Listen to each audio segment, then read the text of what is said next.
Hey everyone, can you guys hear me?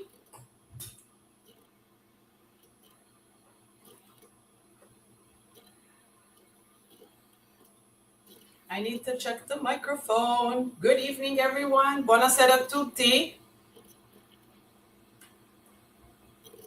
Of course, we start the evening with some technical difficulties.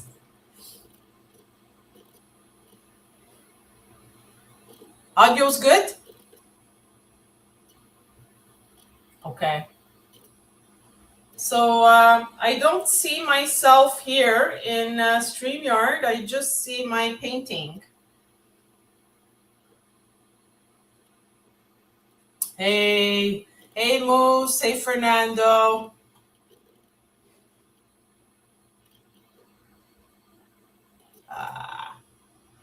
I don't see myself in StreamYard. We see, okay, you guys see me, but I don't see me.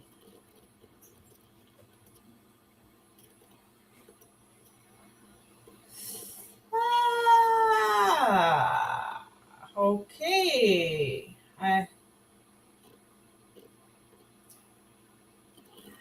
We have Bobby here. Welcome, Bobby. Here's what a bad first impression I'm making here. And it's my fourth live stream. Ah, yeah. I just see my painting. Ah, give me a few seconds, guys. Hmm.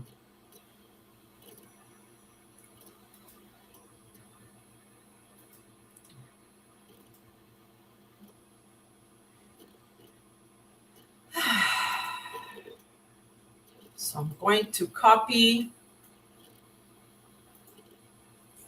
my StreamYard link.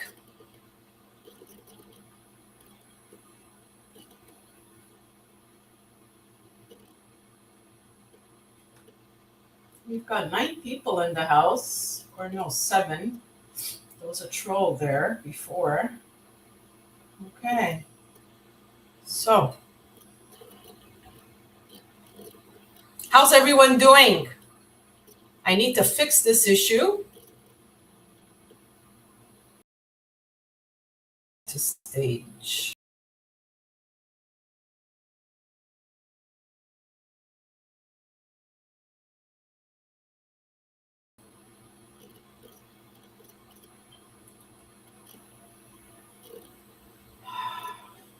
Hey, Bobby. It's Friday, so it's good.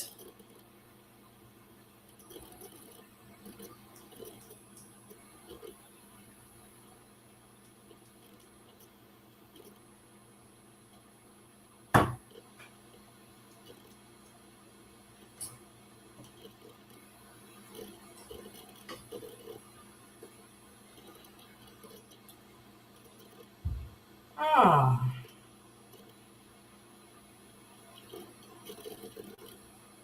Kay's here. Hi, I can't come on yet. The boys are still playing outside. So it's time to relax. I may have to start a new stream because I don't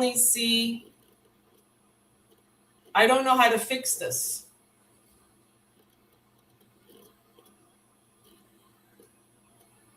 I don't know how to fix this. I guess.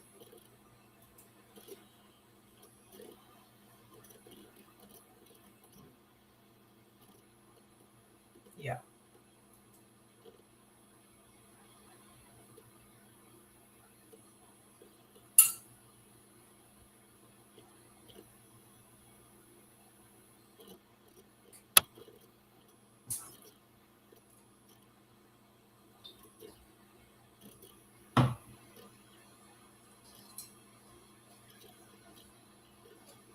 Remove.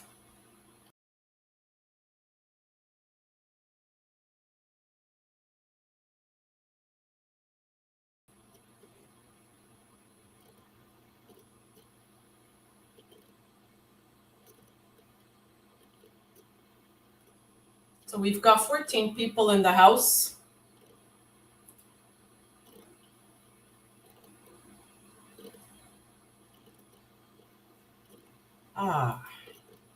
Share screen, image.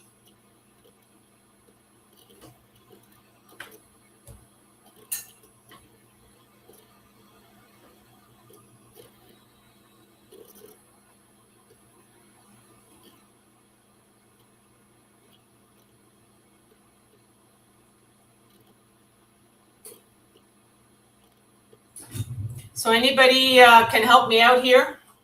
Fernando? I can't see myself in StreamYard.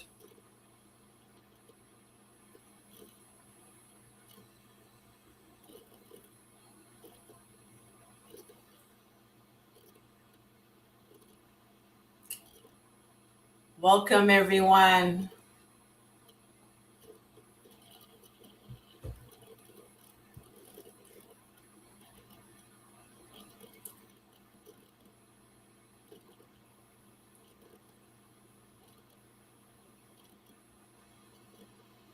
Hell yeah! Look who's here, Money Burner.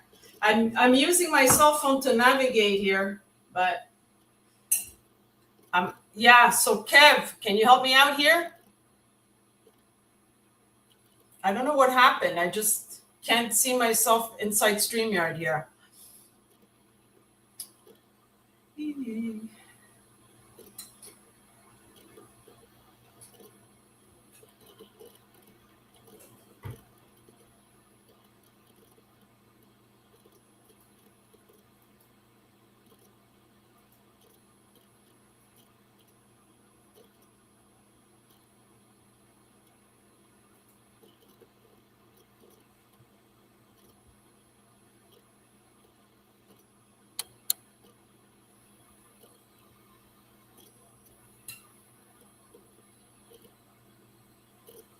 Big ups to you. Yeah, I'm gonna have to restart my stream. Maybe if you share the link, Anna. I did.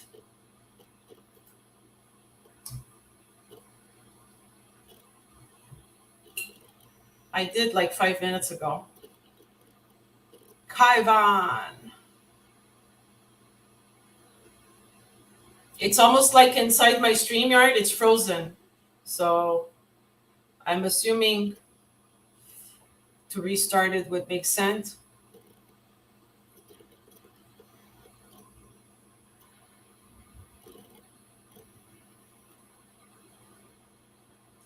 It's inside, Kev. So what I see my painting, which is my thumbnail. I don't see myself like my I usually it's hard to explain. Refresh the web page. Okay. No, StreamYard is not I mean, it wasn't difficult. Close the browser and open it again. You don't need to end the stream.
Okay.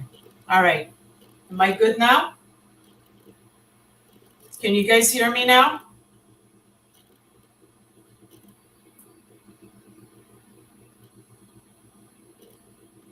You can see me? It's working now, yeah.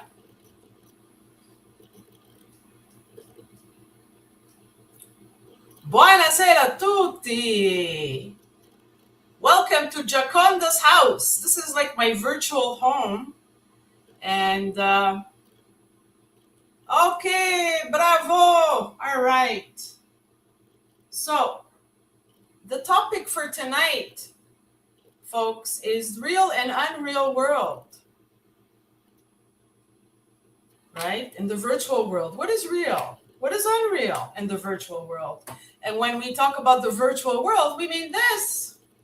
We mean Zoom. We mean WhatsApp. Whatever you use virtually at work, for entertainment, video gaming. What's real? What's not real? And you guys voted for that because I did a poll a couple of days ago. And so this is the topic. Welcome, Yoshi. Welcome, Moose. Welcome, Boz. Welcome, Kevin. And I'm very happy we have Bobby in the house. So he's first time he's here. So welcome, Bobby. I'm really happy to have you here. And of course, we have Dushan. And I really appreciate those living in Europe that are here because it's really late there, right? So it's 8:23 here. But it is 2:23 a.m. in Europe, I assume. Yeah, so very happy to have Bobby in the house. The chess champion is always here. He will never miss. Dushan will never miss one of my lives or live streams. He's a loyal. Talk about loyalty. Guys, he is not only loyal to me, newbie here, but he's loyal to all of you. So cheers to Dushan.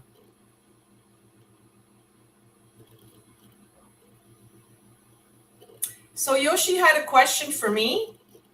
The first question was if I like that painter, right? And a question in advance, are you a fan of Francis Bacon? Not really. Great painter, right? From the 16th century. Too typical. Randolph. Better quality from phones than laptops, I mean. No one wants to hear loud laptop fans. Yeah. Well, I'm very excited because hopefully before my birthday next month, I'm going to get a laptop. So every 5 years I update. So Yoshi, we do have a fan. Randolph is a fan of Richard Bacon. There you go. Art is very personal, so.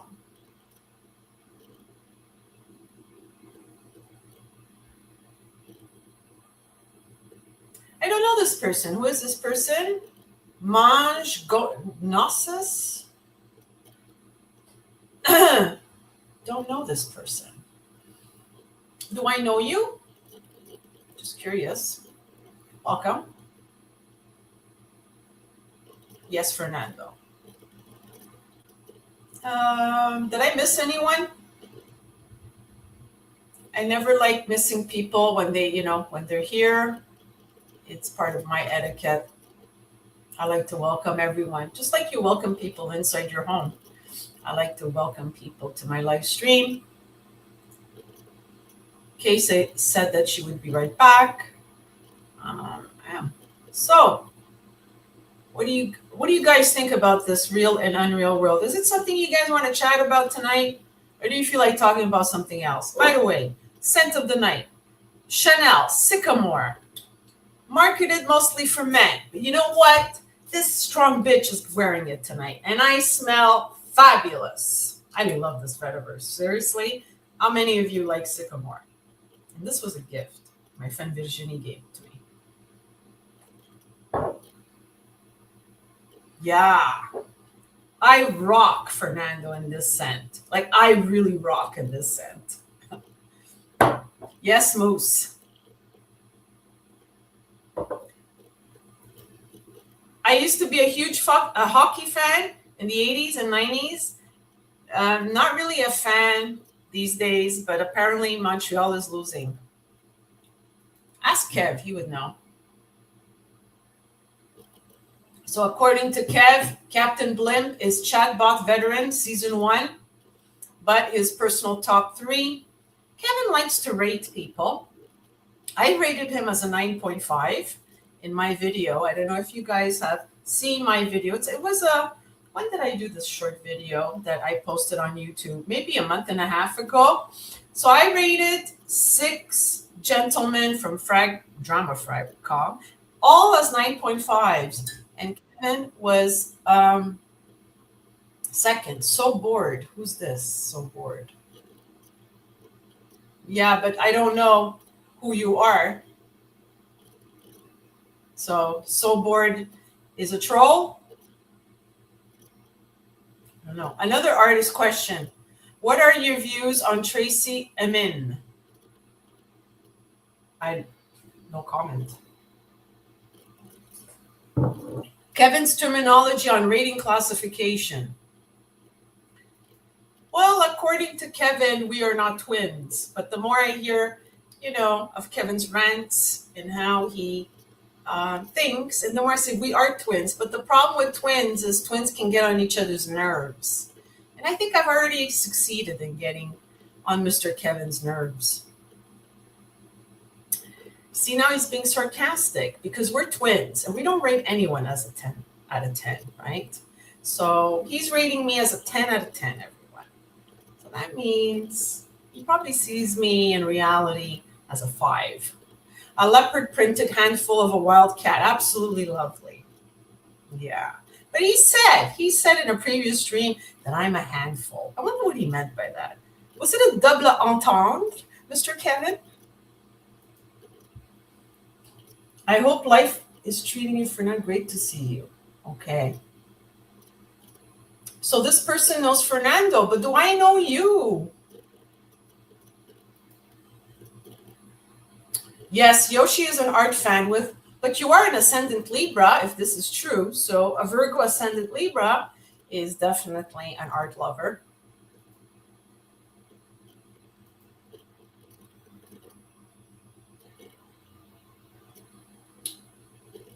Yeah. So what's the weather like where you're at? It's raining in Montreal. It's been raining on and off all day, and that kind of sucks.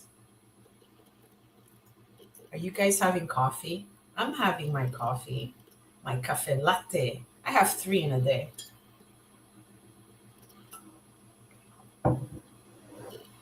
Double entendre. Oh, you got it. You're my twin. You're going to get it. Double entendre. Yes. Leopard lady. I told you, my spirit animal is the falcon bird. Do you know about the falcon bird and its capacities, especially the female falcon? Not the male, but the female falcon. So boss says it's supposed to rain here tomorrow, but not too much. It's thundering. Do you guys like thunder? I can't stand thunder. I always want to just hide under the sheets.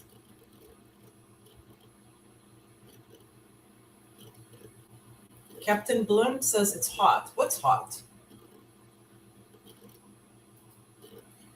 Balls has the toenails of a falcon bird. Okay. Maybe so do I, Kev. You've never seen my toenail. Have you? Oh, yes, you have. Actually, you all have. Oh, well, I tried.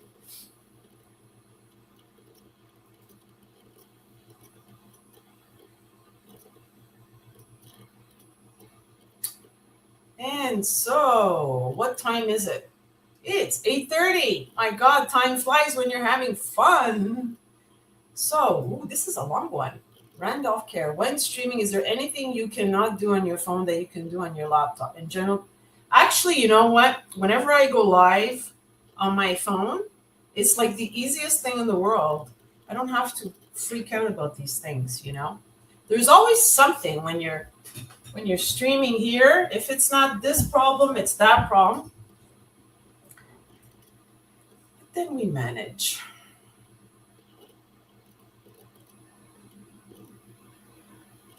Anna, favorite meal? You're You're a good interviewer, Yoshi. I don't have a favorite meal. I'm Italian. I eat a lot.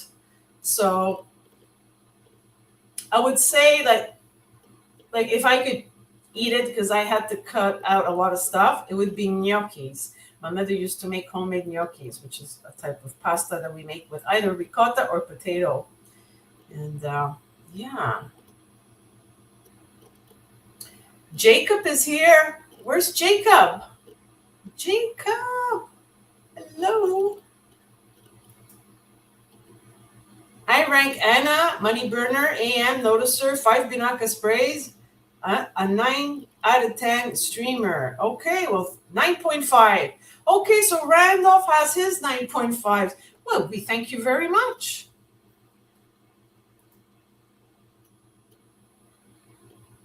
Yes. Also, long fingernails, whenever I let my nails grow, like now they've been short for about 3 weeks or so. I always cut them like once a year. But when my nails are really long, it's great to scratch your back or to scratch someone's back. You guys do that? Do you scratch? Do you love that feeling of getting your back scratched? Kev, do you like that feeling? Let me ask Kev. So Bored is back, but I don't know who So Bored is. So sorry, I'm not going to add you.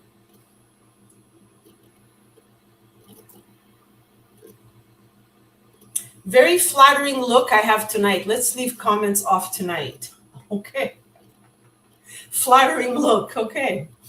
Jacob, you horn dog. Now, my twin, don't get jealous. If he's complimenting me, it's like he's complimenting you. We're twins.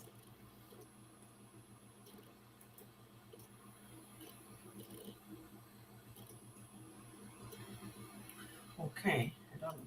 I can't follow on this one. You know the one, Jacob, 2-pack for like $18. So boss says, I'm about to go to bed. NM Jacob. Never mind Jacob. Is that what you mean? Yeah, I still don't know who this guy is. Do I know you? No one's answering. Nobody's answering to Giaconda. So Jacob says he's been a horn dog lately. Wife has been tired. Oh, so sorry to hear that. Oh, I stand corrected. NN means nothing much. Not never mind. But it could mean never mind, right? It could mean either or. Just whack off, bro. Get it all out. That's it. Good advice.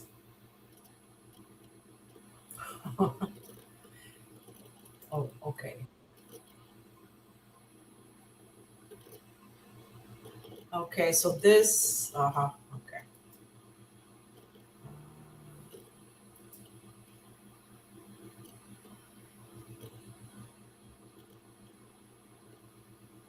So this is definitely,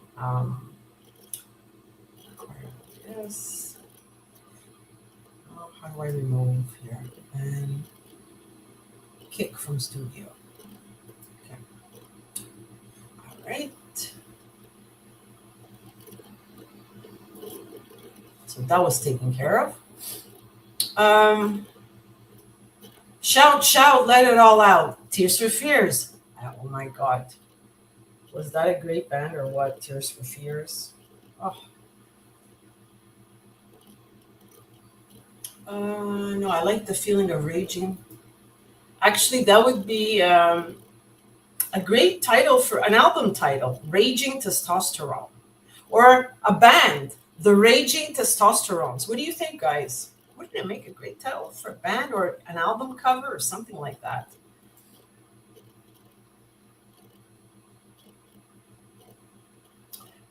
Randolph has some good advice, I must admit. Night boss, be sure to turn your phone to do not disturb so you don't wake up in a cold sweat when someone mentions you in a couple of years.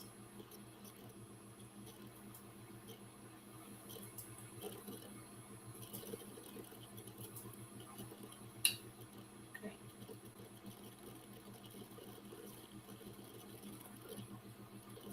So my wrenches, I think the So Bored, you guys missed it or what? Because I had to ban this son of a gun.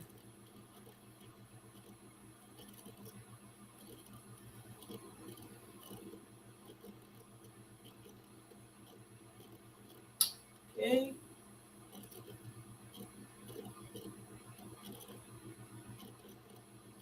The hormones. Okay. Where are my wrenches?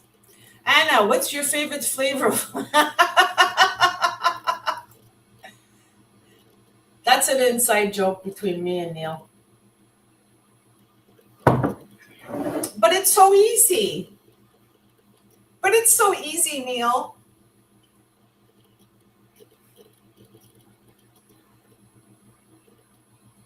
Does it have a story? Yeah, too long to share. But this is citrine. Citrine.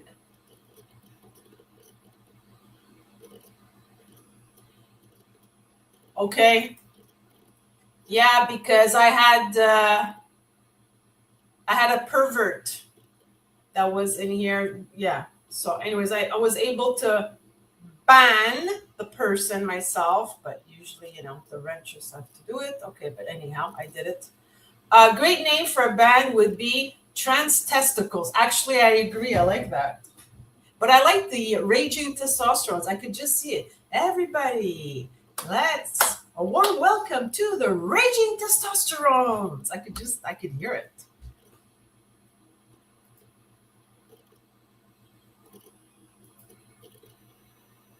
So what do you think, guys? Neil wants me to get him some lollipops. Do you think it's a good idea? What flavor do you think Neil would like? We all know Neil likes ice cream, but we don't know what flavor of lollipops he likes. He requested I get him lollipops. Post your post your answer in the comments. What flavor of lollipop would Neil like?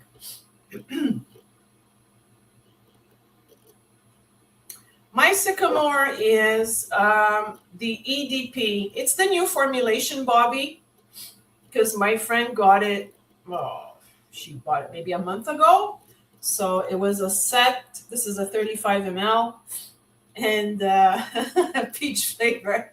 It was a set of 5. Jacob says Neil wants a peach flavored lollipop. Okay. Do you guys agree? Do you think Neil would like a peach flavored lollipop? Do you guys agree?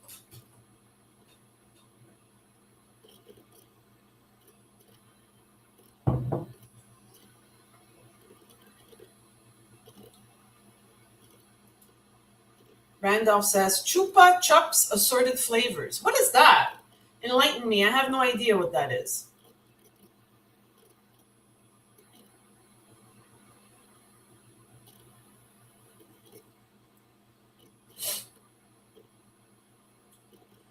So what is the virtual world? Anybody want to hop on panel? What is real? What isn't real? Am I real? Guys, am I real? How do you know if I'm real? Maybe I am a figment of your imagination. Maybe I really don't exist.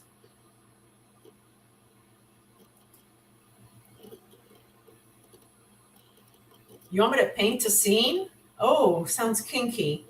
I can't paint the scene of sycamore. I'm not as descriptive as Eugene. God bless his heart. I just spray and I like it. I mean, this is a smoky vetiver, and it kind of like just it blends in so beautifully with the skin.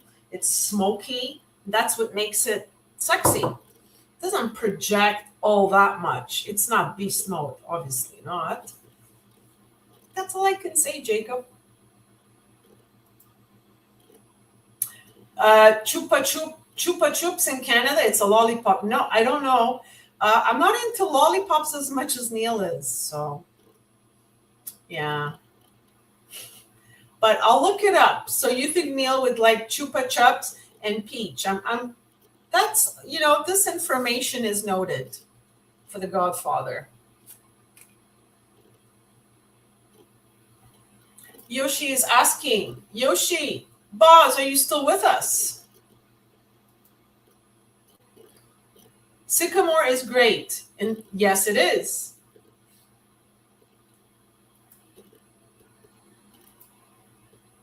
It is 5 Binaka sprays. Neil wants to be the lollipop. Does he? But he wants me to get him lollipops. I don't know. That's a debatable point.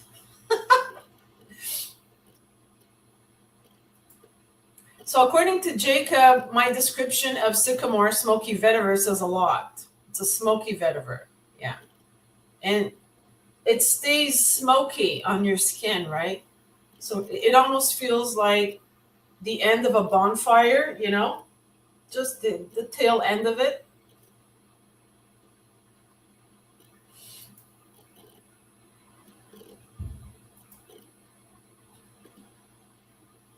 Okay. Is it permissible for a straight man to suck on a lollipop in public? I think so. Why wouldn't it be? Would he be judged? Is that your question, Randolph? Would he? I think men should feel the freedom of being able to suck on a lollipop in public. They don't have to hide, you know, in private to do that. They should like identify with the lollipop. You know what I mean? Chew it up, Randy, says Boos.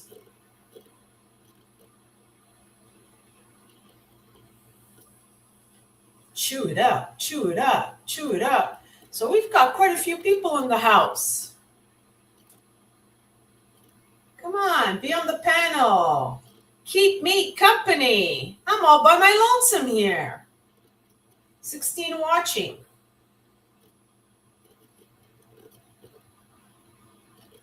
Yeah, very good. Yeah, I was just thinking that, Boost. We're on the same page. The LGBTQ is for lollipop. Oh my God. Yes, Moose. You see, here I am yakking away. But I forgot. That's why I need my wrenches, right? Thanks, Moose. Thank you. We gotta put the link. I keep forgetting. God. Definitely. Once I get Neil the lollipops, the peach flavored and the chupa, whatever, then he's going to suck on those lollipops for the country of Italy because he is half Italian. Like half of him is Italian, right? Like 49% is Italian. So he's going to do it for Italy. Oh, yes. Tongue flicking a lollipop. That's an art, Jacob. That's an actual art form. But I do promise you all that if ever I get to meet Mr. Five Binaka Sprays, and I do give him those lollipops, because I will be generous. I will give him more than one, that's for sure. I will film it. I'll do a short. I'll do a very entertaining short for you guys, for drama, right? And then you can rate it. You can rate him. And maybe he'll be the 9.75.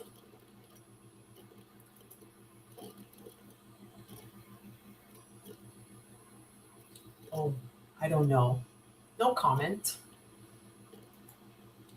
Fragcom is mostly NPC. Of the 40, maybe 7 are main characters. Really? Okay, Yoshi. You're very active in the chat. I'm very happy. Let us know. Who are these 7 main characters? Kevin would be one, right? Scent of the day. 193. Hi, Anna. Padded bras versus no padded bras. Your thoughts? Oh, okay, I know who this is. I don't know. I can't think. I don't know why. Padded bras or non-padded. I don't know. It's all good. 5 Banaka sprays. One of my buddies will hop on. He has to put the baby to sleep. He's one of your buddies? He's one of your buddies? He's not our buddy? He's just one of your buddies?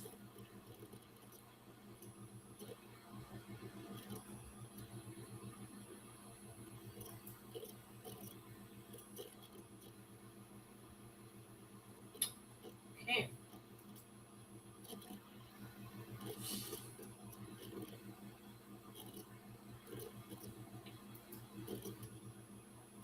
Kevin. Our buddy from Toronto. Kevin. Kevin is hopping on.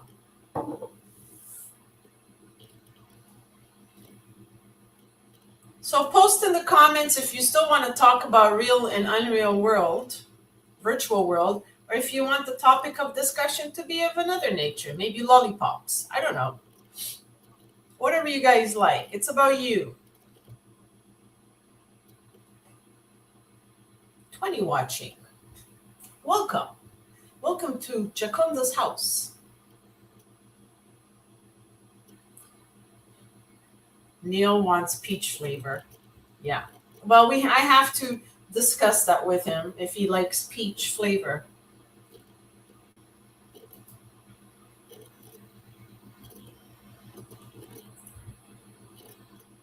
What are you guys doing tonight? Oh God. I keep banning this person and this person keeps okay, Moose, can you block this person or has to be me?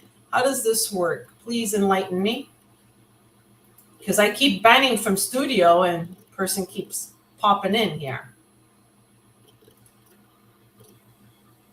Only 7 main characters, but Yoshi hasn't told me who they are. Which artist best captures the feeling? Wait, let me show this. No, I'm not going to let them in.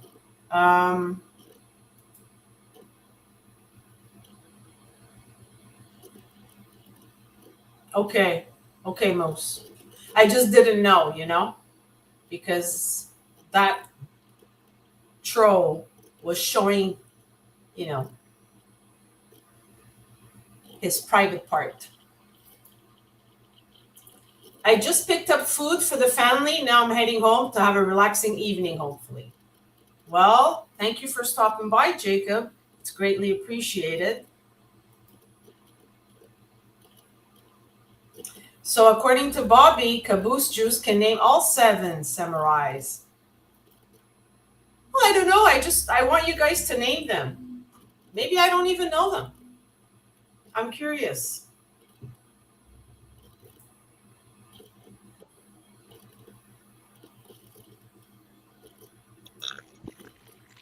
Good evening, Kevin. Bonsoir, ça va bien? Ça va très bien. Et toi, ça va? Ah, très bien, merci. Merci d'être ici. J'apprécie ça beaucoup. Oh, el placer es mío. Switch it up on you. Make it Spanish, girl. C'est mon plaisir. No, I'll say it québécois. C'est mon plaisir. I have to teach you Italian. Ah, io Buonasera. sono... Buonasera. Tu hai una ragazza bellissima. Tu sei una ragazza. Tu sei una ragazza bellissima o tu sei bellissima. Ah, tu sei bellissima. Grazie. Io sono una bestia. Okay, you're getting there. A little practice.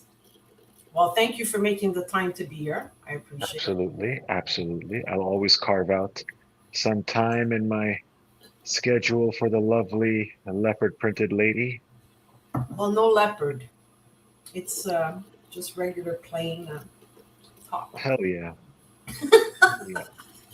You don't need to dress up Ferrari. It comes from the factory already beautiful. Oh, flattery will get you everywhere. I'm trying to work my way up to a wrench so I can put Orlando in his place once and for all. No, Fernando is my #1 gentleman. He's a good guy. Yeah, I love him. He gives it to you straight. He gives it to you straight. And he's got like the most sexual voice in the community.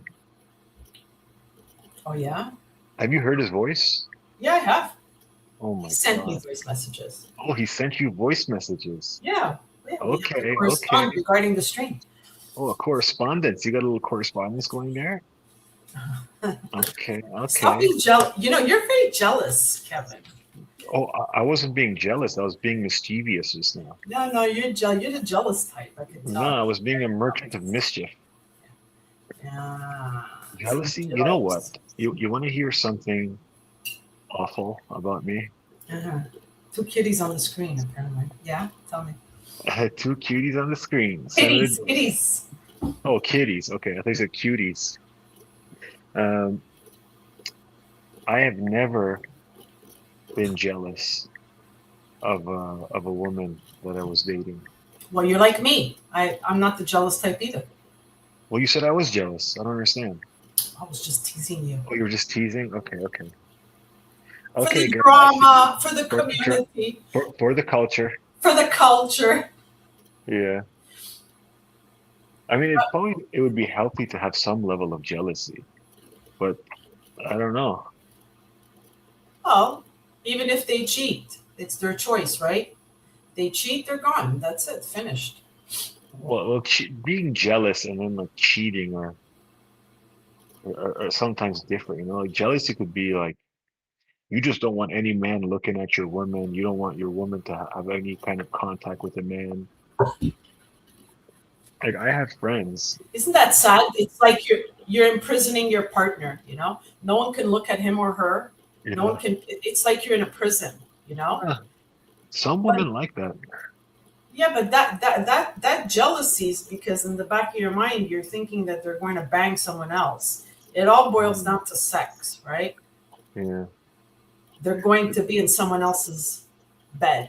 I've noticed like there are some like um Far Eastern European, like Russian and stuff like that. Like Mhm. sometimes I see these couples and like the woman will not even look at another man. But Oh yeah. but the woman likes it like that. Like she likes it to have like a macho man who's like, okay, just defers to him for everything. Mhm. I've seen it. I'm not sure if it's a cultural thing. It just stands out in my mind. It can be, I think, a cultural thing. Just based on like all the people I've met, and even students for that matter. When I meet their partners, their spouses, and all that, it can be cultural. And but I don't think anyone deep down really likes it. Sometimes they just accept it.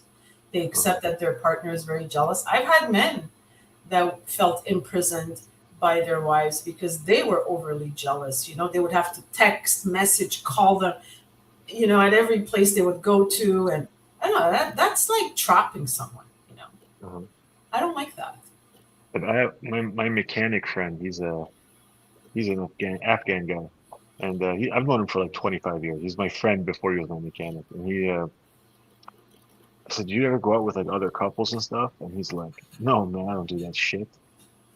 I'm like, "No." He's like, "My wife isn't allowed to have friends." I'm like, "You're Oh, joking, bro. You're joking." oh He's wow. like, "Yeah, I'm not allowed to have friends either." I said, "Why?" He's like, "It's better that way. She only knows me, Uh-huh. and then she likes it that way."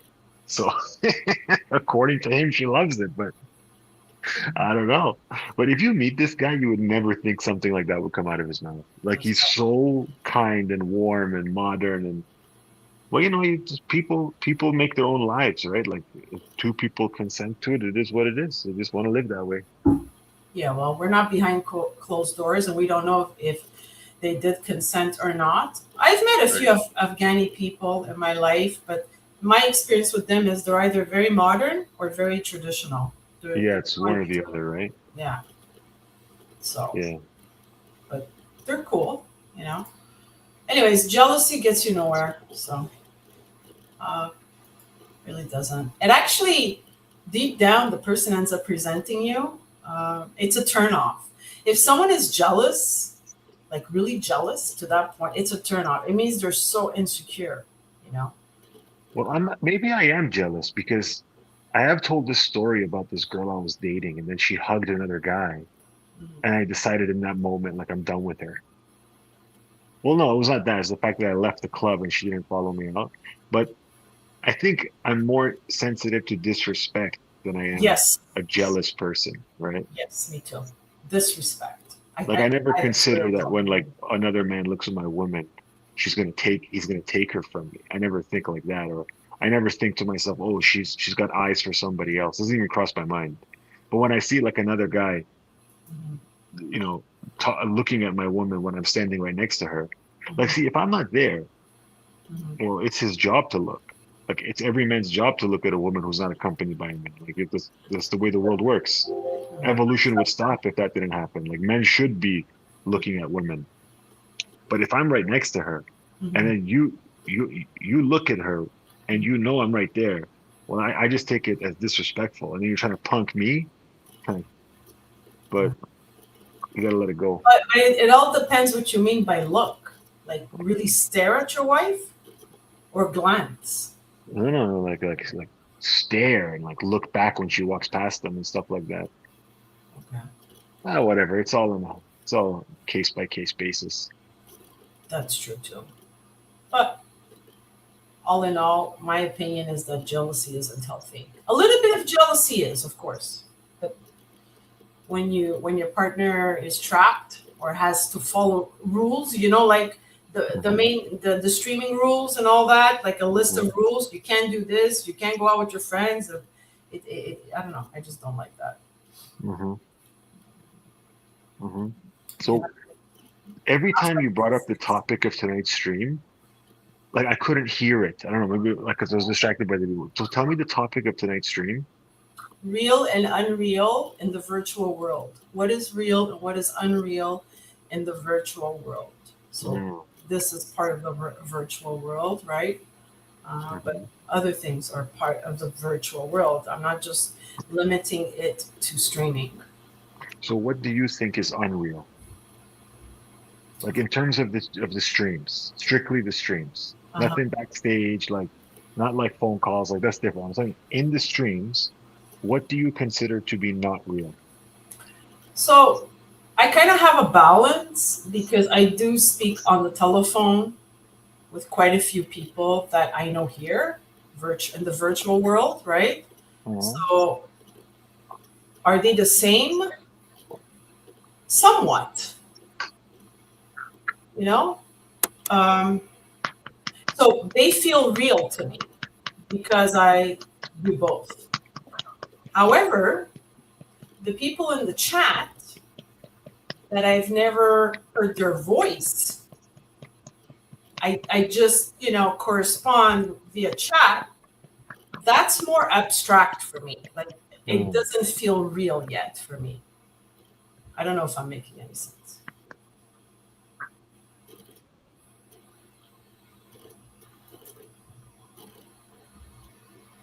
Oh, I don't know what happened to Kev.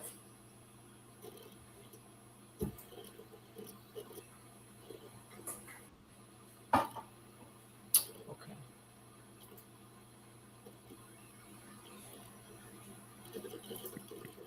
Sorry about this. Oh, it's okay. Finger slipped. Could you hear the baby burping? Yeah, so what? It's cute. You heard the baby burp? Yeah, we heard the baby burp. Baby That's why burp, baby burp. that's why Moose went burp. Oh, that's why I asked. I was like, didn't know the mic picked that up. It's Listen, dream life, real life. this morning while you were streaming, Uh-huh. I was feeding the baby, Uh-huh. and all night last night she was not going to sleep. Like she was being fussy, and until 2 in the morning, I was on the couch trying to settle her. Hmm. This morning, we're streaming. I'm listening. I'm feeding her. All of a sudden, I hear that like in her diaper, the vibration, Hmm. and it just keeps going. And Wow. I open her onesie, and she had some green yellow soft serve ice cream waiting for me to clean up.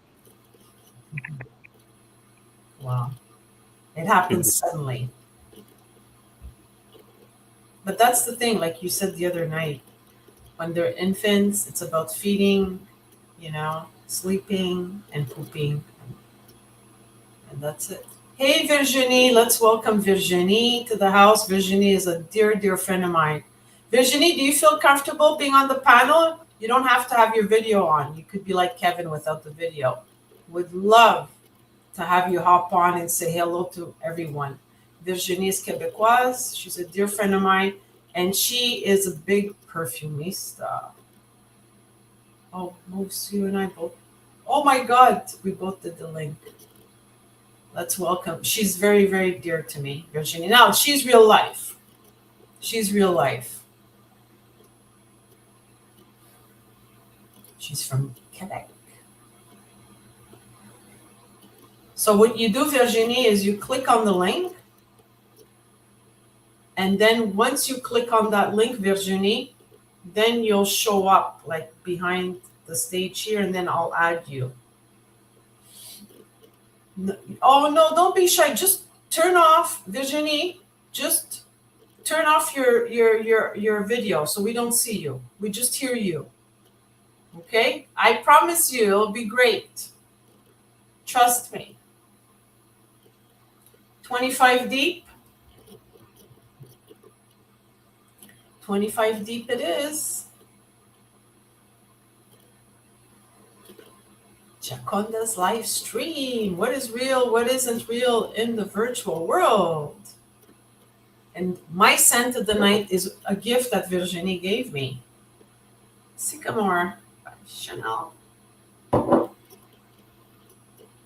No problem. Glad to have you back, Fernando.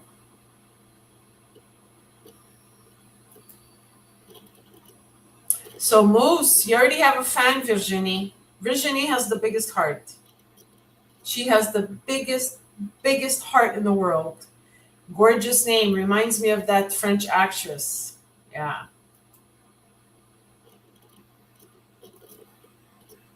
I was telling Kevin, Fernando, that you're the number one gentleman.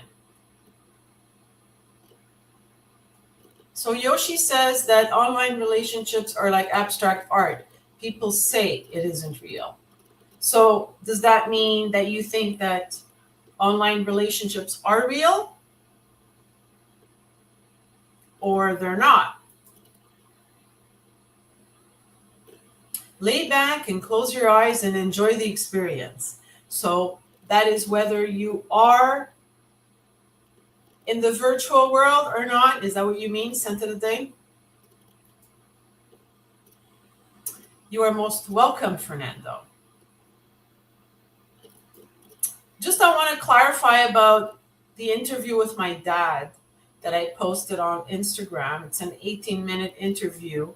That was filmed, that was recorded, that video in 2014, and it was all very spontaneous.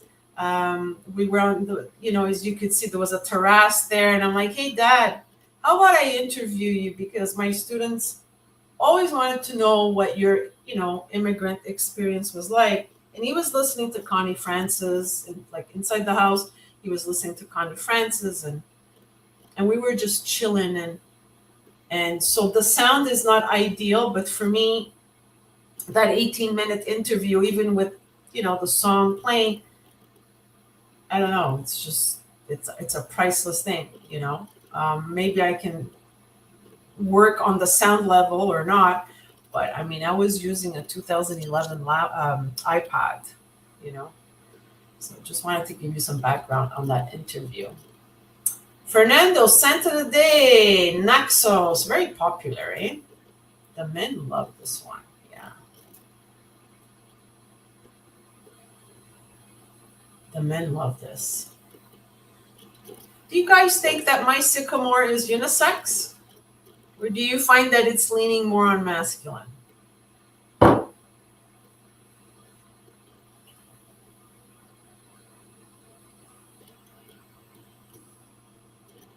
I think it's unisex. I don't think it's masculine so much.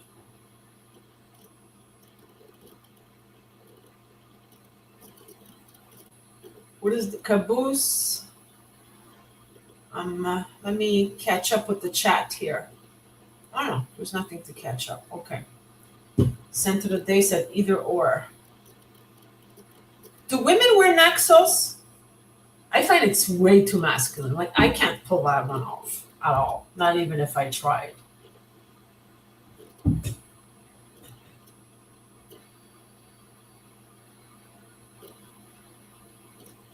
"20 people in the house." Topic: real, unreal in the virtual world. Are we real, guys? Are you guys in the chat real? Am I imagining this? Enlighten me. Let me know.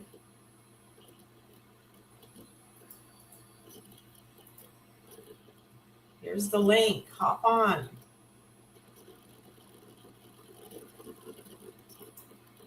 It doesn't really matter what we think, Anna. If you like it, that's all that matters. That's true. Just want to get your feedback, right? Since this is a live stream. But you know me, Fernando. I do what the hell I want.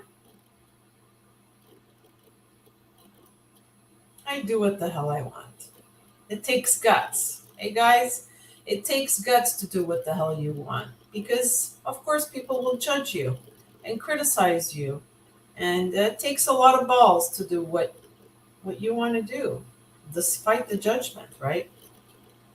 Even if it means wearing a masculine based perfume.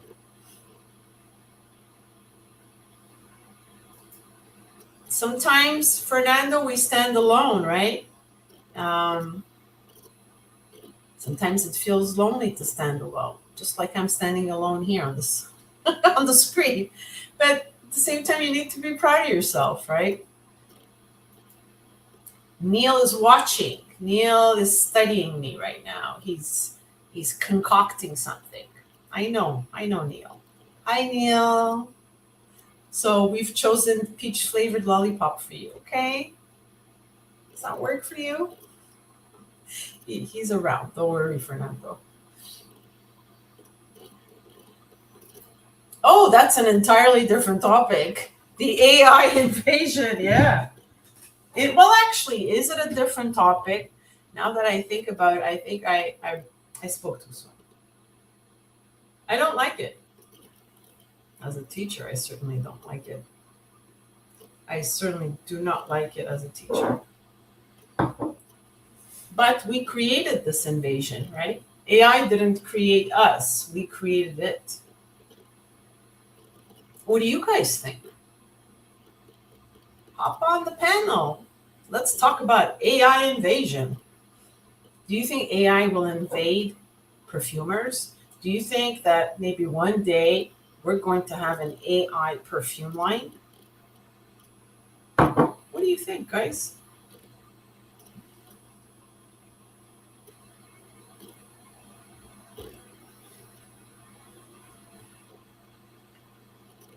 '22 in the house. AI invasion. An AI perfume line. I'd like to see that.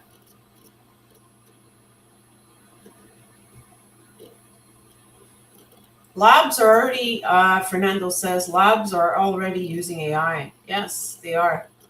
That's true. How does that make you feel, Fernando? Are you scared of that? Or is it reassuring? It is inevitable. We created it, but who is expanding it? I mean, we created AI, right? And it's just growing so rapidly. But who is expanding? Is AI expanding all on its own, or are we expanding it? Evolution will be the end of us all. Well, it's like life is a cycle, right? It's cyclical. There's an end and there's a beginning. There's an end and there's a beginning. I think that is inevitable. The cycle of life, the beginning and the end, right?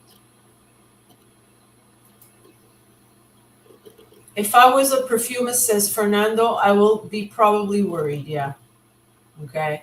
But how would you imagine an AI perfume line? Do you think it would just be one perfume line, or it would start as one perfume line and then you would find like multiple AI perfume lines, like just hundreds of them, and thus eliminating all the perfumers? How do you guys see it?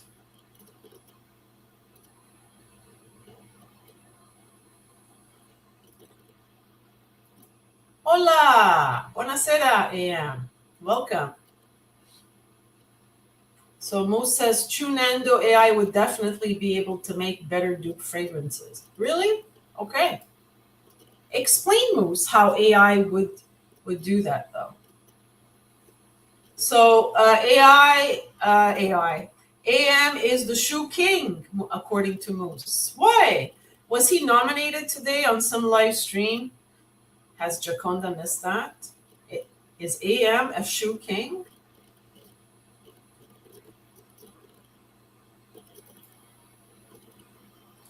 Too many live streams to watch these days, eh? It's hard to keep up.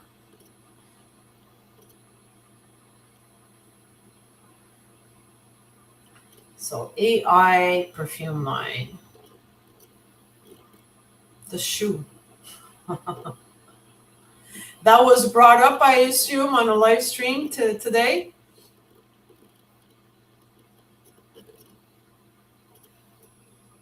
Those look like running shoes. I had done a video about running shoes. So Moose is saying Anne was given the title of shoe by a certain someone, and he is currently the king of streams. Well, welcome. I need to welcome the king of streams. According to you guys, Am is the king of streams. So he needs a proper introduction if he's the king. Nightmare! When AI cures cancer plus other diseases and ends world hunger, will that be a good thing? Of course. Who can say no? Isn't this planet overpopulated enough? Oh, that's another topic. Imagine when there's 30 billion people on Earth living till 150 years. I like your imagination, though. You really think, you extend your thought process. Actually, I haven't thought about it. Maybe I'm being selfish because I'm thinking, hey, I'm not going to live another 100 years, so who cares, right? But these are excellent questions you're asking, Colin. So, Jacob, I recently put into Chat GPT to find me a close alternative to Harry Stone's body wash, okay? And also something that smells very similar to Comet Cleaner. And what he gave me was nothing close. There you go. And I like that you gave that example. Thank you. So it's not always reliable.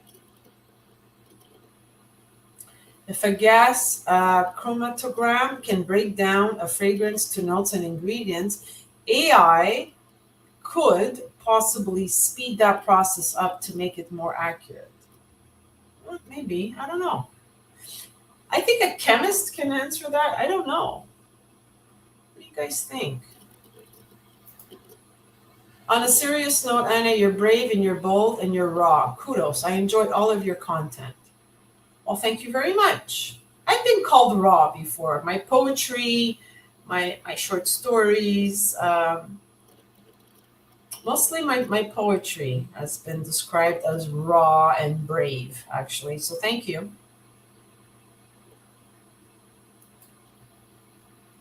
AI looks at things in terms of pattern recognition. Okay, this is interesting. You sound very scientific, Moose. This is so cool. I didn't know this about you.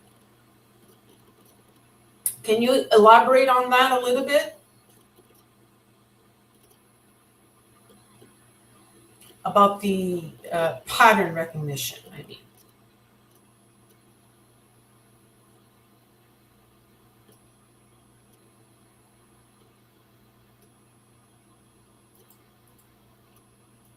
Can I just share the link again?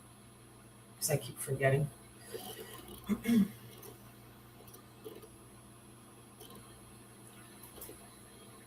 I'll need time, Anna. I've got to make some charts. Okay.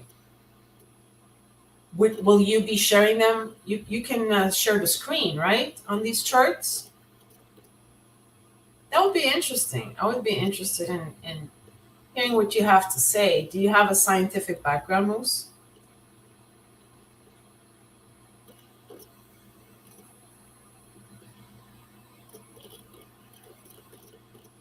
This is really interesting, guys.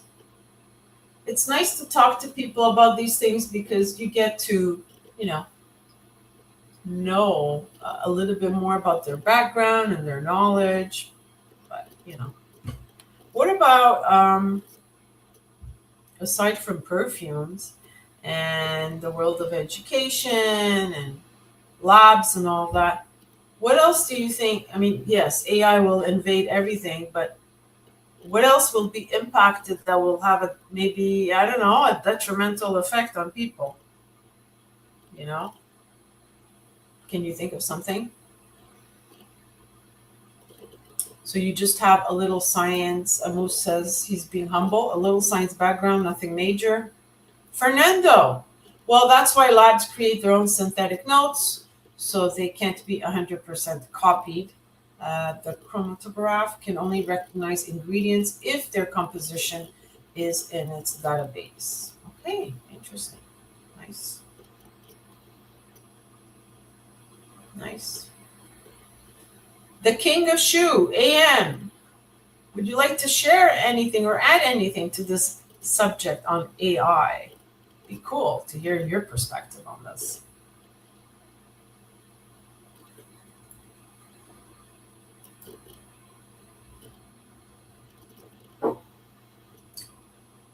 AM, I'm wearing sycamore tonight, and it smells so good.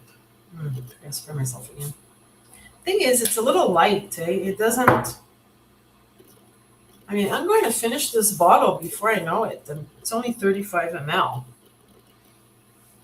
It's smoky, but yeah, it doesn't last so long on my skin. Anyways,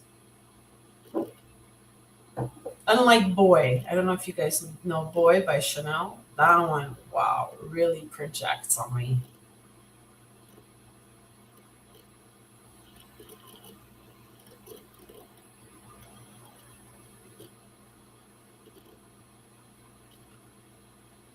So it is Friday night. What do you guys normally do on a Friday night?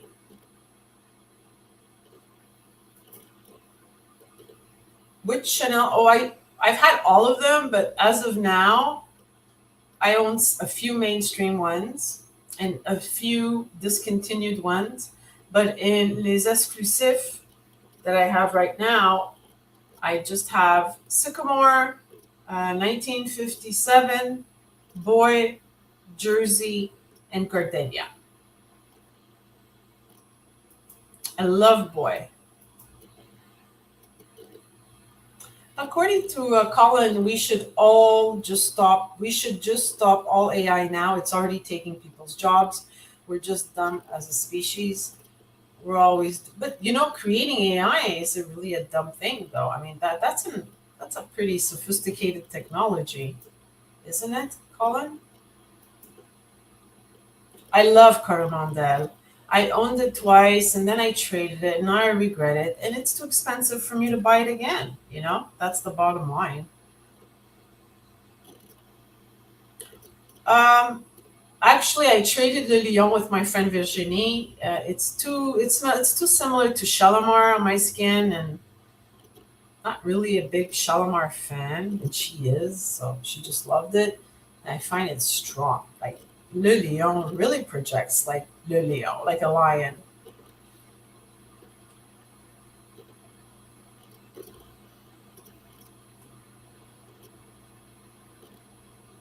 24 watching, nobody on the panel. That's okay. We're patient.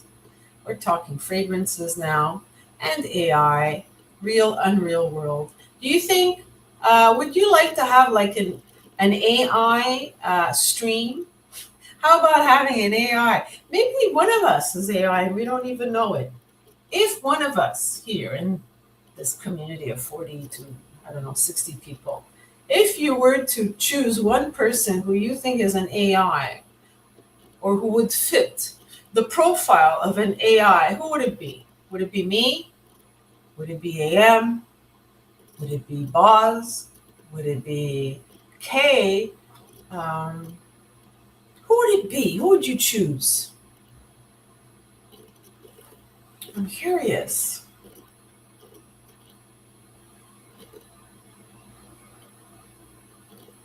Yes, Le Lion is excellent.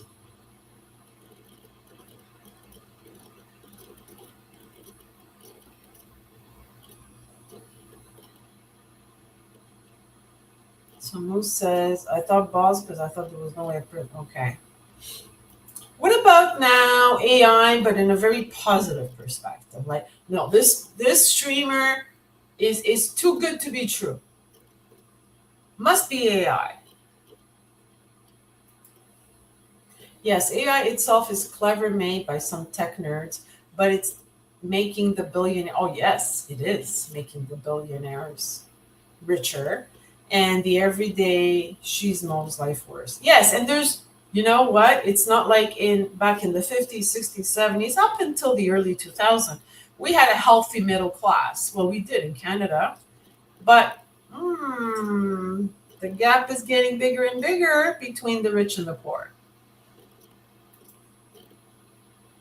It would be boost. AI would have a smooth. You know what? I was thinking boost as well. That voice, that voice can make boost millions of dollars. I hope he does something with that. I totally agree. Many people have said that about Boost, that he has a very unique perspective, and he's great to talk to. Um, yeah, and I've chatted with him here on the streams, and very interesting, very interesting. Totally agree.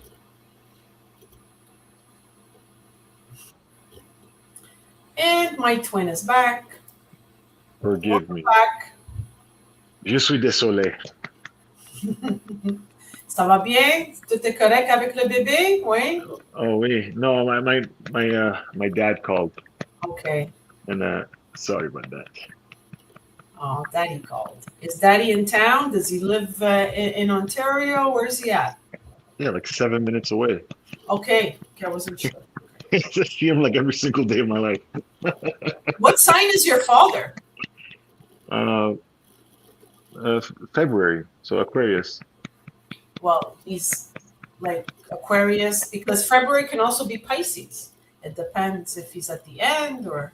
He's at the very beginning, the seventh. Okay. He's in two Aquarians. Nice. Yeah. Okay. Hey, you want to hear a story about my cousin? Your cousin. Yeah, so my dad's brother, rest his soul, like he was the first one. My dad's the oldest, he's the patriarch, but his younger brother, the one that's just younger than him, was the first one to have kids. Mm-hmm. So my oldest cousin, Mm-hmm. when he my when so okay, so my uncle, Mm-hmm. he used to be a drinker, Okay. and there's a story. Apparently, it's a true story that he got drunk one night, and his wife was pregnant with my eldest cousin, and he said, "Listen, woman, if this boy is not born on my birthday, I'm not claiming him as my son." Oh my God. And when was he born? Same day as his dad, February 18th. Wow. He was a good guy. And then in like 1997 or 8 or something, my dad went to him and said, "Iraj, you an alcoholic or something? What the hell's the matter with you?" And my uncle got so offended, and he's like, "You an alcoholic? I'm no alcoholic."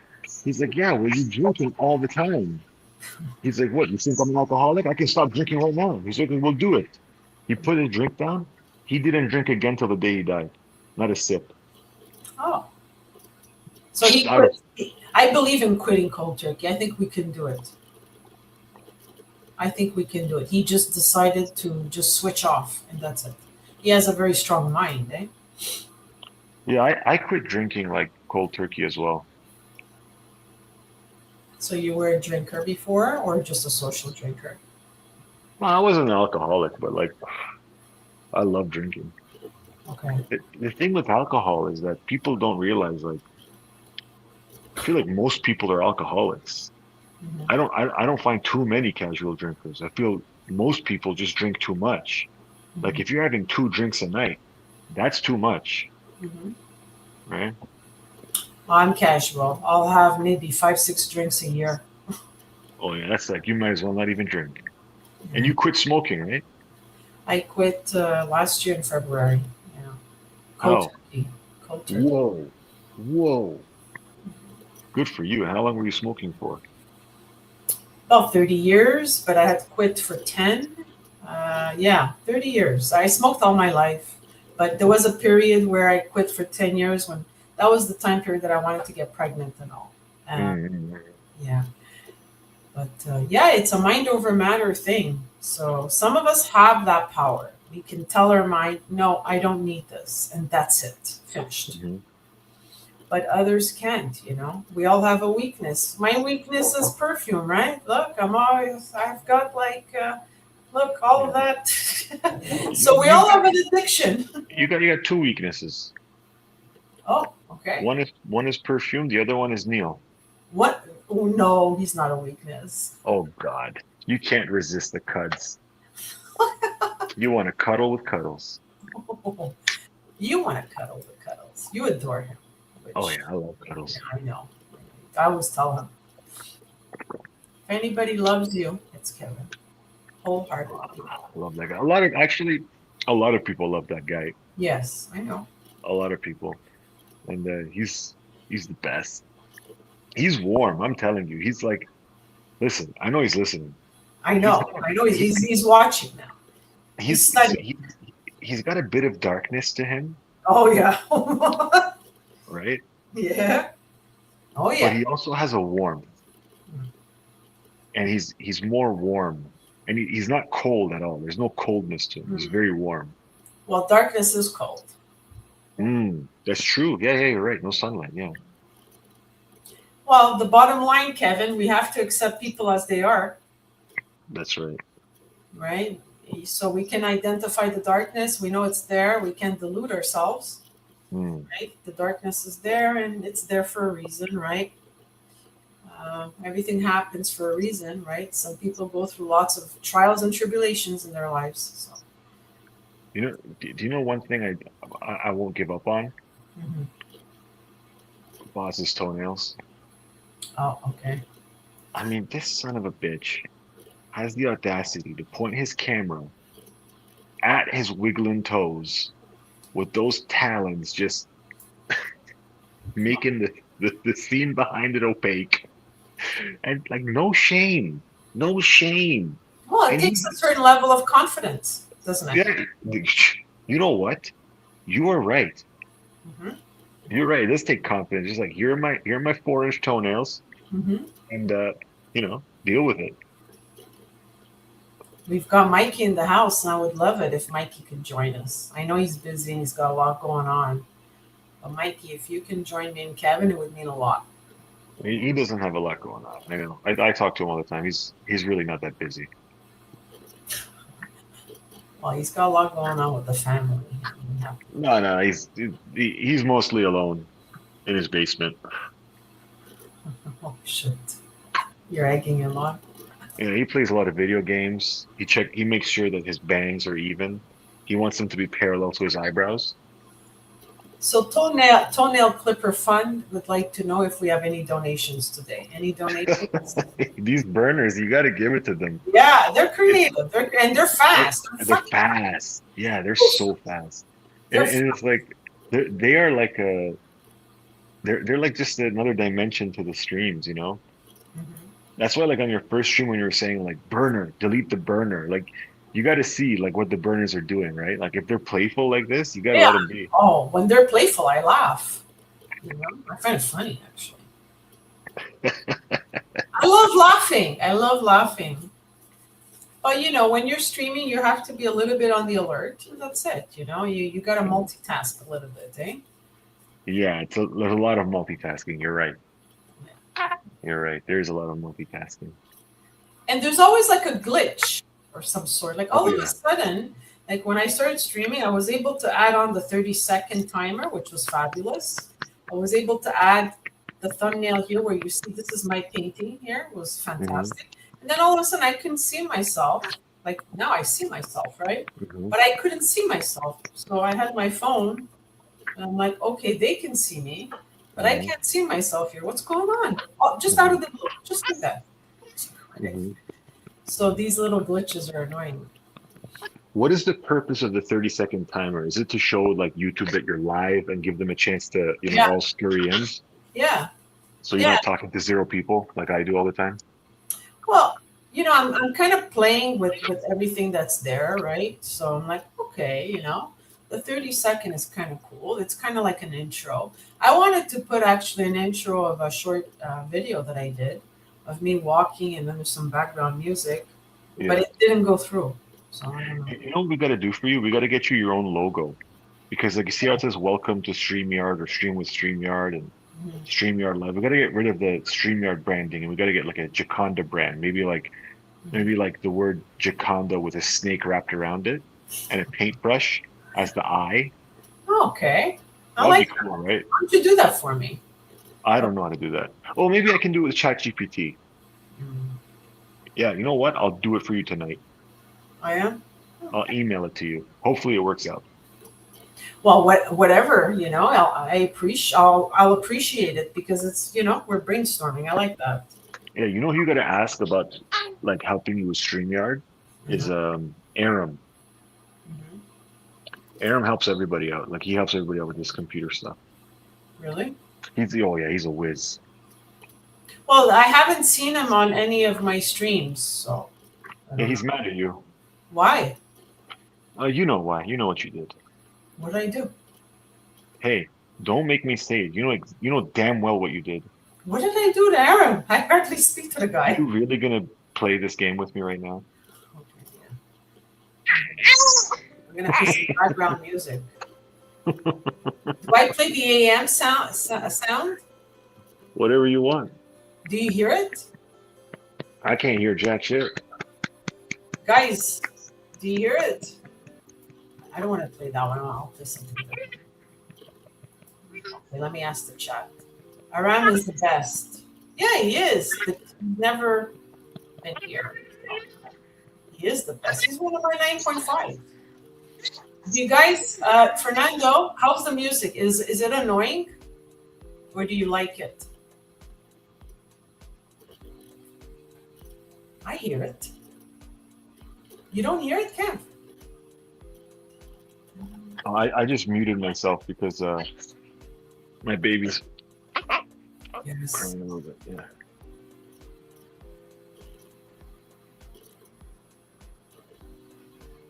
Very somber stream tonight. Oh, it's okay. It's peaceful. Yeah, it's good. I like it.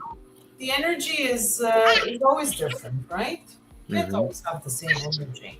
Mm-hmm. You go with the flow, basically. GWF. Go with the flow. Go with the flow. Go with the flow. So, are you planning to do any little activity this summer with the family? Well, I'll tell you something. Hmm. You want to leave the house with two babies? It's like that's an activity in and of itself.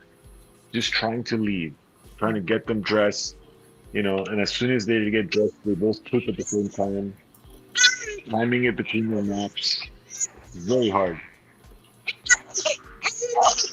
Well, now the baby is still So what was that? the baby's still very small, but let's say maybe August, the end of August. Yeah. What's that going to be? A couple months. Yeah, it should be like 3.5 months. Yeah, it'll make a difference though. Yeah, they say that's like the best time to travel is like when they're like 3, 4 months old. Mhm. But I don't know. I don't like it. Like when we go out and then it's just I feel like it's not good for the baby. Not like it's good to go out and about, but disrupting their schedule and like their sleep schedule and when they eat and all that stuff. Mhm. Whatever. But at What you six got? months, maybe it's better, right? To do I'm sorry? at 6 months. Yeah, 6 months is better. Yeah, like they can sleep anywhere, and this depends on the baby. Never mind. All I do is talk about my baby. I want to learn more about you, Anna. No, I I don't. want to learn more about you. I don't mind you talking about your baby. You're such How do a you feel about eggs? hey How do you feel about eggs? eggs. Hmm. What do you mean? How I if I eat them? Yeah, like what's your opinion on eggs? Well, I have eggs every second day. Every second day? Yeah, What, for breakfast? yeah. How do you prepare them? I either have them boiled Hmm. and then semi-hard, no, not Hmm. completely hard. I add olive oil and za'atar Oh, the fall. and with toast, or Okay. I have them. I'll scramble the eggs, put it in the microwave, Hmm. and actually adds a part. You scramble them in the microwave? Yeah, Like you like cook them in the microwave? I put it in the microwave, like Yeah, that's not bad. I saw some like YouTube short where this guy was saying like he added a tablespoon of mayonnaise to a couple of eggs, whipped it up, and then put it in the microwave, and it was like the best eggs he ever had. yeah, yeah, they're good in the microwave. So baby just spoke first words on live stream. Ma'am, ma'am, ma'am. I write. That's cute.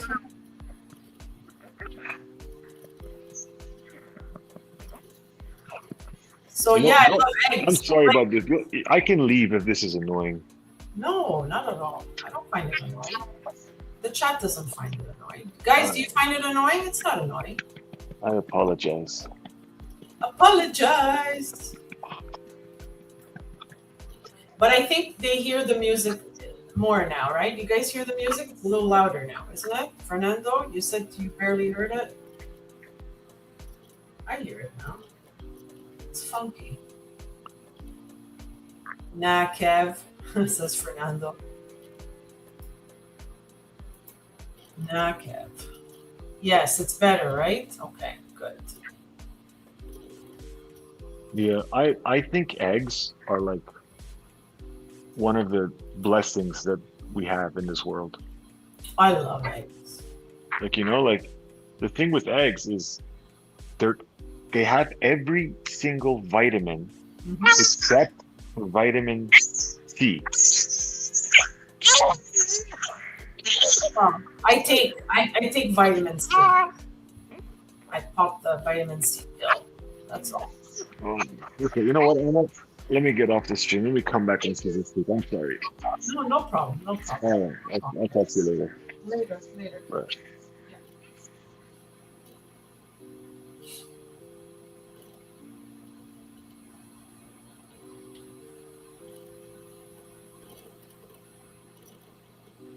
So we're at how many people? 17 people. It's 9:39 in the evening.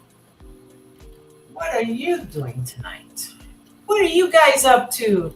You're here in the Giaconda lounge. So Bobby says, it would seem that listening to live streams will consume most of this man's future indefinitely. No, Kevin, I was being real, brother. I love that you're here with your baby. Exactly. How do you cook eggs in the microwave? I've never heard of that before. You take the eggs like this, you beat the eggs, you slap it in the microwave, put it in a bowl, obviously, before slapping it in the microwave, call it. And then, you remove it, and then you add oil, za'atar, whatever. I add za'atar. You can put whatever you want, and you with your toast, and you eat it. It's simple. It avoids frying the eggs. Like I don't fry my eggs. How do you have your eggs cooked? Do you eat eggs? How many of you eat eggs?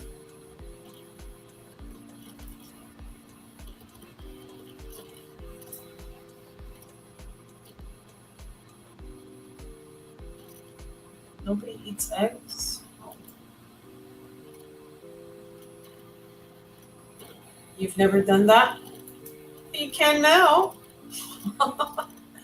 Try it. Try it tomorrow. It's fast.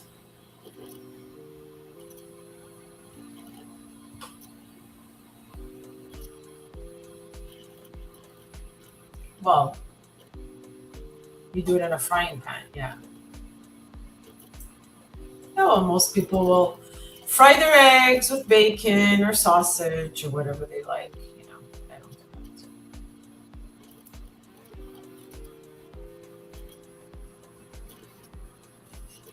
Anna cooking eggs in the microwave or boiling them, but she doesn't fry them.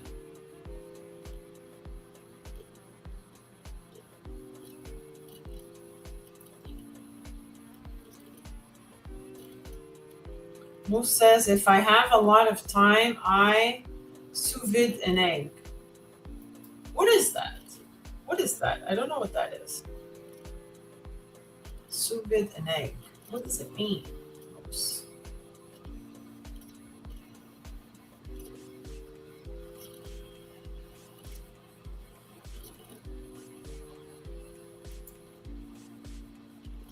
So Colin says he does love eggs. I like them soft, boiled, or scrambled with butter in a frying pan. Oh, I have no butter in my house. I literally never knew you could microwave them. I would have thought they'd explode. No, no. But not the egg still in its shell, guys. That's not how I put my eggs in the microwave. You eat 7 eggs at a time? Oh, wow. No, I have 2. two eggs. No, no butter. Just oil. No butter, no salt in my kitchen. Poached is good too. Poached is good too. Yeah. Forgot about that. Poached is good. You add onion, tomato, mushrooms, a bit of salt and pepper, and I use olive oil, avocado oil. Nice.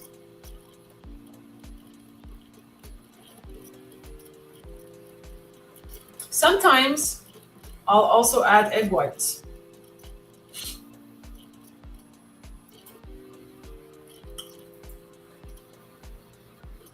Well, I avoid butter. I know why butter, because there's a lot of cholesterol, a lot of fat. I just don't want butter. Ultimate. I was just thinking of you. It's so funny. Welcome, Ultimate. I was just thinking of you. What's up, man? What's cracking?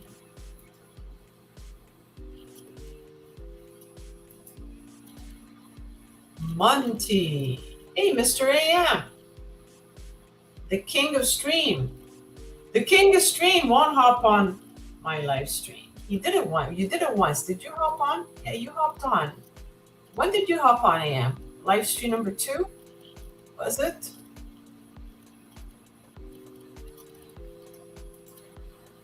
Oh, yeah? Hi, Anna. Hi, Ultimate.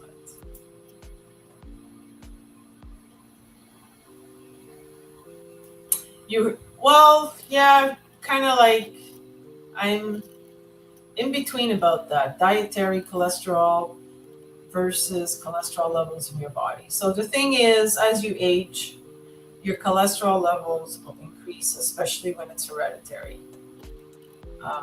Mine kind of went up pretty badly. I'm not on any medication though. So I changed my diet radically, and we're going to see. But I'm still not going to take any meds for it.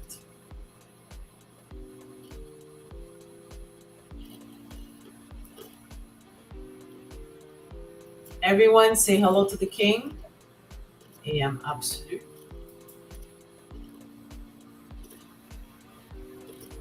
That's why I don't have eggs every day, every second day.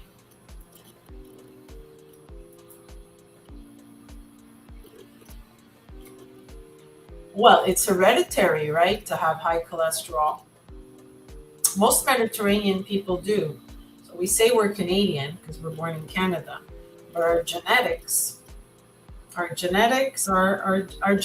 So I'm always going to be, I think, borderline high, and I'm okay with that.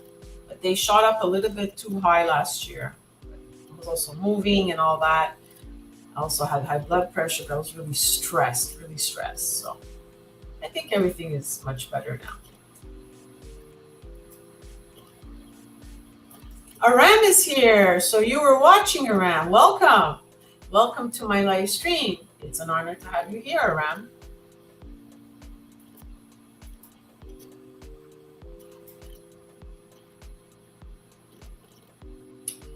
AM and Aram, Kevin says, got here at the same time. Are they lovers? I think they are. Man, 2 9.5s as lovers. Giaconda would love to witness that.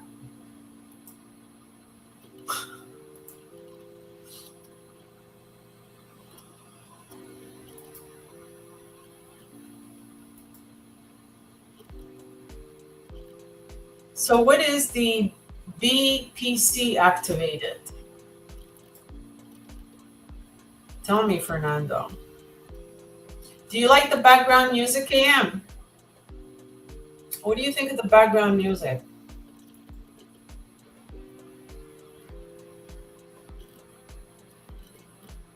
My thumbnail, by the way, is one of my paintings. I sold that painting for $800 a year and a half ago.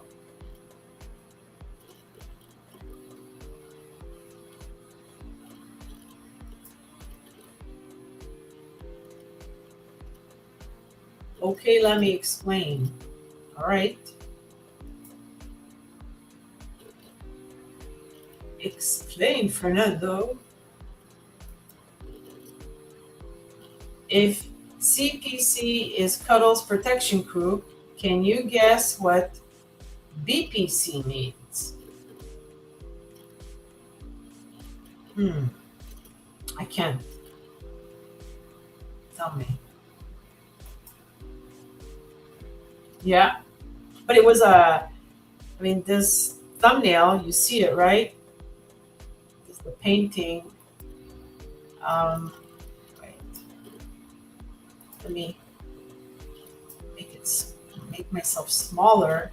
How can I do this so you can see my thumbnail better? There you go. So this was a big canvas, was oil and mixed media. And it looked antique. It looked old, but it wasn't. I made it that way. I should have sold it for a lot more than 800. I undersold it. The lady's husband picked it up. Actually, she's a fragrance lover here in Montreal. And the husband told me, in all honesty, you could have sold this a lot more than 800. I said, I know, but, kind of new at this. So this, this was my decision to sell it for 800. Okay, now let's go back to this. The Cuddles Protection Crew since 2022 is activated. Someone summoned me. Okay. Your ex-friend from Bosnia? Okay. Anna, have you ever played Wordle? Wordle. No, I have not. What is Wordle? Brother Fernando, is Neil in trouble? No, he's not in trouble. Not at all. We were laughing just an hour ago. We were crying, both of us, in tears, laughing. Hello, no bro, but it's always good to see you here. It's cool, when I don't know how you guys feel about, what's the best personality trait that you have? I love making people laugh. What about you guys? I love it when I can make people laugh. You must go? Okay, bye-bye. Yeah, Fernando, why don't you hop on?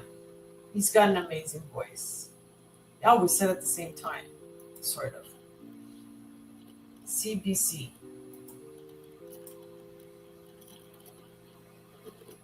Bobby. Nice abstract, Ja. You're good with the knife, I see. Yes, I am. I like that. You're good with the knife, yeah. Definitely. These guys have been talking about my snake tattoo and referring me to a snake, because I have a snake tattoo around my ankle, my foot. And they make a connection, Bobby, my name, Giaconda Anaconda. These guys have no idea that Giaconda is La Giaconda of Mona Lisa. Just wanted to share that with you, Bobby. Yes, yes. And we've got John here. Hello, why don't you hop on, John? Hop on.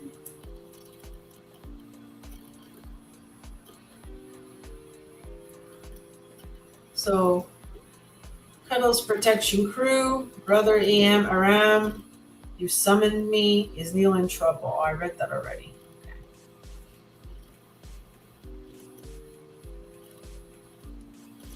Okay.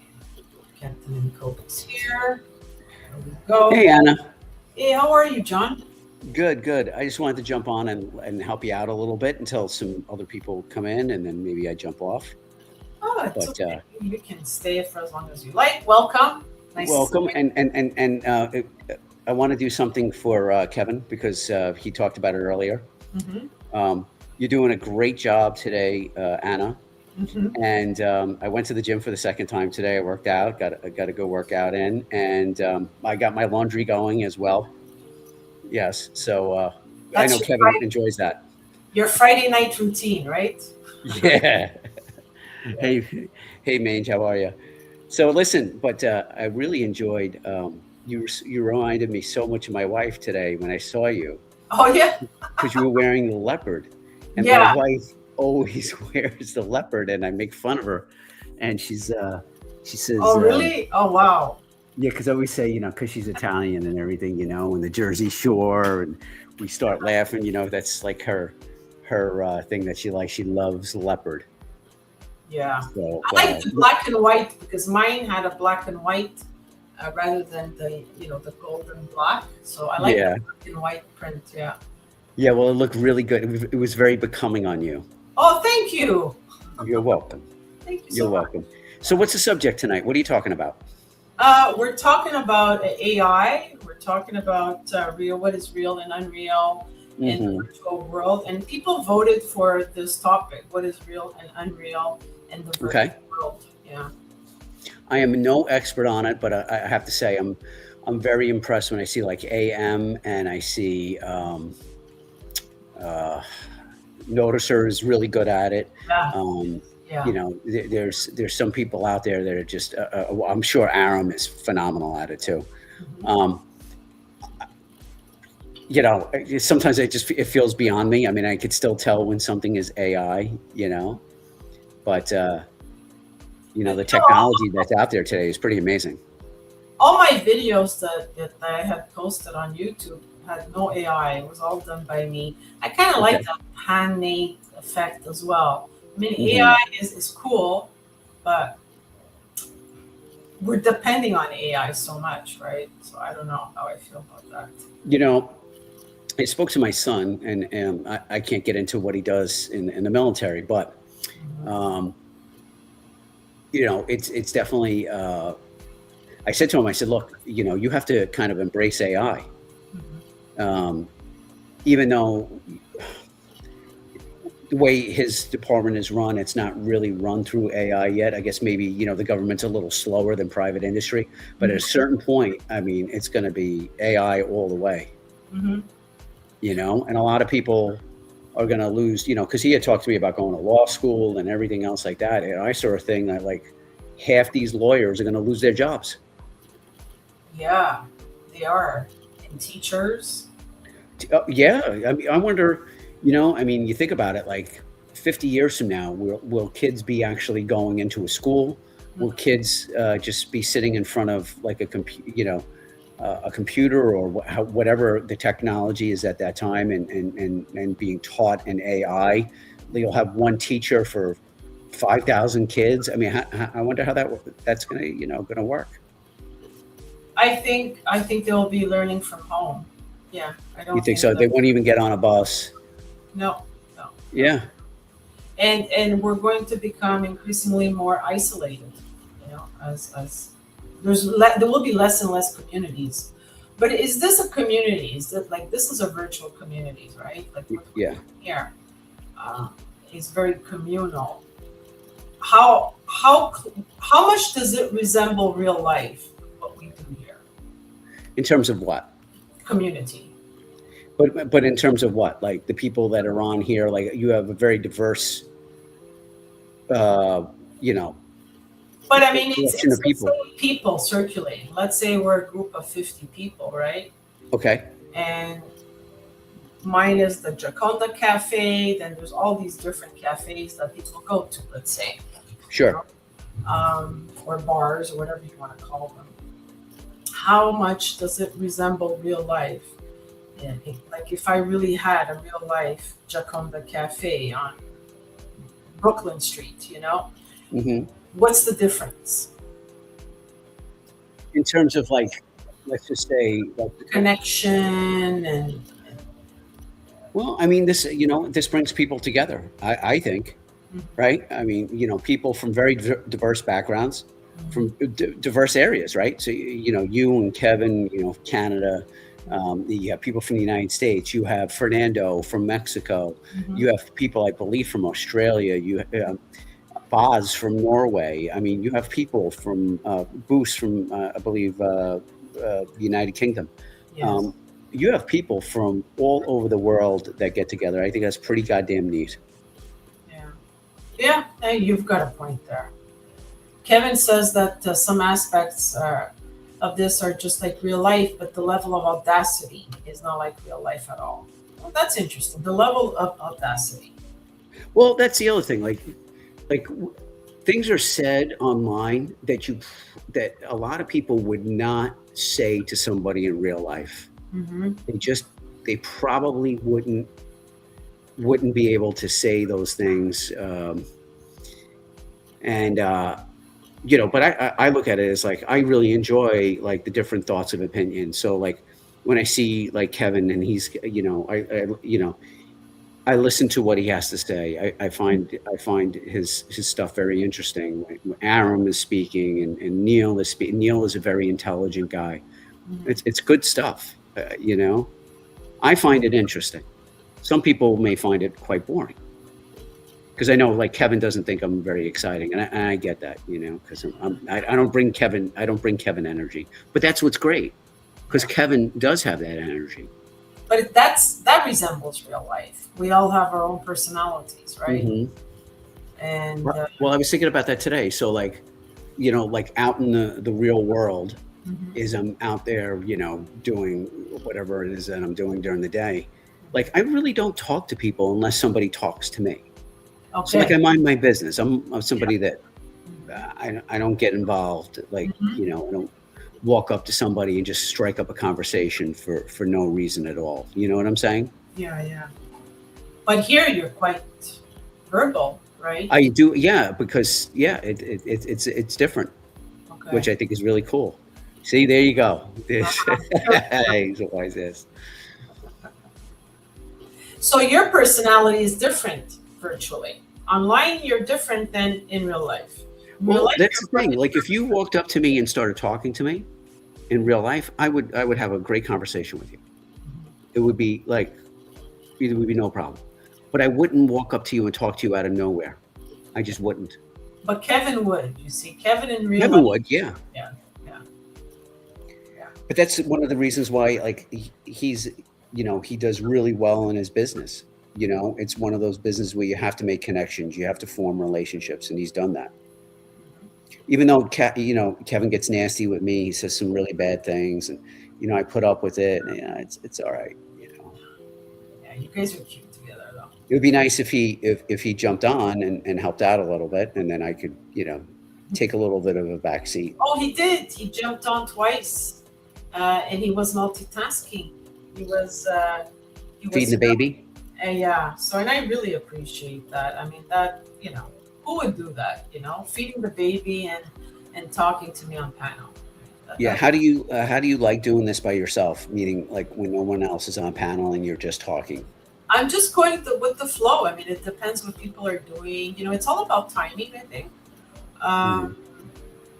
I think people like to get on panel maybe a little bit later, but this is my first time doing it on a Friday evening, right? Mm-hmm. So 2 nights ago when Lucy was here, the panel was, oof, I had Brandon, I had tons of people, but it's okay. It's like this, it's like this. So we can't predict these things, And you're, when you have the chat, I mean, that helps you, right? Yeah. So you can have, you can actually, convert, even though you're not conversing with a person in terms of, actually them speaking, but you can converse with them through their comments in the chat. Exactly. Because so that helps you. We have quite a few people in the chat here tonight, so the chat is quite busy, yeah, but you have to multitask though, Mm-hmm. Whenever you hold a live stream, you're more of a facilitator, It's Mm-hmm. not about you, it's about everyone, your guests, Colin says that's a good point that Captain made about us being a diverse community. Even if we're from English speaking countries, it doesn't necessarily mean we'll always get each other. Oh, 100%. Culture plays such a big role. 100%. Culture plays a very different role. And I'm learning. I'm learning so much, you know. There's Well, I was thinking of Boz yesterday. I saw Boz. He opened a can of sardines and he was eating sardines. oh, And I got to be honest with you, I've never seen anybody eat sardines, you know. But I know people do eat them, you know. But he, you know, I'm sure that's something he's used to as probably since he was a little boy. yeah. You know, Like something he eats. Italians eat sardines. Do you? Never, Oh, okay. never. It's Do you do anchovies on your pizza? no, no. No, And I've I never done. love I'm fish. too intimidated. I don't want to ruin my pizza. I like the pizza simple, very simple. You know, even a margarita pizza is the best.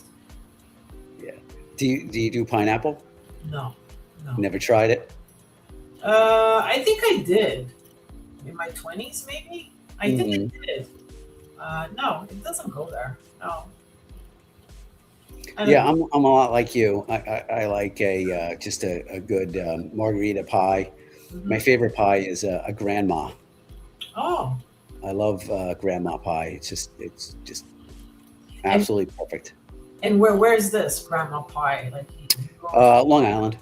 okay. I used to go to a pizzeria, and it was just, it had grandma, and it was just like it was like my jam. It was like a pizza, Hmm. but it wasn't. It wasn't like a Sicilian slice. It wasn't that thick, heavy kind of slice. It Okay. was like in between a regular pie and a Sicilian, and I liked it. I really enjoyed that. That's my favorite. So like anytime I go back there, you know, which I don't like going back to New York, by the way. But when I do go back to New York, Okay. I I go over and get myself a slice, So a why couple slices. why don't you like going back to New York? You know, it's amazing. So me and my wife moved down here 11 years ago, and I've been back to New York, I think 3 or 4 times. The last time I went with my wife, I went where I grew up. Right, I drove around. I was showing her, you know, different places, and I felt like I was in a foreign place. Oh, okay. Like almost like I didn't recognize it because it's just changed So much. so much. You know, So where you're at now, this is your home, your permanent home. You've I know you become, you know, you become used to it. You become used to the people, and um, but you know, one of the things about Florida is, you know, people from all over the United States have moved down here. So you have your natural Floridians, and then you have people that from New York, Jersey, Connecticut, and other parts of the country that have moved down here. We have a lot of Canadians. Yes, I was going to say that from Quebec mostly. Yes, yes, yes. We have one of my good friends. Her family is from Montreal, and I don't ask me where, I couldn't tell you. But she grew up in Montreal, and then she came down here. She went to school, and she got married. Now she's divorced, and Mhm. but you know, she still lives down here. But her mom goes back to Montreal every year. You have a lot of Montrealers that settle in Hollywood, Florida. Hollywood, apparently. Oh yeah. They buy condos there, or they bought condos there, I should say, in Hollywood. Yeah, well, it used to be the east coast of Florida was like they used to call it the New York Sixth Borough, right? Because people from New York would come down and they would go down to the the Fort Lauderdale areas. My wife was offered her job. She had different territories. She could have taken Orlando or Jacksonville, Miami, and the Tampa area. And they kept on asking her, and we weren't coming down. And then finally, they said, "Listen, your husband's retired. Would you consider coming down? And we still have one spot open, and it's the Tampa area. Would you like to go?" And we came, and actually, she was told, "Oh, there's no business down here for you. You know, you're going to regret coming down here." And it's been the best move we ever made in our lives. Wow. It's Very really happy. been great. Yeah. Yeah. Good. Have you been to Florida? Long time ago, but I have good friends that have a condo there, and Whereabouts? they're in Hollywood. Okay, in Hollywood, Florida. Okay, Yeah. on the East Coast. So that's the East Coast, right? Okay. Hmm. And yeah, well, maybe I'll come down. We'll see, but not in the near future. Well, you have people down there not too far away. You have. I don't want to give people up, but there's some people in that area that are in this community, no doubt. Of course. Maybe you could see some people, and then they would meet up with you, and Yeah, that's for sure. I will be well received if I decide to. you go. would be. You would be. I'd love to see you with Neil. Even as a friend, even as a friendship, not even. We are romantic. friends. That's Yeah, no. forever friends. Yeah. Isn't that cool? Yeah, we're forever friends for sure. Yeah. When you talk about the internet and the streams and we talk about diversity, but look at the friendships that you formed. Yeah, I'm very grateful. You wouldn't know Neil. Yeah, that's true. And others, not just Neil, and others. I'm very grateful. But then you have to ask yourself, it's not that you can, hang out with them in real life. So that's where it gets a little tricky. They can disconnect from you and you can disconnect from them so easily, just like that, right? Sure. And then you wonder, what people have an online personality. Yeah. Right. And are they, if you were to meet Kevin, I think my own personality, my own opinion of say like a Kevin would be very similar to what he is here. Yeah. I don't think there's more a lot quiet. of deviation. I think a little bit more quiet, less. I think what we see is Kevin, but the amplified version of Kevin. I'm pretty much the same. Gotcha. I'm pretty. So now, are you done? I know you do the teaching. Are you done for the year? Do you have your summer off, or are you still working? What are you doing? I'll be teaching summer school, but summer school is not full time. It's about 70% of the time, but I'll be doing summer school. So I'll have my 2 weeks off in July and mid-July. That's about it. Gotcha. So in Canada, well, put it this way: in New York, in the United States, you have summer break, and then you have the holiday breaks and stuff like that. I get those two weeks. Okay. Off. Now, do you choose to do the summer school, or could you take off for the whole entire summer? Oh, I could take off. Yeah. I'm a do you bit do of any a do you travel? I haven't traveled in quite a while. Yeah, I used to enjoy traveling, but I haven't because I hate traveling alone. And even when I was with someone, he couldn't have traveled at the time, and then there were family issues, parents sick, and this and that. So I'm long overdue for a nice long vacation. Gotcha. Is there any place that you would really like to go to? Italy. You've never been, or you have? I have, and I miss it. I miss it so much. But I don't. I mean, a lot of my friends have told me, Anna, just buy your ticket and just go. Do you have family over there? Not close family, and a lot of the relatives died too. So yeah, it wouldn't be to reconnect with family. But my grandparents are buried in Italy. I mean, they died here, but their bodies were transported back to Italy. Okay. It would be nice to go there. And now, are you Sicilian or Napolitan? no, my parents are from La Molise, so it's Campobassano, which is center south. Okay. We're not south; we're central south. Gotcha. We're not. My wife is 100% Sicilian. Oh wow, she's hard. Yeah, but it's really funny because she's from upstate New York, and she there's a lot of Italians up there as well. It's just funny because her accent is because I'm used to the New York accent, and the way Italians are in like downstate New York. And then when you go upstate New York, they have the Lakes accent, which is kind of funny. Yeah.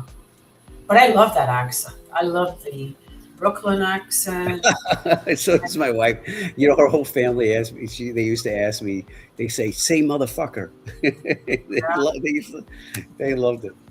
Even Rudy he's from Brooklyn. I love his accent. Yeah. I like it. He likes my accent. I like his. You know? Gotcha. Yeah. Well, he's from Long Island, just like me. Yeah. Oh, but he's still up there, you know. Yes, he is. Yeah. So Captain Blimp said he had an Italian friend only once, and then Captain, what happened? The Italian friend disappeared. Italians are everywhere. Where I grew up, it was mostly Italian. Well, I shouldn't say. Well, probably about 50% Italian, and the rest, you know, Irish, German, you know, whatever. But you know, I'd say about 50% of where I grew up was Italian. I mean, it's kind of like here, right? Montreal too. Montreal is very Italian, huh? Yeah. So is Toronto, but Montreal. I don't know. Montreal Italians are kind of different from the Toronto guys. We speak the language. Most of us speak the Italian language, and the people from Toronto don't, which is weird. It's just a province away, you know. And they're a lot more anglicized, I should say, than we are. These guys are having a conversation. What are they talking about? They're talking about fish. Oh, okay, that's right. I'm lost. Okay. That's cool. Yeah. So Fernando says that he mixes salmon with shrimp. Okay. Do you like fish? Do you like seafood, John? I do like it if I go to a restaurant. I don't like it cooked in my home because I don't like my house smelling like fish. Yeah. Well, I don't eat fish except for the exception of scampi and shrimp. Yeah. Really? So, like on Christmas Eve, like I don't know if you have the tradition of the 7 fishes. Do you do that? I don't, but my mom used to, and I would just eat eggs or whatever, you know, vegetables. And I would complain because I hated the smell of fish in the house. Especially when my parents would receive guests on Christmas Eve or Easter, you know, Eve also, like would we receive people on Good Friday? No, but Easter, yeah. So Good Friday, she would make fish, and then Christmas Eve. That's it. Yeah. That's it, huh? That's it. Yeah. And My ex-wife was from Portugal, and literally from Portugal. She was born there and everything. And came over to the United States when she was 3 or 6. I can't remember. Anyway, but you know, you want to talk about seafood? I mean, that family lived on seafood. That was the mainstay of their diet. You know, and they also lived in a fishing town. Oh, so that so was. She was from the islands. Was she from the Azores? No, she was from Portugal itself. Okay. Yeah, but they were right on the ocean. Meaning, I know the Azores and everything like that. Actually, it's funny. I never even knew about the Azores, and then we ended up having a kid moved into our community. Okay. And he ended up in my grade, and he was from the Azores. He literally was from the Azores, and he was such a nice guy. Yeah, he really was. He was a great athlete too. I remember him. Yeah, they're very humble. Yeah, the people from the islands, they're very humble people, hardworking. Every Portuguese person I've met is extremely hardworking. You know, Kevin, he is very daring when he goes for sushi. Oh, he gets California rolls all the time because you know. Sushi versus pizza. He's a daring guy, you know. How do I do a poll? I don't know.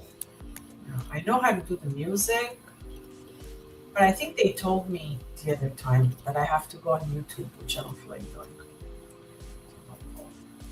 I'm not going to do it. But I'm able to do it on YouTube as a post, though, which is okay. Like every time I want a topic for a stream, I use the poll.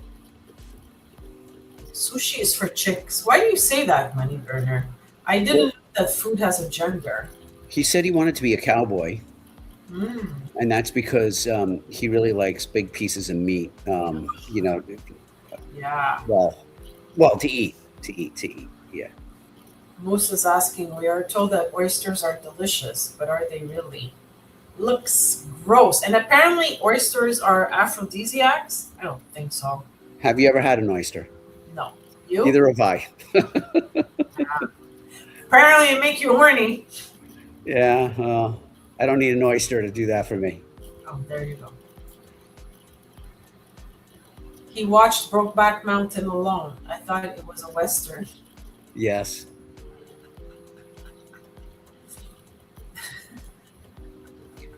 He said that he wanted to go. He had to go horse riding with Neil. I don't know what the hell was going on with that, but Neil declined.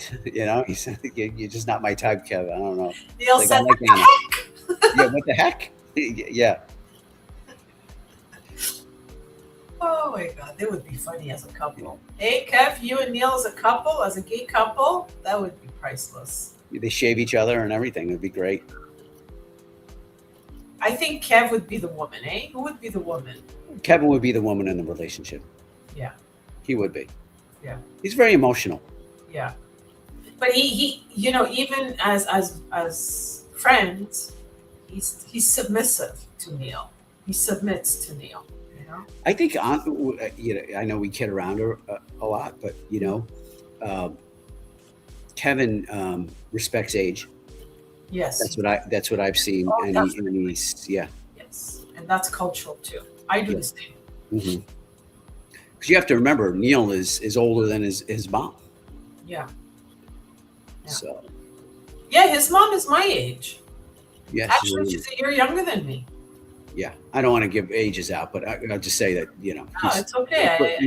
No, I'm careful. I declare my age. I don't want to upset people.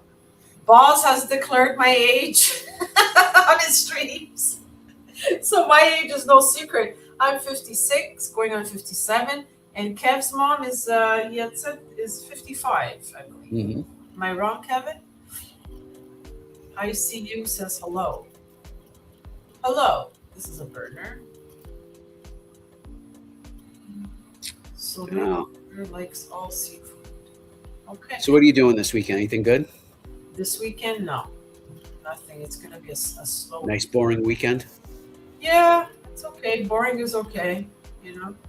As long as there's no problems. Yes, she is 1970. Okay, I'm 1969, so she's a year younger than me. Your mom. Yeah, me and his mom are the same age. There you go. Yeah. She had you young though. How old are you, Kev? Are you 33? He comes across as more mature than 33. ICU says bipolar and gaynando.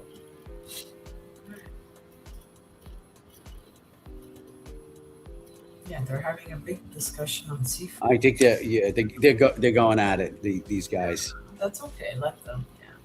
They're having fun. Oh, okay. So he's 36. So she had you at 19? Oh, wow. I tell you, that's the way to do it. I mean, my son is 30 years old, and he left, to go to school when he was 18 years old, and so that would have put me at, Jesus Christ, what is it, 43 years old? Okay. And I still had time to kind of like enjoy, life a little bit. Mm-hmm. Because a lot of times when you have kids and you have them later in life, you don't have that extra time kind of thing. You're just older. Yeah, absolutely. But then again, I never when I was in my 20s, I wasn't running around partying and having like this grand old time kind of thing. You were a serious person? I had my son was 25 years old when my son was born. So I was a dad, and then I was I ended up getting divorced, and and all the stuff that went along with that, which was not fun, and No. How long So were you I married? never felt like I got to enjoy, my youth kind of thing, because I really didn't. Yeah. But how long were you married for? Oh, only 3 years. Oh, okay. It was short lived. Okay. A short marriage, Mm-hmm. but I ended up having my son out of it, which is great. Mm-hmm. Yeah, absolutely. So you have one son. That's it. Okay. Never want any more. Most of the girls that I dated in their 30s, they were already single moms, most of them, or single women. But I Mm-hmm. just, most of them wanted more children. My wife is like the first one I met that didn't. Yeah. Oh, Welcome. is that Kevin? Yeah, it's Kevin. Oh, that's fantastic. It's a nice profile pic. I like that profile pic, Kevin. He's trying to look interesting. You know what I mean? Yeah, he looks good. Oh, I don't got a lot going on. Yeah. The you guys are talking about like you had a kid and 43, the kid was already out. And you know what I would like to do at Yeah. some point? I'd like to be involved with dead bodies. Work in a morgue? Yeah, like something like that. Like, okay, like Muslim people, when somebody dies, Mhm. they wash the body That's before right. they bury it. So you can do that. Like, you just have to go to like a mosque and volunteer. But I'm not religious, so I'm not sure they'd let me. Hey, I'm here to wash the bodies. No, if you're not religious, they won't let you in. Of course not. Yeah, but not because I'm interested in dead bodies. Oh, But I feel like it's kind of the same reason I'd like to kill my own animal one day. What? oh my God. What? Kill your own animal? What Why? is the matter with you? What do you mean? Like a pig or like a lamb or something? I'm gonna eat. No. What do you mean? What's wrong with So me? you wouldn't grow an attachment to To your animal? your animal? Well, it's not. I'm not gonna like raise the pig or something. I don't have a farm. I'm just gonna go to the farm and say, "Let me kill it." So you have no emotional attachment to it. No, I but wouldn't like, be dude, able to do that. that's why it's a challenge. I mean, the whole thing is we have so much detachment from what we eat if we eat meat, right? Like we don't look at a piece of steak and think like this part of the cow and the cow Correct. was alive one day, right? So the whole point is to, appreciate it more. So I want to go and slaughter the animal myself so I can appreciate what I'm eating Then much more. you wouldn't be able to eat it, guaranteed. Well, we'll see, right? So my impression of you, Hmm. I don't think you're the kind of person that would do that. I really don't. I don't think you could do that. You Yeah. slaughter an animal? Yeah, No, you're too I emotional. don't. I don't I- think you could do that. I don't think that way of you. I don't think so either, but I mean, will we eat it? So we're all killing animals all the time. 100%. 100%. So I think it's an important challenge for me to overcome one day. Now, why do you feel that you need to overcome that? Why do you feel that you need to do Just that? it's gonna bring me closer to Earth, right? It's like I'm gonna appreciate what I eat more. Well, It's- there's a point to it. I yeah, see. there's a point. It's not Yeah, but like I don't believe this guy at all. He's so full of shit. No, I swear to God, I've Yeah? been saying this for a long. Yeah. It's also why it's part of the reason why. Like I know I joke around when I say I want to be a cowboy, but I really do want to be a cowboy. Like I really love that lifestyle. But Captain- I would. Captain Blimp says start with a chicken. And he's right. Yeah, chicken or whatever, like like in Iran, when you go back home or when something is celebrated, like they'll sacrifice a lamb, like right in front of the house. Mhm. And then when I went to Iran both times, my mom would call her sisters and her brother and was like, "Yo, don't you dare kill anything because my son can't handle it. Like he's so sensitive." Like one time I found an injured bird in my backyard and I spent an entire day trying to bring it back to life. So I was like chewing up bread and feeding it like with a toothpick. And of course, end of the day, it died, and I cried for like 2 days straight because I'm a little pussy boy from the city. But you go to like some parts of the country where they raise animals, and it's like it's nothing. They're so Mhm. in tune with life and death. And we're like, yeah, birds die. That's what happens. And I've gotten better They're because desensitized. yeah, It's seen as food. It's food, you know? Yeah. is desensitized the right word, or are they just more accepting, right? And we are just detached and in denial of what it is we're doing.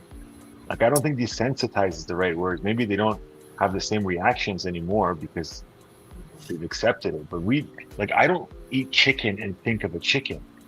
You know, I think of the food. I don't think of I the think animal. sensitized because their first time doing it, they must have had a reaction. And then the second time a little bit less, and the third time a little bit less, and then eventually became desensitized. I don't think that any farmer who kills his first chicken or her first chicken has no reaction. You know, like I've gotten better because ever since like some relatives passed away, like I was always involved with the burial because I'm like the one of the oldest grandchildren in my family. So the you know, the way we bury people, it's like you're very involved with the body. Like there's the washing of the body, then you wrap it, then you have to it's all open casket, and then once you get to the to the grave, before you put him in, you have to open the casket again and then rock the body while somebody prays. So it's like you're constantly touching this dead body Wow.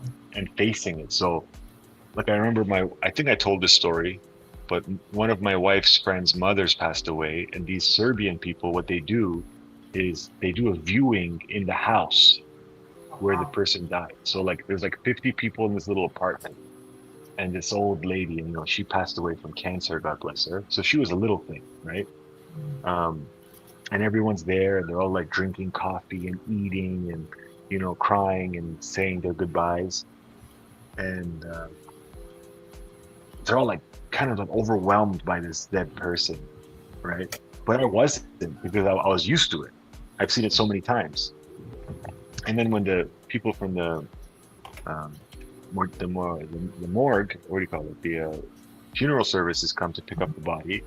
It was one huge guy and one little girl, so it was like an uneven distribution. And it was a tight little apartment. They were struggling to use their little gurney thing to transfer her. So I went up to the guy and I was like, "Listen, man, what if I just pick her up and I'll put her on your gurney?" And he's like, "Oh, really? You would do that?" Because even they didn't want to touch the body. Oh, wow.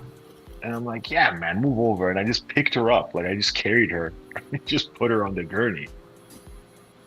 And like meanwhile, like the son of like the husband of the friend was like guiding the dad out, and like they were all like, you know, "Oh my God, what's happening?" And I'm like, "Yeah, well, it's a dead body. It's part of life. Like, why do we have to fear it?"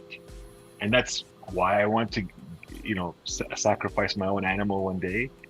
But like, yeah, you're right, Joe. I don't have the heart to do it. I really don't. But I must. If I'm going to continue to eat meat, I should at least have the respect for these creatures to face what it is I'm doing. You know what I mean?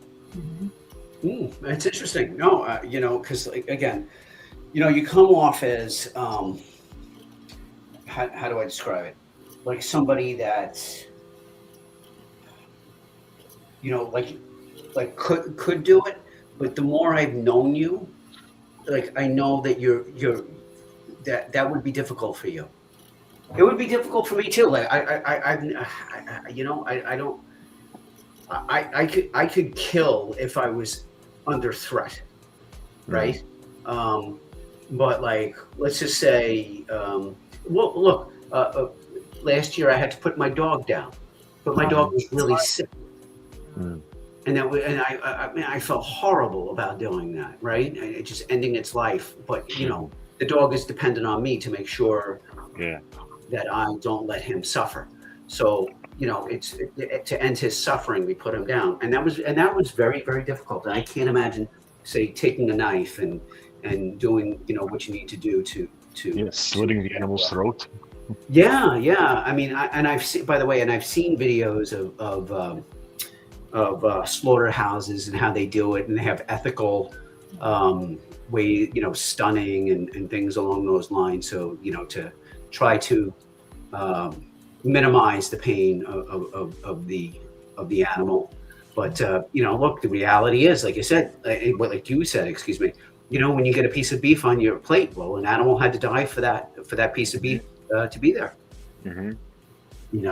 I remember the first time I dealt with a dead body. I was in the police academy, and we had to. I mean, obviously, I'd seen dead bodies at funerals and stuff like that, but they make you go to the morgue, and so not that you're sitting in front of a body as they do the autopsy, but you're outside in the hallway, and you can see that they're doing an autopsy. But they have these huge freezers, and I'll never forget. So they. It's funny that I laugh at this. It's not really funny when you think about it, but it's just the way things happen in this world, and people don't understand that that's the reality. So they open up the freezer, they take the body out, and they just like basically throw it on the steel, what do you call it, gurney. And you just hear because it's all ice, It's like, holy shit. It's kind of shocking, you know what I mean? If you're not prepared for it. When you put your dog down, were you in the room as it died? I was right next to him. I held him as they put him down. Yeah. Me too. I put my dog down in like 2017 or something. 2018, 2017. Yeah. And I was living in Calgary, and I came back for a few days. And while I was there, my dog had a seizure. And then my mom is like panicking and crying. And I said, she's like, what do I do? I'm like, nothing. Don't worry about it. I just took him in my car, and I just drove to the vet. And they're like, what do you want? I'm like, yeah, well, put him down. He's damn near 18 years old. Like, I'm not going to do no damn surgery on this dog. Like, he had a seizure. He can't move. It's done. Yeah. And, he was like, he had bad eyesight and arthritis. And you know what? That dog was healthy till the last day. He just got old. He didn't get sick or anything. But then he had a seizure. And then I was like, okay, let's put him down. Then he's okay, you can wait outside. I'm like, no, man, I'm not going to wait outside. And I was just petting him and talking to him. Then they inject him. And then you just watch him die. Yeah. I know. When my dog, we put him down, and then they bring him out in this cardboard casket, and then we drove him up to the cremation place, and they actually have this water cremation, not like a fire, and you get your dog's remains back 100%, which is, a lot of times they tell you that you're going to get your dog back, and you don't get your dog, right? So that gave us some comfort, and I have another dog now, and she's her head, she's still a puppy in her own head, but her body is failing, and I'm probably a couple of months away from having to put her down too. And that's it sucks. Sorry, bro. Yeah, I remember getting her, and it was not a nice neighborhood, that I got her. And my son was with me in the car. And I had my gun in my lap, and he's sitting there saying, he's like, what are you doing, Dad? Why do you have the gun in your lap? I'm like, just shut up, John. Let's just go. Just get this fucking dog and go. Let's go, please. This is not a good area. I got my, it's nighttime. It's, like I said, I got to make sure that you're safe, kind of thing. But but my wife it's going to be very difficult for my wife. That's going to be very hard. Your wife is more attached, you mean?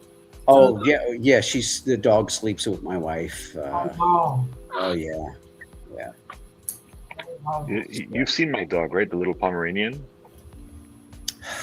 Kev, I don't remember. So it's like a little tiny Pomeranian. It's like 6 pounds. Oh. So like a couple months ago, I'm at home, and this dog is just frozen still and shaking. And I'm like calling its name and trying to move it, and it's like stiff as a board. And I'm like, oh, this dog's having a seizure. So my wife is panicking and she has the baby. This one wasn't born yet. So I said, go in the room. Don't come here. Go in the room. And I was just already calculating in my head. I'm like, all right, I'm going to put this dog down. Like, this is it. And I was already prepared. And then as he's shaking in my arms, I'm thinking, all right, I got to go to the vet, put this dog down, and I got to go buy another dog right away. And so I was thinking, like, how much is this dog going to cost? Fuck, another $1,800. Shit, Because I was like, having a flashback. I'm like, all right, this dog having a seizure. I'm not going to do surgery on this little dog. And, like, if it's his time, it's his time. At 18 years, yeah, that's the other thing too. Like, it's one thing when a dog is 3-4 years old. It's another thing when a dog is 18. Well, this dog is just turned 4. Oh, okay. Yeah, he just turned 4. But I don't know, 5, 6 What pound happened dog. after the dog? No, he just came out. No, he just came out. No, I still have him. He just came out of it. I think he just had like a panic attack. Oh wow! He's a fucked up dog. Like, he's the worst dog ever, but the best. Like, he doesn't listen. He's always in the way. He has no spatial awareness. He barks at everything all the time. He's so yappy. He's always trying to steal food from the baby, but he's so fucking cute and lovable. So whatever. Like, he pisses all over the house all day. We have 2 pee pads, one in the master bedroom and one by the balcony, because he sleeps in the bedroom. So if you have to pee at night, pee on the pee mat. He will stand on the pee mat and then pee on the edge of the pee mat so the pee goes onto the floor. Oh, so shit. every day I have to clean his goddamn pee every day. Oh my god!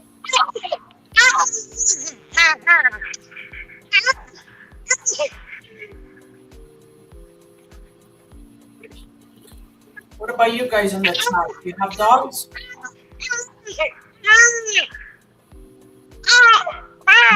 You're very welcome. Enjoy. I don't know if I know you though. Do I know you? You seem to know everyone, and everyone knows you. Manginosis? Manginosis is just a season 1 chatter. He's just strictly a chatter, but he's like a super positive guy. He always brings positive vibes. Mm-hmm. First time I see this. That's why it's like. He's like Captain Blimp, season 1. Okay. But permanently in the chat, never been on stream. Okay. I was thinking of that the other day, Kevin. The first stream I ever went on and actually was on a panel was Neil's. Oh, okay. Before I ever went on Joey's stream, I was on Joey's stream, I think, first in the chat before I found Neil. I think that's how it went. But the first panel I ever went on was with Neil. With Neil, okay. Yeah. What was your first experience with Neil like? It was good. I mean, we were just bullshitting about fragrances. I think at that time he was more. It was more talk about fragrances themselves than some of the other things that he's the other areas that he's gone into now. Mm-hmm. But at the time, I think it was more fragrance related. Yeah. You did quite a few videos on fragrances. Yeah, well, it's funny when COVID happened. A lot of things changed, right? And so, like, it's almost like, you're stuck in the house, and everybody was forced to, like, that was the only kind of interaction, really. You know what, Captain? I was thinking about that yesterday, like the whole COVID thing. So I was talking to a customer about it, and I was so busy during COVID, and I was out and about every day. It was like, and then everyone was like, "Yeah, we're just stuck in the house." And I was like, "Why are you stuck in the house? Just leave." Like, we had lockdowns, but like, it's not like you can't leave your house. Sure. Right. But I have a feeling a lot of the people who didn't work during because I remember people saying, this is just lockdown, and then once COVID's done, things are going to be so different. Well, COVID ended, and nothing changed. The streams are still the streams, right? And I had this whole thing about, like, I'm pretty sure most people here are unemployed. Yeah, or retired. or retired. Yeah, but Yeah. like a lot of people, and then the thing about COVID was the majority of jobs that people weren't working, it was very like entry level jobs, Mhm. but like a lot of like the high level jobs and what do you call it? What do they call those jobs that were necessities? So they had to keep going. Frontline workers. Frontline workers or whatever, and like essential workers, essential. Like Yeah. me, I was considered essential because it's heating and cooling, so we were allowed to still work and all that and operate. But I don't know, not everybody, but there was a majority. In my experience here, a lot of the people who were like, "Yeah, we're just not working because of COVID." I'm like, "Well, what were you doing before this?" Yeah. So like in the business that my wife works in, Mhm. it's dealing with other businesses, so it's business to business, and a lot of the way business was conducted at that point became Zoom. Things were done on Zoom, Yeah, so and so she didn't have. So in her field, what she usually does is she ends up going to your business, say, right, mhm. and but now that's not just that kind of changed, and then a couple of years afterwards, obviously, it went back to come on into the business, see the logistics of it and all the other stuff. So that kind of changed, but you My know, least favorite part of COVID was that the gyms closed down. that was the bad thing. Yeah, the That gyms. was the worst. That was the worst. Yeah. you ain't Hey, kidding. what do you guys think of the vaccine? What do you guys, is this still a sensitive topic? Can I tell you? I'm mad that I got it. Hmm. I'm Why? mad that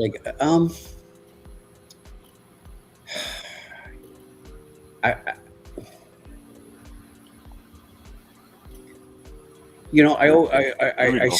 say to myself, I don't know, like I don't know how to describe it. Like I worry about like the long term effects of it. I ended up getting COVID. I got COVID twice, but I had the vaccine before I ever got COVID, right? So, um, How was your experience who with knows? COVID? Maybe it lessened the first time I got COVID, right? So I don't know. What kind of COVID did you get? Was it like a cold or was it like really bad? It was. I ended up with like 103-degree fever.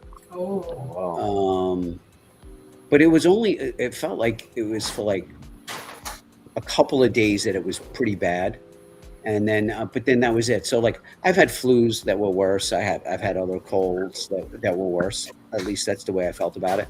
The last time I had COVID, honestly, I think I might have broken 100 or right around 100. It really wasn't that bad. It was like a common cold. Mhm. Have you had COVID? Me, yeah. I mean, I think so. Yeah. You think so? Couple, yeah. Did you take the vaccine? Yeah. I took two of them, I Hmm. took two as well. Yeah. but I'm not an anti-vaxxer. I'm not an anti-vaxxer either. I don't mind that I took it. Hmm. Well, like I don't know. It's kind of a boring topic, I guess. But most people have taken 3 or 4. Yeah, there's boosters. They still administer them. Well, in the United States, the first two shots were really popular, meaning like they people took them, or what they did was they mandated businesses like to have their employees do it. And You had this. Oh, sorry. Go ahead. no. So, but now I don't. Very very few people, I think, take the COVID shot. I really don't think very many do. I don't know how Canada is. Yeah, it's died down a lot. Yeah. But I only took the mandatory two because I needed as a teacher to take them. See, they made you do it as it, right? They said I you need didn't to want do to. this, I really didn't want to take the vaccine. but you didn't want to take it. I didn't. No. Yeah. But I had no choice. That's the part that got people mad, right? That it was mandated, It was Yeah. mandated. Correct. right? That's what got people upset. I mean, at one point at the beginning, you couldn't even enter restaurants if you weren't vaccinated. So, Hmm. Yeah, you had to get that COVID passport, remember? mhm. That piece of paper? Yeah, it was awful. Yeah, I remember going on a cruise and you had to show your paper, Mhm. you know, to get onto the cruise. And here in Quebec, we had curfews. I think in Ontario too, right? We had Oh curfews. yeah. Oh, I think so. I don't know. Yeah, yeah, we did. But nobody enforced it. Like, there was no stories of people getting pulled over by the cops. Like, hey, why are you out? It was like, and even it was in the news that the cops were saying, yeah, we're not going to enforce it. Like, they can't make us do that because a lot of cops didn't believe in it either, right? Yeah, well, this is what made me more mad than anything. Um, you had guys that had COVID, right? And so I remember with the police department. Of course, I was already retired at the time, but I knew a lot of cops. Mhm.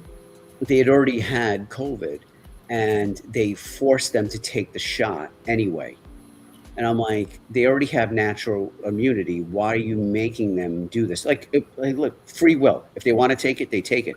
But like, if they don't want to take it, why are you forcing it on these people? I just thought that was wrong. And they fired a whole bunch of people for that, where they But said, don't I'm they not taking force it. vaccines on children? Like, you can't go to school if you don't have these vaccines or whatever. Yeah, yeah, I know, I get it. Yeah. I don't know. But they say that there may be secondary effects from this vaccine. It may affect your nervous system. Listen, medication is powerful. Like, Boz took a medication and it made him autistic for a couple days. Autistic? You guys didn't watch my stream? No. It made him autistic? The last stream I did, that's up with Boz. I was asking about a timeline about Dahlia, and he was saying how no, no, no. See, the thing with that time when I cussed her out, I was on this medication and I went on the spectrum. So what? He's like, yeah, I took this medication and it kind of made me autistic. For what? One day? I know he has to take. He's talking about he gets vaccinated once a month or Oh, once every okay. 3 months. Anyway, no, I'm just cracking a joke. But I don't know. I just the way I look at it, I'm like, I feel like I'm as strong as a bull. Like, no vaccine's gonna stop me. Hmm. Well, here's one for you, Kevin. Hmm. So you're in great shape. Well, certainly in 2020, you were probably in better shape than you are now, 'cause that's before you No, had no, children. no, no, no, no, no. I was in better shape right before I had this second baby. I was in Okay. much better shape. Yeah. You know Okay. why? Because I knocked off the booze. Oh, that's right. Yeah. Okay. Yeah. Right? Yeah. Okay, go ahead. No, what I was going to say is, like, if you got COVID and so at that time you would have been like early 30s, the Mhm. chances of it being fatal to someone like you is very, very low because you didn't have you're not diabetic, you don't have heart Mhm. problems, you don't have, what I'm saying, these pre-existing conditions that would cause, COVID could possibly cause you to, a high risk of death. Mhm. Um, but I get it. Like if you're 85 years old and you have these comorbidities, yeah, sure, Mhm. I totally understand it. I look at both sides of it. I'm not one of these people that's like, screw this. This is bullshit. I get it. I totally get it. But I did get it, under the advice of my doctor because I'm retired. I didn't have to get it, and I got it. But then I think about it afterwards. I'm like, you know what, John, you probably shouldn't have. But I listened to my doctor. We put our trust in doctors, Trust. Hmm. Yeah. and he's my physician. He was my physician then. He's still my physician now. I love the guy to death. He's a great guy. Is he Um, Jewish? no, he's Indian. Oh, He's he's a good doctor then. what's that? He Yeah, must be a good doctor then. yeah, yeah. No, he's great. I love him. He is my doctor, but I also consider him my friend in many ways. We have, I've had a lot of laughs with the guy, but I just I look. I trust my doctor, But afterwards, you turn around and say, yeah, I don't know, should I have really done that? But I did do it. So Colin actually was bedridden, right, for 3 months, he said. Um, and now he's saying, Manj, it was weird because the first couple of times weren't too bad, and I do have a shit immune system. So some people with compromised immune systems didn't react well to the vaccines, actually. Mm-hmm. Um, that I am aware of. Um, My older daughter had to get like a vaccine like a month ago, uh, and my wife was like, no, I don't know if we should. She just got over a cold, you know, like she's not sleeping well. Like, I'm like, listen, I've been roughhousing with this baby from as soon as I possibly could, giving her like strong athletic massages, whipping her around, wrestling her. Like all I do is like bite her and throw her in the air. I'm like, she's not gonna say a damn thing. The nurse gave her the vaccine. She didn't even blink, and the nurse was like, "Did?" I'm like, "Did you give it?" And she's like, "I think so," but she didn't say anything. I'm like, "Yeah, that's my girl. That's my girl. She doesn't care." You know, like, okay, listen, She's tough. oh my god, listen, guys, I am so rough with that baby, and like, no, I'm not abusing her, obviously, but like, I get it. You know, like I just manipulate her body and wrestle her and like bend her and stretch her and throw her, and she's always laughing, but I just want to wake her body up, right? Like, I just want to wake up her muscles and her reflexes and all of that. Like, I just pick her up, put her in 18 different positions, bite every inch of her, chew on her skin, like just get her used to feeling like, you know, alive. You did the same with the first? Well, that's what I did with the first one. The second one is too little. She's only 6 weeks. I can't. She's a little potato right now. She's in my arms. No, she's too young for that. But the older one, yeah. And at what age did you do that? What age did you start? When did I start? As soon as she could do her tummy time and roll over, like, you know, once she was a little bit mobile, I started doing that kind of stuff. So what, a year? I don't know. I don't remember these things. I don't know, a few months in. Oh, it's a few months in? Yeah. Like, she's 1 year and 7 months now. Like, I noticed today. Small though. My God, I thought the first one was 3 for some reason. I know. Yeah, she wears 3-year-old clothing. Okay. She's like in the 99th percentile of height and weight and head size. She's tall. She's gonna be tall. Nice. Well, you know, I'm tall and my wife is tall, so, and my dad is tall, so hopefully. How tall are you? I'm like a little over 6. I'm like almost 6'1". Oh wow. Yeah. I mean, I'm not tall. I'm just like, I think I'm the beginning of tall. Mm-hmm. I'm the beginning of tall. You know, like Eugene. I've hung out with him. This guy's like a fucking refrigerator. Yeah. He's Eugene is 6'4", isn't he? Yeah, something like that. Like, he's really tall. Like, if you're 6'4", you're like the top 1% of all men in terms of height. Yeah. No, you really are. Like most guys. Listen, Eugene is a problem. Okay, like, I always sound like, man, if I was single back in my day, like with him, oh shit. Oh shit. This guy, like, he's so outgoing and like chill. Anyway. He can get anyone. He can get any woman he wants. Absolutely. Yeah, for sure. He has it. Yeah, my daughter, the older one, like, I noticed a couple of days ago, like, she has like scraped up knees. You know, and I was so proud of her because she's playing. You know, like, I take her to the park and like she gets in the sand and like she climbs like on the concrete into the sand, and she tries to climb the stairs and go down the slide by herself, and she tries to grab everything, and like she's playing, you know. And like when we walk, I never put her in the stroller. Never. This stroller, I use it just to carry her bag, like her diaper bag. When we go to the mall, and I teach her to walk with me, and like I don't even hold her hand. I just tell her, you know, you have to stay beside me, but walk with me. And like she'll go up to people and like look at them and wave at them and blow them kisses, and like I don't discourage her. You know, I let her be free a little bit and get her confidence and not be afraid of the world. I think that's good. Yeah. Like, sometimes I go to the mall and I see like 4-year-olds in strollers, and I'm like, why is this kid in a stroller? Like, the kid can walk. He can fully walk. Yeah, so But why do they put them in strollers? I think it's easier for the parents, right? Because when the kid's not in a stroller, you have to be very, very alert and attentive and chase them around. But when you lock them into a stroller, like, they're not going nowhere. Mhm. Mm. And I was talking about this today. Like my baby, uh, like we put a plate of food in her high chair, and then I give her a fork, and she eats with the fork, and then she makes a mess. She gets the food in her hair. She whips the food around, and that's part of learning. Like I tell her, baby, you're not supposed to throw your food, and like she figures it out. But that's, the mess that she makes is the cost of learning. I see 9, 10-year-old boys and girls, usually boys. The mother is cutting up the food and spoon feeding the boy. I've seen it on many That's not occasions. healthy. That's really not healthy. Of course, you're handicapping the child. That's right. And I'm thinking, why would they do that? And I think a part of it is like they don't want the mess. That's part of it.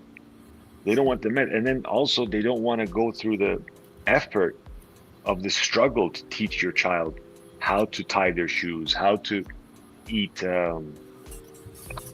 eat by yourself. And like I told my wife, I'm like, listen, there's no Velcro shoes in this house. Like there's not going to be any Velcro. Like we're going to tie her shoes, and then she's going to have to watch us tie her shoes every single time until she figures it out. I like to put the Velcro on. I mean, just like a sandal or something is different, but we're not going to purposely buy Velcro shoes to avoid tying them. You know what I mean? Yeah.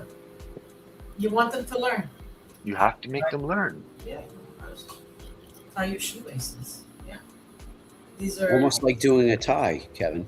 almost God like damn it. Dude, I have the worst experience with suits. You want to, real quick, Yeah. I went so for my wedding, I proposed to her in January and we got married in May, right? So it was real quick. And I went to go buy a suit. So I go to this place to order a custom suit. And I'm like, look, I have like 6 weeks till my wedding, 7 weeks or something. Is that enough time? And he's like, man, that's like, you're going to have like 4 weeks to spare. Of course, there's enough time. So I go, I order this suit. They delay it by a week. 3, 4 weeks later, I go there. It's not ready. No, it comes in, but it's the wrong size. I'm like, how did you make it the wrong size? You took my measurements 50 fucking times. Oh. No, we made a mistake. I'm like, okay, so let's order another one. He's like, no, there's not enough time. So I go and I get upset. I go and I buy a suit off the rack to have it fitted. I'm getting the timelines wrong. I think I had like 1 week left when the suit was prepared, and they told me that they couldn't do it, couldn't fix it. So I buy a suit off the rack. You guys know Canali, right? I've heard. Yeah. Okay. Look up Canali suits. They're a couple $1,000s. I bought a Canali suit off the rack, gave it to the tailor. He destroyed the suit, like completely decimated the suit. And if it was any other time and my wedding wasn't a few days away, You wouldn't put up with it. I wouldn't. No, I'd be like, what are you guys doing? Like, go buy me another suit. You ruined the $2,000 Italian suit. Mm-hmm. But I didn't have time. So I'm like panicking now. I go and my mother takes me to this store. It's like the equivalent of like Neiman Marcus. It's like a high-end men's store. Harry Rosen, you know it, Anna. Yes. So we go to Harry Rosen and my mom walks in and she's like, listen, it was my dream since he was born to see him one day in a tuxedo. He's going to have a tuxedo. And mind you, this is 3 days before my wedding.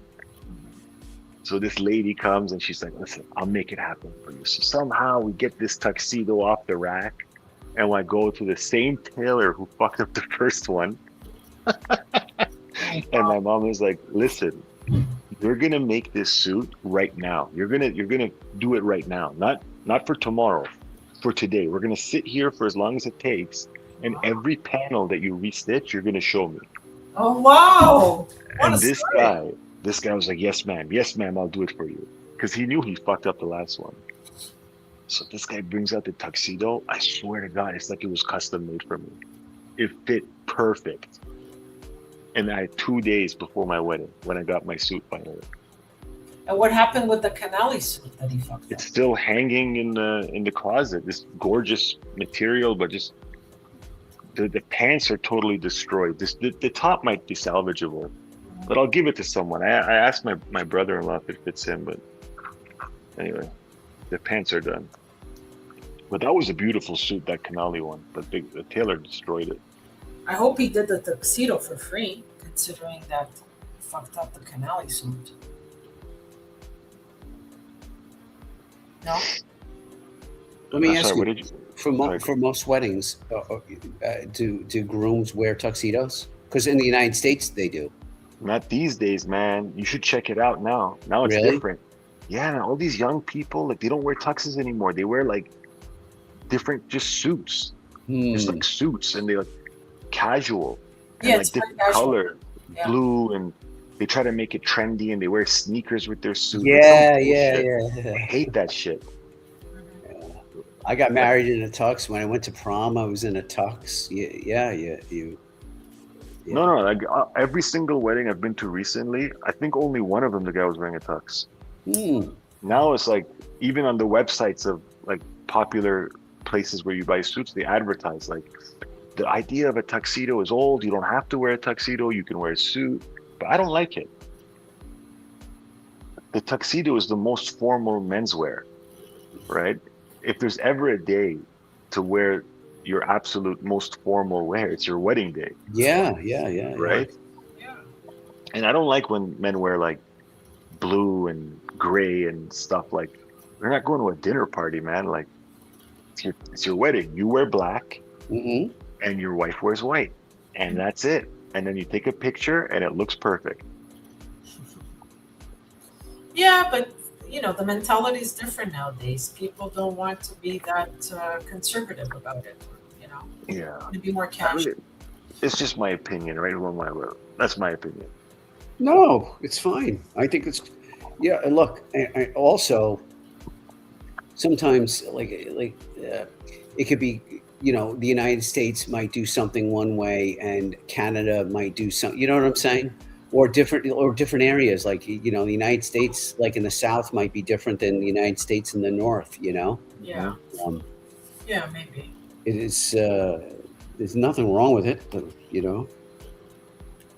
it's funny because when myself and my wife got married, we did it in Long Island, and when so her family came down, from upstate New York.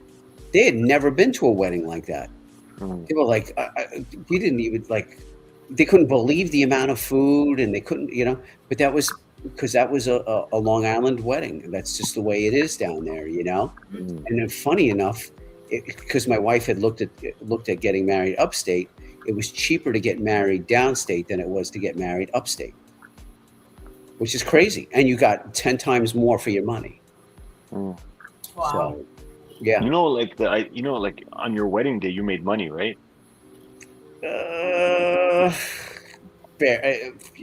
I'd say we broke even. Broke even. So it used to be that you get the busta, right, Anna? Yeah, of course. Right? Like, what's that? You get it's the purse. Like, you get something to start your life with. Yeah. Now, break even? What? There is no break even. Now you lose a lot. You lose, yeah. A lot. Like, I remember the guy we rented the venue from for our wedding is this big Italian guy, this gay guy. He's really cool. And he was telling me the prices, and I wasn't involved with any of the wedding planning. I told my wife, I said, listen, don't ask me anything. Like, whatever you think, if you want to ask me, sure, but you don't need my approval. I trust you 100%. Do it on. She did it all in like 2-3 months. She planned this whole wedding. So she's like, come, you got to pay this guy, right? I'm like, okay. And I went there, and I'm like, how much is it? And he's like, this much. And I'm like, bro, what the fuck are you talking about? I start yelling at him, and he's laughing because I'm yelling at him the way I yell, not angry. And he's like, buddy, what, you think you're gonna get a booster? I'm like, yeah, man, isn't that the way? He's like, no, man, those days are gone. And he told me ever since COVID, the price of like everything went so high now and it never went down. It never dropped. And he's like, no, man, those days are done. I'm telling you right now. He's like, don't expect to make any money. He's like, you're not even going to break even. So, yeah, and we didn't. We like, not even close. But, you know, whatever. So me, my mom, and my ex-wife paid for my son's wedding because her family really doesn't come. They really don't have a lot, and so we ended up paying for the wedding.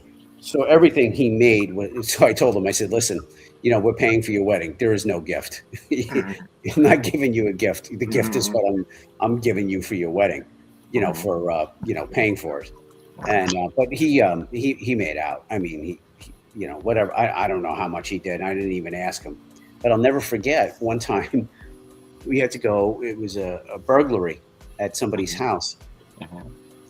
The Asians, so they had gotten a lot of cash, right? And I know this wasn't a fake thing. It wasn't an insurance job. He goes, "We don't have the insurance." So I know it wasn't like he was like bullshitting me kind of thing. So they had gotten all this cash. They left it in the house and they went on their honeymoon. They came back like normal people. The next day, man, you're going to the bank and you're depositing all that money. Like that's what I would do. I wouldn't leave cash around, but they stupidly didn't do that. And the house got burglarized and they lost, I don't know, every freaking penny from their wedding. Was, oh man, I wouldn't know what to think. Horrible.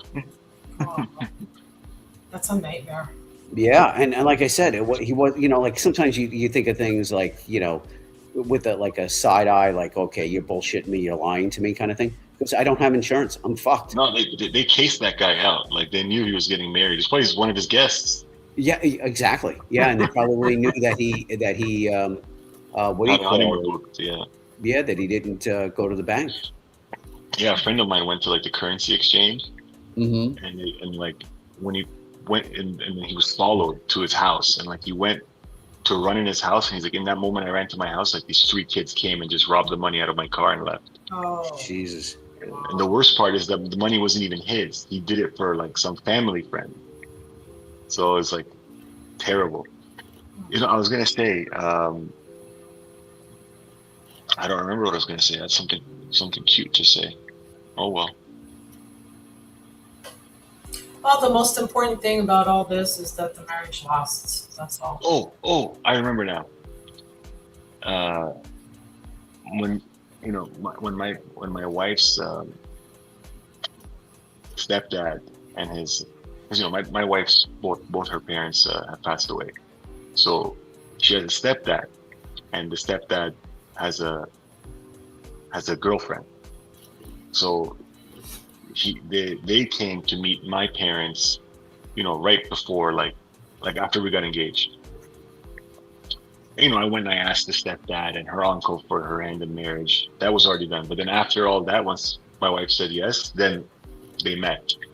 So, they came to my parents' house, and it's me, my mom, my dad, stepdad, the girlfriend, my wife, and my aunt, my dad's little sister.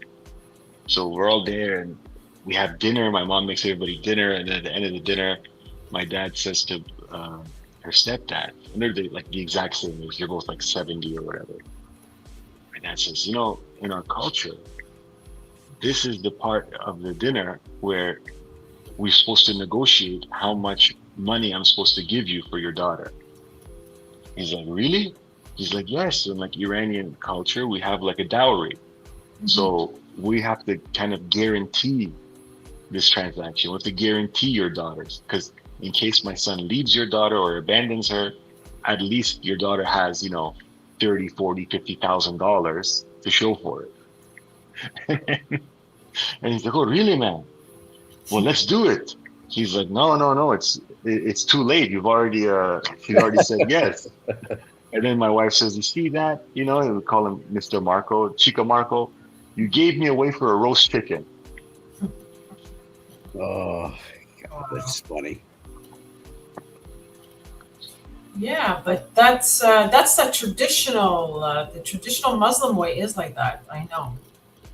Is it a Muslim thing?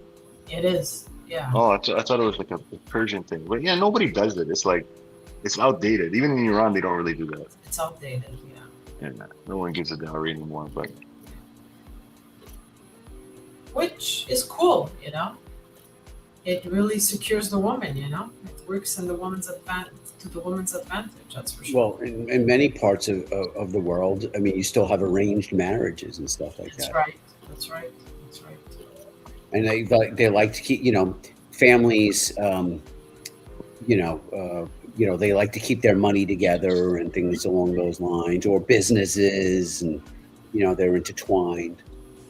So that's kind of interesting, and it's funny. I wonder what the divorce rate in those are. I bet you it's lower. very low. Very low. Yeah, Very that's what I was low. gonna It's say. a known It's thing. lower, It's right? a known. It's a very popular statistic that shows arranged marriages have like the lowest divorce rates. Isn't that funny?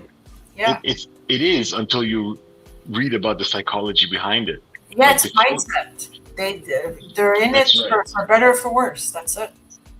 Yeah, and it's like it's a cultural psychology where, in the West we're very individual based. Like, how do I feel? How do I think? Mhm. What's good for me? But in the East, it's more what's best for my community, what's best for my family, That's right. Mhm. right? So the idea of a marriage is not even the marriage is not just for him or her.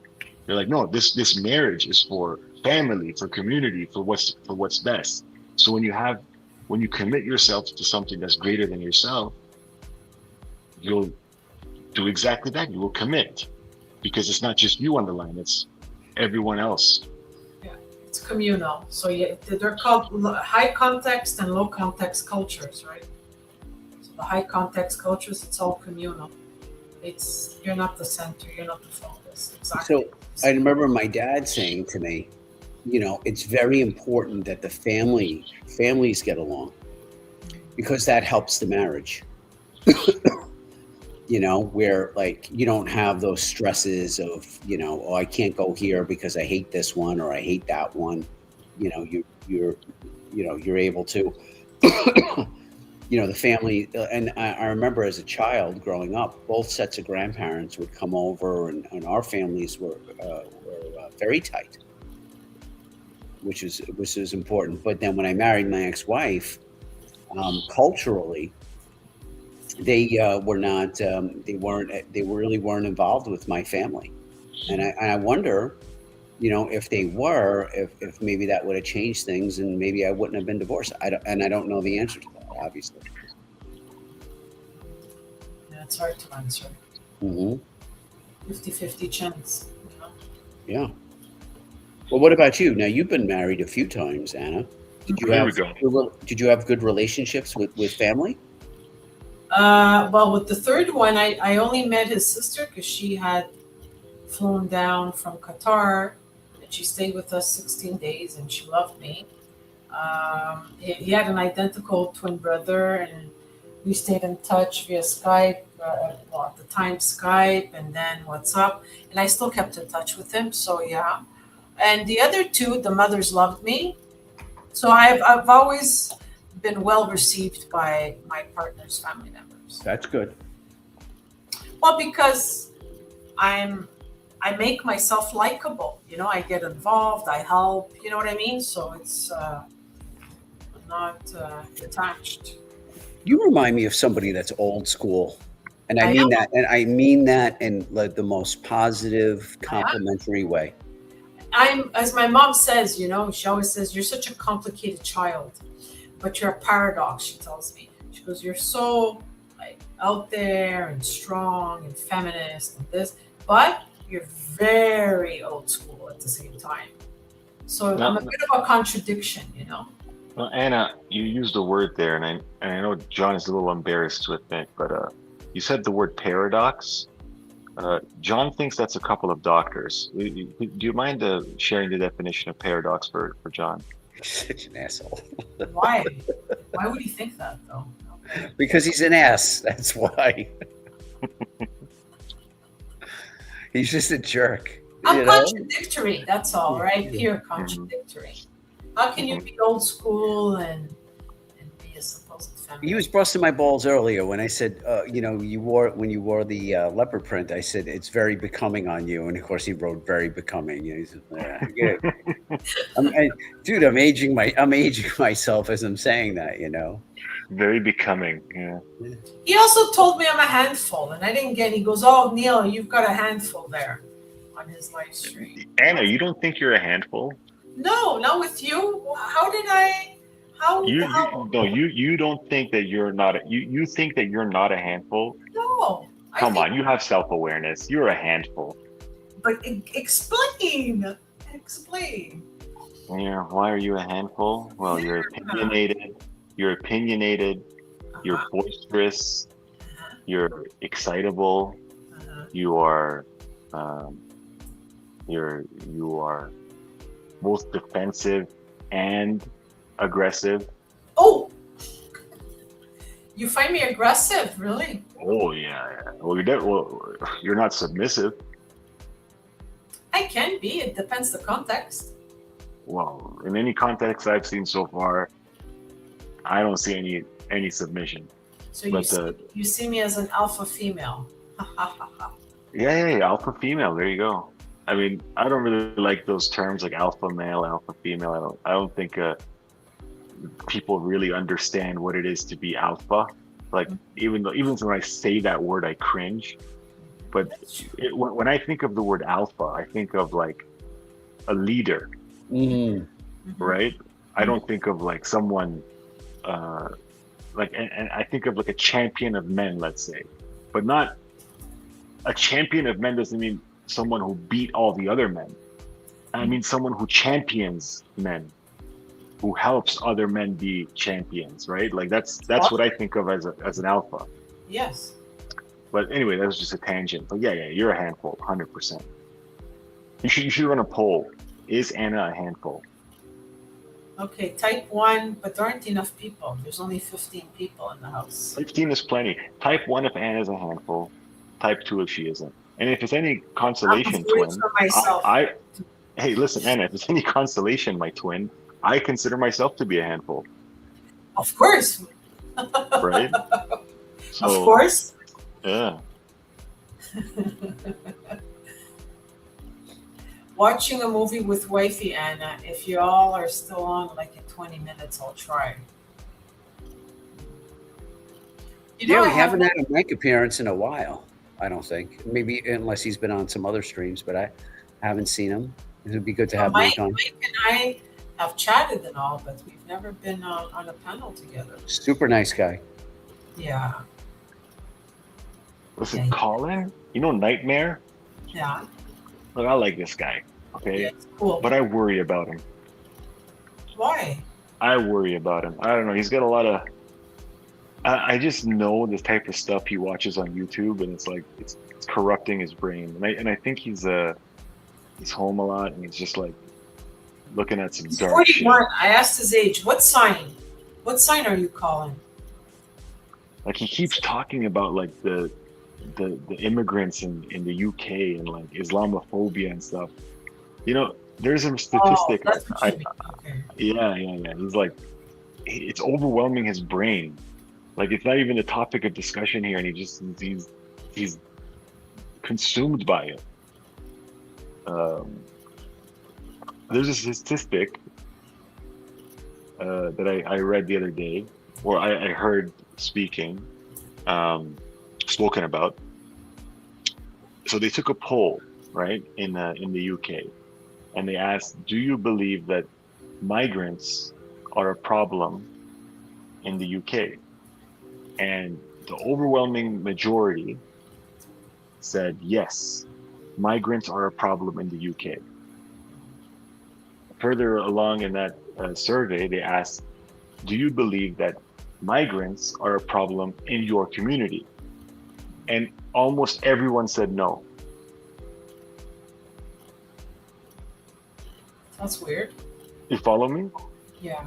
So everyone thinks there's a problem with immigrants in the UK, but nobody finds there to be a problem where they live. So what does this tell you? Hey, Kevin. In the United States, they say what do you think of Congress? And they have a very low opinion rating. And then they ask them, well, what do you think of your congressman or congresswoman? And it's a much different story. And they like them. Yeah, and I you just want, wait a second. So you It's hate the same thing. Yeah, and just a different, yeah. It's the same thing, but the reverse, right? It's like so if you don't think my immigrants are a problem in your community, if everyone thinks that immigrants are not a problem in their community, but it is a problem in the UK, so where are they getting this information that immigrants are a problem? Well, it can only be from the media. And there's a lot of media out there that's just trying to play these culture wars, get the people to, be against each other so that we don't focus on what's really going on, like all the terrible things that are happening around the world. They just want us to focus on dividing us within our own country. So for years, Kevin, it's always been the police harass black people. The police kill unarmed black people. But when you look at the statistics, it doesn't bear that out at all. But the narrative, right, about, say, racism and things along those lines, that sells, right? Here's this innocent person that was shot, or, and I don't want to get all into this, but I'm just saying, like, even political campaigns, this guy is a Nazi, this guy is this guy is that, and it's like, well, you're taking things and just you're blowing them out of proportion, or you're saying things in order to get an emotional reaction out of people, things that are just not true, right? But that's what people do, and that's what people respond to. Obviously, they always used to talk about, oh, we don't like negative campaigning, but they do negative campaigning. Why? Because it works. Mm-hmm. At least in the United States. I can't say in Canada how you guys operate. I can only talk about my country. Politics are less of a topic here. What do you think, Anna? You're more involved with people than I am. You're in academia. You're dealing with the right crowd to understand to keep your finger on the pulse. Well, I work at two schools, so McGill is one world, but then the school board is another world, right? Mm-hmm. So, but are politics like a topic of discussion? Not really. Not really, right? Yeah, like Canadians, we don't really we don't have like left and right wing. Yeah, I know, but here in Quebec we have the language. Oh well, that's different. The Bloc Québécois and all that, the separatist movement. They want to shut down all the English school boards, so we're in big trouble here in Quebec. Is that to preserve the French language and the French culture? Yeah, still 35 years later. Yeah, so it's a big problem. They've made so many problems here in Quebec. Do you think, are you part of that? I don't think you are. No, I'm not a separatist at all. No. I'm an English. True. No, we don't have that stuff here, like left and right wing and conservative, and like the Liberal Party. Like we have three major parties here, and two of them take turns winning, and it's usually the Liberals. So we have the Liberal Party, the Conservative Party, and the NDP. So the Liberal Party is actually center to center left, and the Conservative Party is like center right, and the NDP is like left wing, like socialists. Like they're the Bernie Sanders. Right. Yeah. Right. So we don't have like a super right wing, like hardcore Republican, for example. Mm-hmm. Like even this Pierre Poilievre, as loud as he is, he's like center right. Mm-hmm. He's not as hard as he barks. Like when you look at his policies. I like him. It's all the same shit. Makes no difference. We don't make enough money to be affected by these things, in my opinion. Taxes go up 1%, they go down 1%. It's all washed out in the end. A little bit of inflation, a little bit less. I don't know. So Mikey's asking, am I in the wrong bar? Kevin talking politics? Yeah, the spirit of Neil is here. I like to talk politics, but if Neil is there, I'm just gonna get steamrolled, and his goddamn microphone is so fucking good, you can't get a word in. Just Yeah. He has a top-notch microphone. oh my god, and he keeps updating it. That's the other thing. He doesn't settle with it, right? Like every like 6 months to a year, he's like, yeah, I got another one. This one was 400. And he'll let you know how much he paid again. This Oh one's real yeah. good. It's like Oh yeah. $420. I got that one. I got rid of that. This one, $600. Son of a bitch. Yeah. I have Mike He would envy. hate living here with all the taxes we pay. He wouldn't like it here, especially in Quebec. We pay the taxes are just horrific. Today in the UK, a Sikh man was convicted of murder for stabbing a teenager to death. Oh, Oh God. I just started Colin. reading this. Come on, Colin. Give your head a shake. Give your head a shake, man. Do you think he stabbed the guy to death because he's a Sikh or because he's a psychopath? Good question. Right? Mm-hmm. But I don't know. People are all like where I live in Toronto is like super multicultural. It's like the most multicultural part of the greater Toronto area. And like I take my daughter to the park. It's like there's Ethiopian kids, Somalian kids, Indian, lots of Chinese, Black, Caribbean Black, like Afghan kids, Arabic kids. I saw some Spanish kids, Balkan. I see everybody, and I love it. I love it. Like my daughter goes and plays with these Indian girls and plays with this, black boy and this Chinese boy, and I'm like, yeah, that's it. Like, learn. This is the world. Of course. We're all just humans. Don't look for people only that look like you. Mm-hmm. Like, That's just important. mix and mingle. Yeah. And once they learn that at a young age, it's fine. Yeah. It becomes ingrained in their brain and it's fine. And the opposite can happen too, right? And it's also ingrained. Look, I remember my mom's best friend was this Jamaican chick, Nicole. And my dad's favorite worker, who was like his friend, was this guy Norman, and he was a Jamaican guy. I don't know why my family loves Jamaicans, and I love Jamaican people.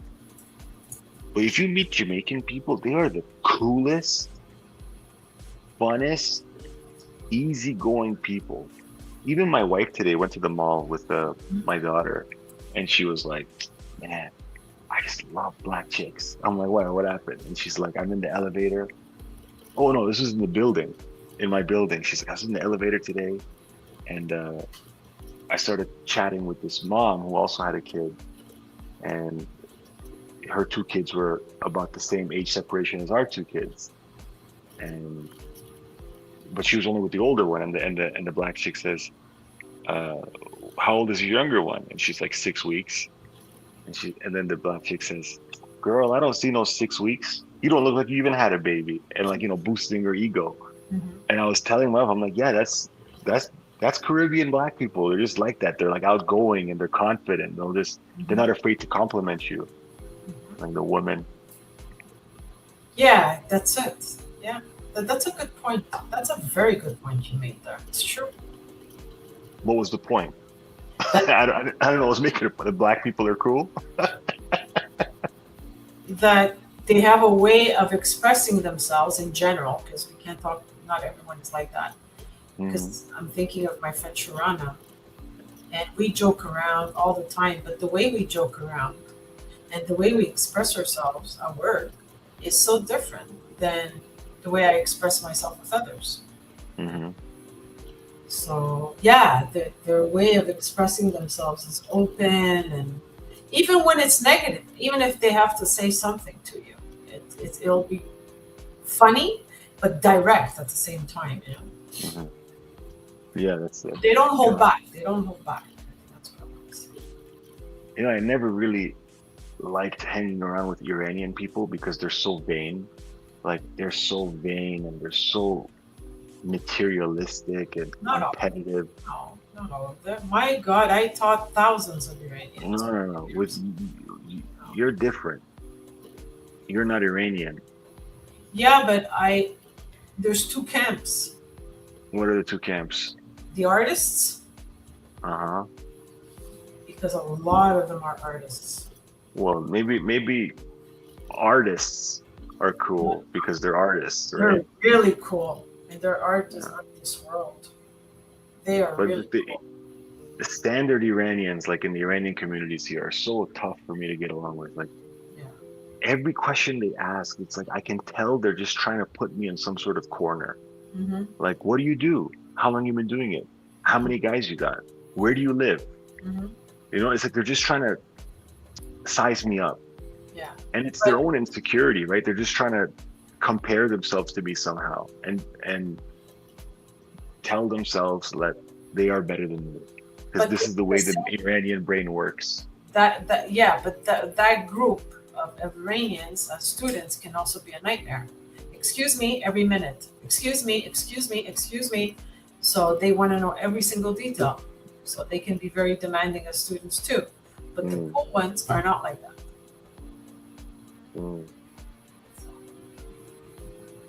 I had one student tell me that she didn't deserve an 8 out of 10. She deserved a 10 out of 10. Well, what was the assignment? It was an assignment. This was on McGill, and I got very angry with her. Said, are you actually telling me how I should grade you? Well, but that's common. It's common for students. No, it was the first time ever. I never had ever. First of all, I'm a generous marker. Mm-hmm. It's not about failing, even though this is a McGill course and it's credited. But I said, you telling me that you deserve a 10 out of 10. Do I come to your workplace and tell you how to do your job? What gives you the right to tell me? What was the assignment? What was the assignment? I can't. I mean, it's a course. I can't. Explain it on a live stream. What was the assignment? Was it like an essay or like a painting or like a test? What was it? No. This was an ESL class, but it was a credit course on McGill, and it was a task. It was a task that she had to do online. And okay. The class average was about 75 or something, or 8, and she got an 8. But I always heard of like students going to their professors during office hours, and like when I was in university, and like arguing their grade and saying, no, we don't, because we're not professors, we're lecturers, really. This is the School of Continuing Studies. Mm-hmm. And yeah, the passing mark is they need a 55 to pass, but they need a higher average if they want to continue, because with us, then they can continue and do a graduate diploma in whatever, human resources and management or something like that. But anyhow, so sometimes they can get a little bit feisty, but the cool ones are just cool. They laugh, they mingle with everybody, and they're just a pleasure to teach. What did you study in university? I studied English literature with a minor in women's studies. So I'm one of the pioneers with that minor in women's studies. We fought to get that back in the 90s. And I have a master's in educational studies with a specialization in administration and policy studies. My cousin is getting her PhD at UCAM, I think. Nice. Or McGill. I know she got her bachelor and her master's at McGill, but I don't know what she's doing where she's doing her PhD. But it's in like environmental studies. Nice. She's what's she doing? She talks about like. Must be really proud of her. And she has like she studied women's studies too. She's like a hardcore like feminist, hippie, you know, like her son, like she wraps it in like reusable diapers, like cloth diapers. I don't know what the fuck. Oh wow. That's Yeah, she's hardcore. That's Yeah. hardcore, man. Listen, Anna, she is hardcore. Like at her wedding, she didn't serve meat Oh, because she's a vegan. She's a vegan, but are the guests vegan? Well, that's what I'm saying. Damn. Oh my gosh. Yo, listen, her wedding was the fucking worst wedding I went to in my life. It was the worst. And you know where it was? Do you know where Alma, Quebec is? Yes. Do you know how far that is? Yeah. It's like 8 hours away from Montreal. Yeah. We drove 14 hours. 14 hours. From Toronto, because it's 6 hours to Montreal, and it was like another 7-8 hours to Alma. We drove 14 hours, and we didn't even get a piece of meat. I had like a grilled portobello mushroom for dinner. Oh my god. Oh my god. We all like me and my marry an Iranian though. I'm sorry? She didn't marry an Iranian.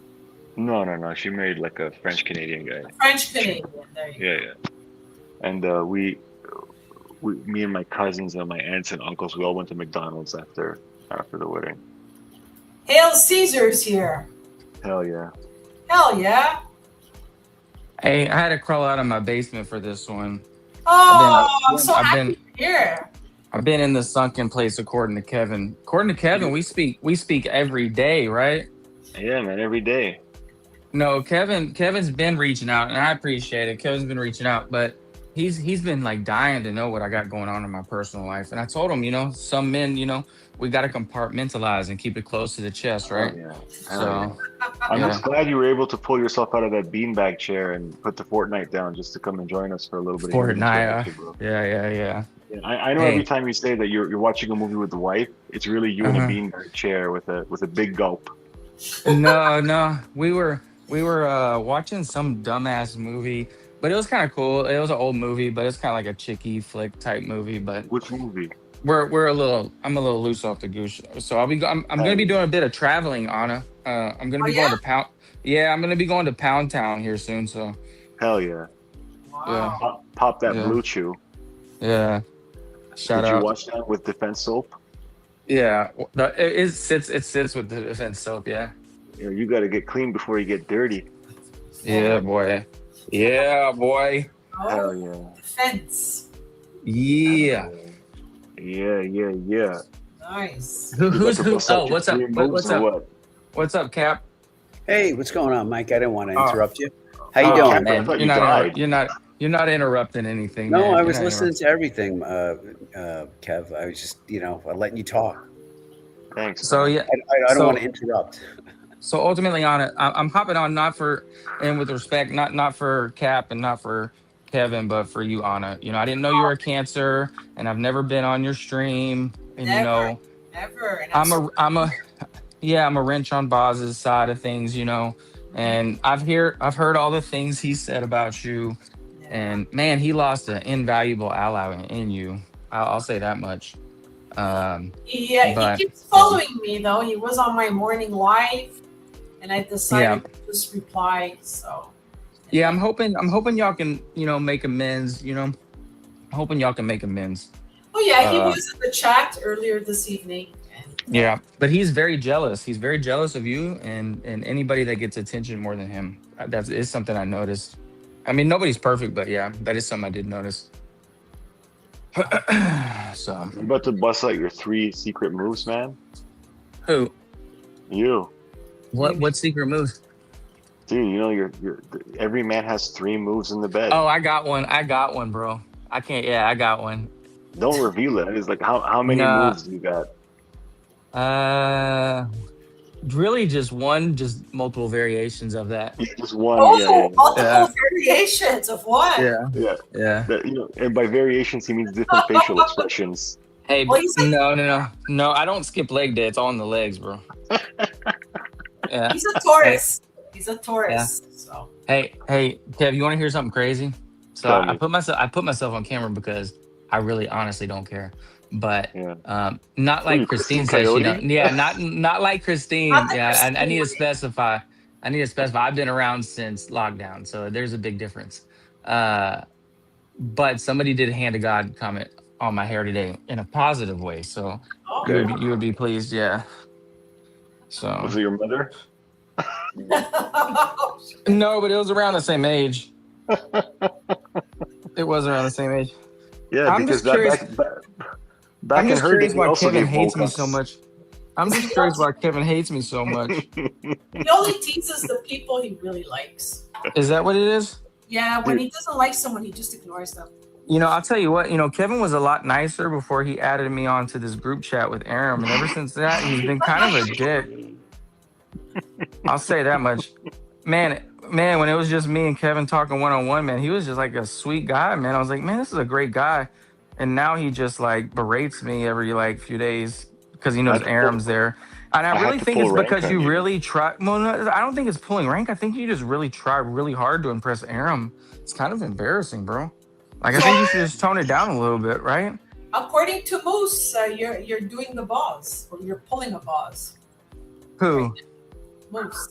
Moose in the chat. Oh, boss says I'm doing it. Boss, yeah, No, Muse Oh says you're no. pulling a boss right now. yeah, you're Oh pulling. no. I never go on stream, so it doesn't count. So So you haven't yeah. been keeping up with. I'm a C tier streamer, but I'm a top tier guest, as I stated in that rap song that I ethered Kevin on. I'm a top tier Mike, guest. It really doesn't get much better than me. Mike, I really appreciate your appearance, and not for any other reason, but somehow your voice and your face just made my daughter shit her diaper so hard. Hey, Like is she's that is shitting. Like you have no idea how happy I am. Like because is that all I that's a wait good for thing? every night. Yeah, dude. All Because right, after she shits, amen, she sleeps like a baby. amen, brother. I'm happy I could like facilitate that. Hold on, I think I'm shitting myself too. Cheers, cheers, Cheers. cheers. Cheers. Yeah.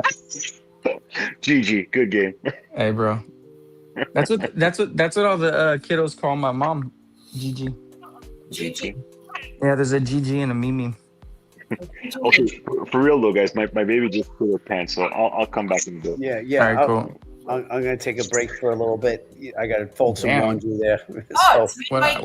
do I got? You- Fucking you what and I got? Mike. Chicken pox? What I got? Chicken pox? no. I'll No. dip- You're here for All right. Anna, man. Keep her company for a That's little true. while. That is true. I'll keep her company. Keep her warm for me. I will, brother. Take the compliment, Anna. Take Yeah. the compliment. Yes, Yeah.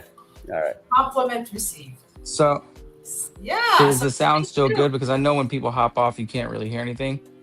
No, I hear you. Do you hear me? Yeah, I can't. Anna, I can't hear you. So I'm gonna hop off and then I'll hop right back on, and maybe that will mitigate that. Cool. Give me a second. Oh, the background music, by the way, on it, it's a little high. I would bring it down just a smidge. Okay. But you don't know that until after you watch the playback. But I would bring it down like Okay. Like this?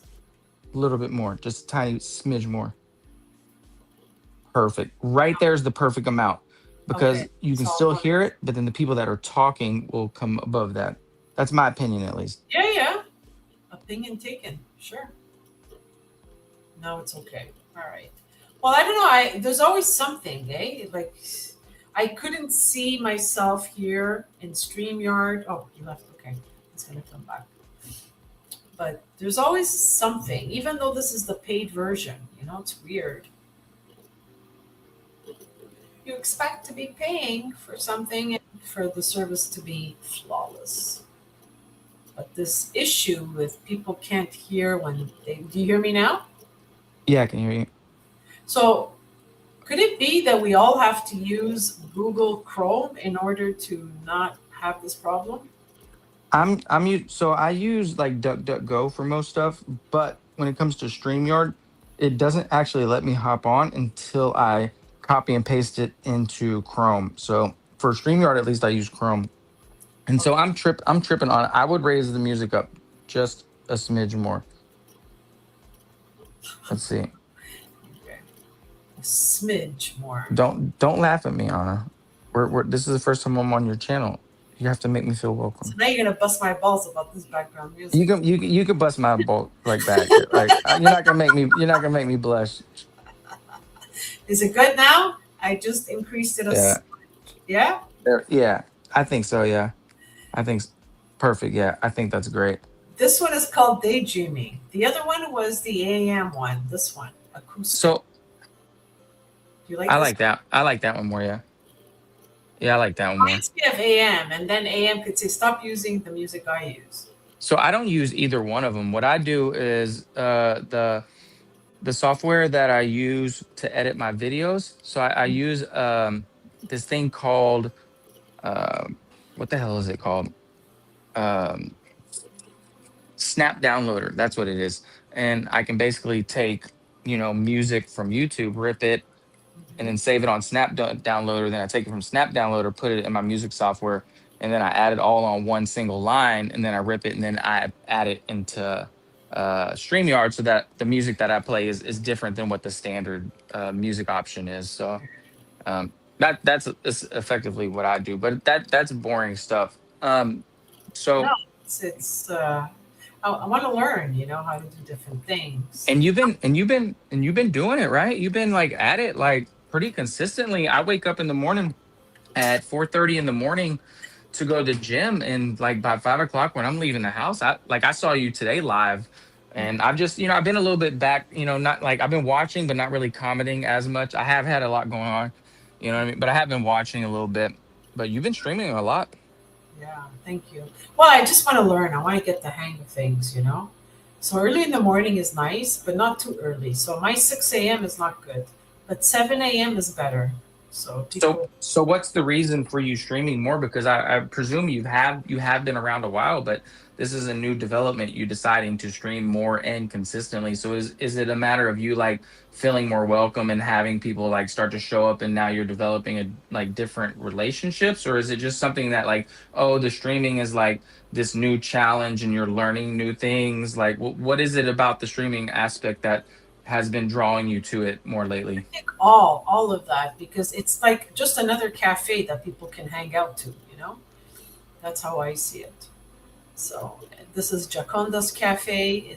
And I like to do the 8 o'clock. So when I'm Yeah. live streaming, I tend to just do the 8 o'clock. And then when I'm doing the lives, just the vertical streams, I do it early in the morning. How do you feel like that? Was that a good question? Was that a top tier question to ask you on a live stream? I don't know. I have to evaluate the question. Yeah, it Yeah. was. It was a top tier question. Okay, that's better. I'm landscape now. That's a Where are little you bit. now? That's a little bit. That's a little bit better. I- I'm just walking around my house. I'll admit I've had a few drinks, but I'm not like bad. So So you're tipsy? yeah, but I sip slow, very slow. Oh, okay. So Yeah. so okay. So Kevin is trying to guide me here. He says, "Anna, give Mike the validation. He needs it," and I did, and it's true. Tell him it was a top. I did. I did a good Yeah. job. There you go. Yeah. I'm I just trying followed to. my instinct, my Cancerian instinct. Yeah, I'm just trying to move the conversation, and my personality is what it is, and I kind of when I'm on stream, I just level it up a little bit more. Mhm. But yeah, so That's okay. yeah, so let's talk about horoscopes. I know nobody cares about that, but that is something that I'm interested in. As soon as I found out that you were a Cancer, I was like, oh, me and her are gonna get along because my brother that I've known since I was 16 and now I'm 40. Mhm. Man, we were best friends, and he's a Cancer. So me and him, he's not an easy person. He was not an easy person to crack through and get to know. But once I got to know him and he got to know me, man, he's like one of the best people I've ever met in my life. So Cancers are solid people. We are solid, and the people that I've been the closest with were Taurus sign, Taurians.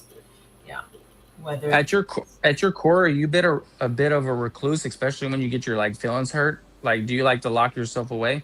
Because that's like a crab, right? They like to go inside their shell, hide in a rock, and I think it's more out of pride. It's more out of, okay, because we wear our emotions on our sleeves, and also our facial expressions. We're very expressive, So you kind of need to hide because people can read you. You know, people can read. Oh And yeah, he is a very transparent person. I wouldn't say as like I'm a very transparent person. It takes a lot to get to know like the authentic, Michael, right? mhm, Um, but yeah, my brother, he was as a Cancer, he made a lot of friends just by being his, most authentic self, that's which right. people will gravitate to authenticity, uh, because it's rare, right? Mhm. Authenticity is rare. And it's hard. It's hard to be authentic. People will Yeah. either love you or hate you. Very few will be indifferent. Well, authenticity comes with a level of vulnerability, right? And a lot of people perceive vulnerability as a weakness when in fact it's actually a strength, at least in my opinion. It is. It is a strength. Yeah. And then, Yeah. if you can stand alone in your authenticity, then yeah, that will test your strength. It's not Yeah. easy to stand alone, right? On a different note, I really do appreciate you. Like every time like you've seen me pop in the stream, you know what I mean, sent positive, thoughts to my family. And, I have had a lot going on. I mean, despite what Kevin thinks about, me just hiding in the basement or whatnot, it's like Yeah. I've had a lot going on, and like I'm good. Like it does feel like it's everything around me. Tell to Tall enough to go to Pound Town. I don't even know what that means. I don't know. I'm I don't blessed, know. brother. That's all you need to know is I'm blessed. Emirates, what are they Am I right? Am I right? saying? I'm lost in the chat. He's saying, "Am I right?" I'm not even looking at. So Oh, am normally, I right? Okay, yeah, am I right? So what was your what was your scent of the day? my scent of the day, I had two. I had Devotion Intense and now Sycamore by Chanel. Sycamore's a good one. Sycamore's a good one. But I have to spray and spray and spray because it's so Yeah. light on me. How come? Is it light on you? Do you have I don't have Sycamore, but I've smelt it like plenty of times. Every time I go into the brick and mortar Hmm. of Chanel, I smell Sycamore. I was wearing, so I was working all day. Let me see if I still have it. It's probably in my gym bag right now. Let me see. Yeah. So I packed two because I never know which one I'm gonna wear. your it's the This sport or this the is yeah, this is the sport. It was a very hot day in Texas, so I had the Dior sport, and right? obviously I have a very large dent in that one. And then, but I didn't know what I wanted to wear, and so I packed two in my gym bag. Let's see. So you go to the gym at 5 in the morning, 6 in the morning? Five in the morning, yeah. Because I mean, I'm in a dual income house, so it's not fair to be like, oh yeah, like I'm gonna work and then I need like dinner made after you work and everything taken care of, right? So my day doesn't end when I get off work, right? It's like there's plenty of days where I'm like, coming home and working or cooking or taking my son to his youth group, or you know how life goes as an adult. Mhm. um yeah. So, but I do have a pretty flexible work life balance. So on the days that I like working from home some days because it gives you that option just to handle stuff Oh, around the house. that you have Yeah. that option. Okay, Yeah. So this is another one.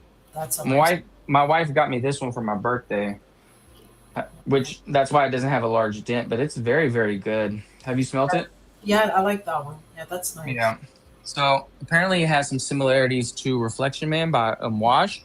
Hmm. Um, and a little bit like Pegasus, so just a little bit, but not really.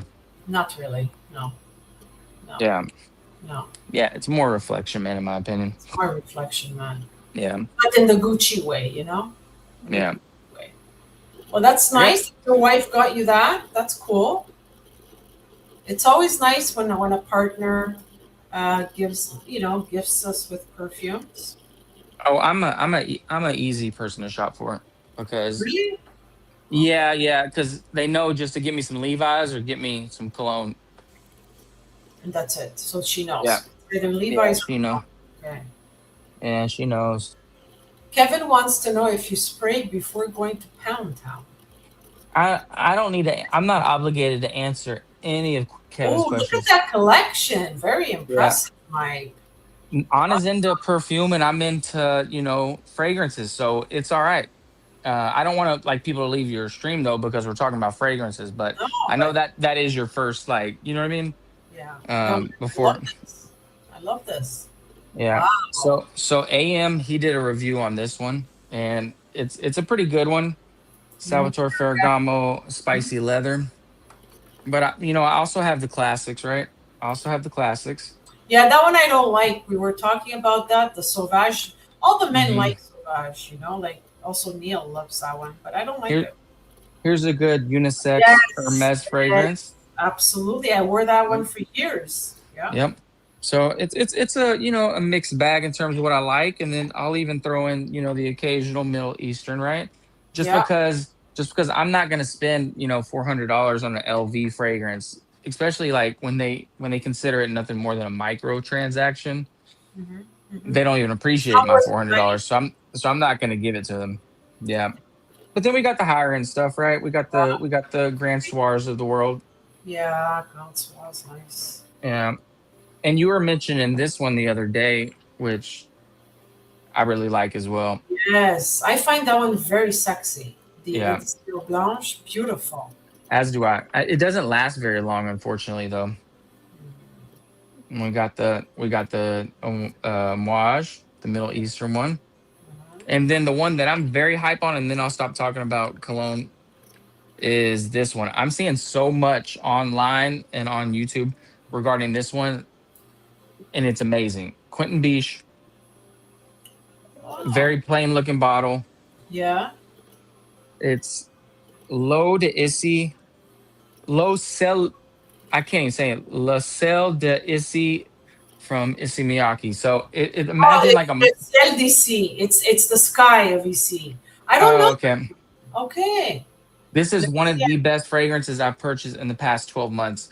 Kevin would like this one because it's like Aqua di Gio, but modernized, better, more dimension, and more interesting, less floral. It's amazing fragrance. One of the best pickups that I've had in a very long time. Wow. Le Ciel. I didn't even know they had Le Ciel. Okay. Yeah. Yeah. So let me go to the chat real quick. Who's deflection man? Okay, Mike, show us the beanbag chair in the basement. Show us Fortnite on pause. Fortnite, bro. What do you take me for, bro? My son plays Roblox, but I've never played Fortnite in my life. Oh no. No, but I'll tell you what I play. I'll show you what's in my PlayStation. How do I turn the camera around? You have to flip it. Like, Let's see. Okay.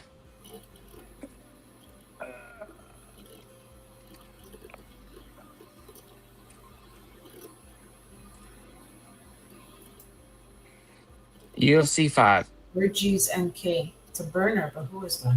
Okay. Oh, okay. So Anna, I really appreciate you letting me on your stream. I don't know where Kevin went. That's I Oh, hopped he's on here. because He's here. Kevin's He's in been the chat. He's in Kevin's been causing me a lot of problems lately. He talks a lot of shit, Anna, and he always thinks he knows what's best, right? the- He always thinks he knows what's best. He thinks I'm a handful. Yeah, but he like tries to make everything a TED talk. It's like, bro, we don't need your like advice, man. Like, I'm doing great, man. Like, I don't need your advice right now. But I know he means well. I know he means well. I just think it's the OCD in him. He feels like he has to tell everybody what's best. And but he's been baiting me. That's what it is, Anna. He wants me to hop on the He's been streams. okay. Yeah, he's been baiting me. So this Georgie's, I don't know him or her. So welcome. Sorry, I didn't know. I thought you were a burner. Welcome to my stream. Sometimes it's a little bit awkward, right? People show up in your chat, but you have no idea who they are. Yeah, don't kick him out right away because I mean, maybe new No, people, no, I right? do not. Yeah. No. I don't do that. My mods know what to do. I was just asking, is this a burner? And he's not a burner. So what does somebody have to do to get a wrench around here? I only have two. I have only two. I have three, but Dahlia's taking a little break. So Hmm. Dahlia, Moose, and Fernando. Yeah, Dahlia has a wrench on my channel. Boz has a wrench on my channel. I think AM has a wrench, but I'm gonna get rid of AM's wrench because I mean Oh, AM's a great guy. I mean, we have to admit, right? AM's a great guy, king, but right? He's the but king. he's not the king. He's more he's Pippin, right? He's No, Pippin.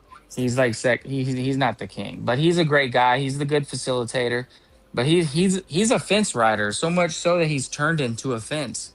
So That's what um Kevin used to say, but Kevin stopped saying that. I don't hear yeah, him calling him a fence sitter. AM isn't the king. Okay, okay. yeah, I, no, AM is I AM know. isn't the king. All right. He can't even get his audio right. So like So who is the king? Who is the king, gentlemen? there is no king. There is no king. Oh, wait a minute. Kevin still believes that AM is a fence sitter. So Yeah. I stand corrected. Okay. Yeah, there is no king because this stream thing, it comes in waves, right? You'll have somebody that's streaming a lot. And I honestly, if there is a king in like right now, I would say Boz is the one that has been carrying the stream things, and he catches a lot of flack, and he somehow is able to manage like taking so much criticism and just creating people like polarizing content. Like I really do feel that way, and he just continues to stream. Now, do I think he's a bit like Eeyore? Like, is it a bit like depressing? Like when I have stuff going on, do I want to listen to more depressing stuff? Probably not, right? But you know, Stream God is Cuddles. oh, that's fair. That's fair. But he was asking who the king. That she was asking who the king is. So wait I, a minute. How many categories do we have, guys? We have God, and we have King, and do we have and another one? and then we have like top tier Top tier. guests. You know what I Okay. mean? And then a tier ABC streamer, right?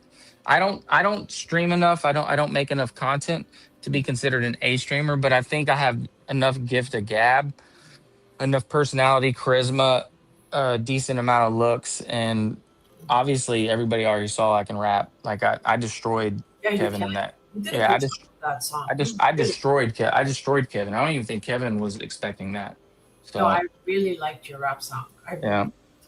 I had Well, record. I made another one, but I had like destroyed him so badly that I was like, okay, so I should probably stop right now.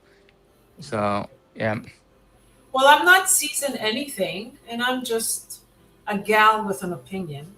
And I would say you just have one. You have Neil. That's it. You guys just Neil. have Neil. Well, that would make sense. You're supposed to support your husband, right? No, I'm being very objective. Because he's from the beginning. He's the origin, right? So yeah, I think you guys should just have one, and that's it. The rest are just streamers, and that's it. Yeah, I mean, I gotta give props where props due. So the first people that I ever saw streaming was Joey Canoli, Neil, and Dan. Those were the first three people I saw ever streaming. I'm sure other people were streaming. I just wasn't really tapped into those streams.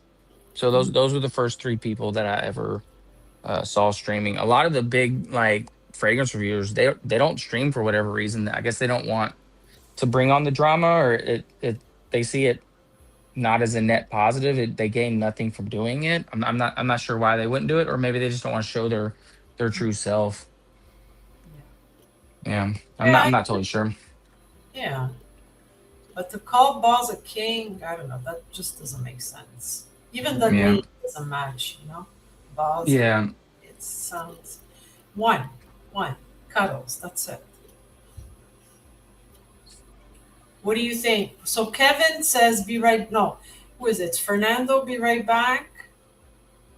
Uh, Let me look at the comments. Is Mike just on stream killing time waiting for Blue Chew to kick in? Hey, bro, he wants to know. Like, he's so obsessed with my dick. Like, come on, bro. he is. I think he has a crush on you. I really do. It's all right. Well, I'm a handsome guy, right? It's like, Well, you're his it's type. You're his type. Now we know yeah, Kevin's type. yeah. You're his Like, type. You well can't. groomed. I work out. Family man. You know what Yeah. I mean? Says you have Bambi eyes. Bambi eyes is Happy true. eyes. Bambi eyes is true. Yeah. Yeah. So that's definitely a crush. We know Kevin Yeah. have a crush on him. He's not interested.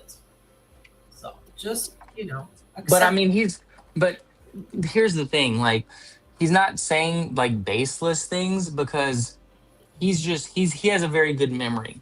He takes things that other people have said on stream, Mhm, and then he's creative with it. So he's not entirely wrong. mhm.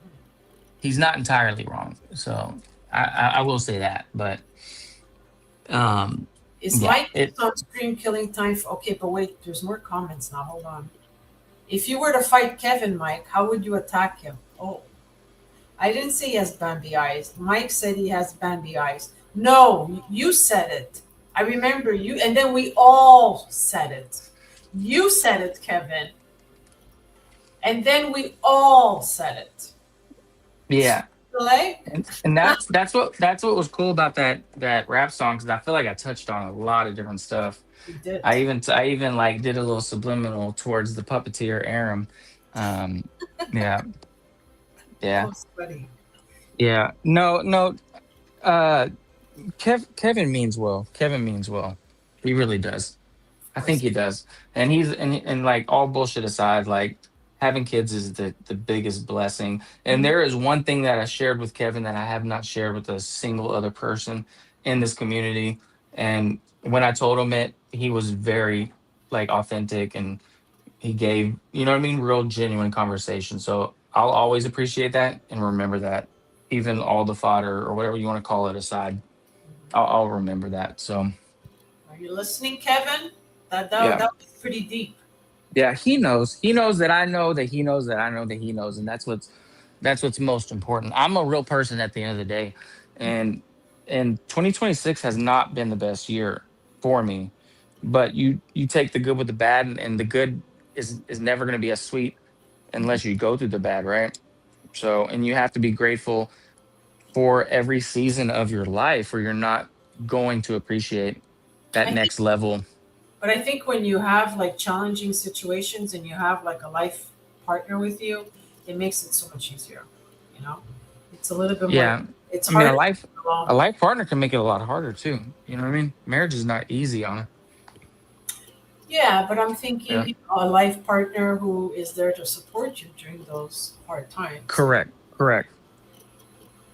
Yeah, not one who's toxic and gives you trouble. Then that's a nightmare. Yeah, that's Yeah. be a complete nightmare. Yeah. I think it's like, I'm big on grace, right? Hmm. I preach grace so heavily in my relationship that it almost, like, is annoying, because it's like, I'm a human being. I'm gonna mess up. You're a human, like, you're a human being. The other person is a human being as well. Like, so you have to extend grace, because people are not perfect. If you expect perfection, you're gonna be disappointed. Hmm. So That's yeah, that's very true. So what's you're American, but what's your background? What's your origin? my origin is Texan. I've lived in Texas my whole life. My dad is Mexican, Hmm. and my mom is French. Oh, I can So see you mixed. Yeah. yeah, Nice. my mom has blonde hair, blue eyes. Oh wow. So French from where though? French from Canada, French from Europe. Um, I guess it would be considered white trash French, French from Louisiana. So I did my 23andMe, and it says, like, France. So I presume it's France. Yeah. Okay. Wait, I said Bambi eyes, and you put it in your rap? I said, yeah. All hail Caesar with the Bambi eyes. Yeah, I remember it. Yep. Kevin, you weren't listening to the song? What's the matter with you? He listened to it. He listened to it. So much so he was sending me the analytics. Like, bro, like, relax, bro. Like you can take your little W because you got 3 more views. Like, chill, Well, bro. we were all loving those rap songs. Keep it Yeah. going, guys. Why did it stop? I had, like, the 50 laws or 48 laws of power dictate that you don't go past the mark in victory, right? And I had already won, and I'd won by a large margin, in my opinion. Just look at the comments on both of them. Um, so at that point, it would have made no sense for me to just, diss him on that Black Rob beat, which I was fully prepared to, and it just made no sense. But I have it written down. I mean, if I need to do We it, I need a can do it. sequel because Moose says we need a sequel, and I agree. See, that's what I'm saying. Like he's like so like the views don't count. The views don't matter, bro. Like I did it for the culture. I did it for the 40 people, right? The 40 people know. So Mike created Discord demons. I sure did. I'll take credit for that. And Kevin is in denial of having called you Bambi Eyes. Is that it, Kevin? Don't make me come on right now a freestyle battle here. Well, You want to. You know you he want to. he freestyles better than me. My style is different. He's from Canada. I'm from like Texas, so it's two different styles.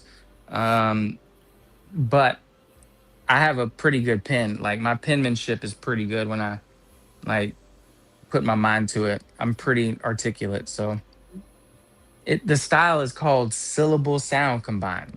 Oh, That's the style. Yeah. can you give me an example how it works? When you use multiple syllables like wizard, blizzard, right? Like infinite, penmanship. So it's like, but you're saying that in long sentences, right? Okay. And it Yeah. has sense. Yeah, it's like syllables, multiple syllables, sound combined, like put it all together. So Bobby Dior is still in the house. Yay! Called crane technique. If you do it right, if do right, no can defense. Okay. All right. So I got a few more minutes and then I'm gonna hop off. But I was hoping Kev was gonna hop back on Kev, you gonna or hop somebody on? else. You gonna Yeah. hop on? Y'all redrop the link. I did. Okay. Okay, I'll drop it again. Because apparently you have to drop the link every 15 minutes, right?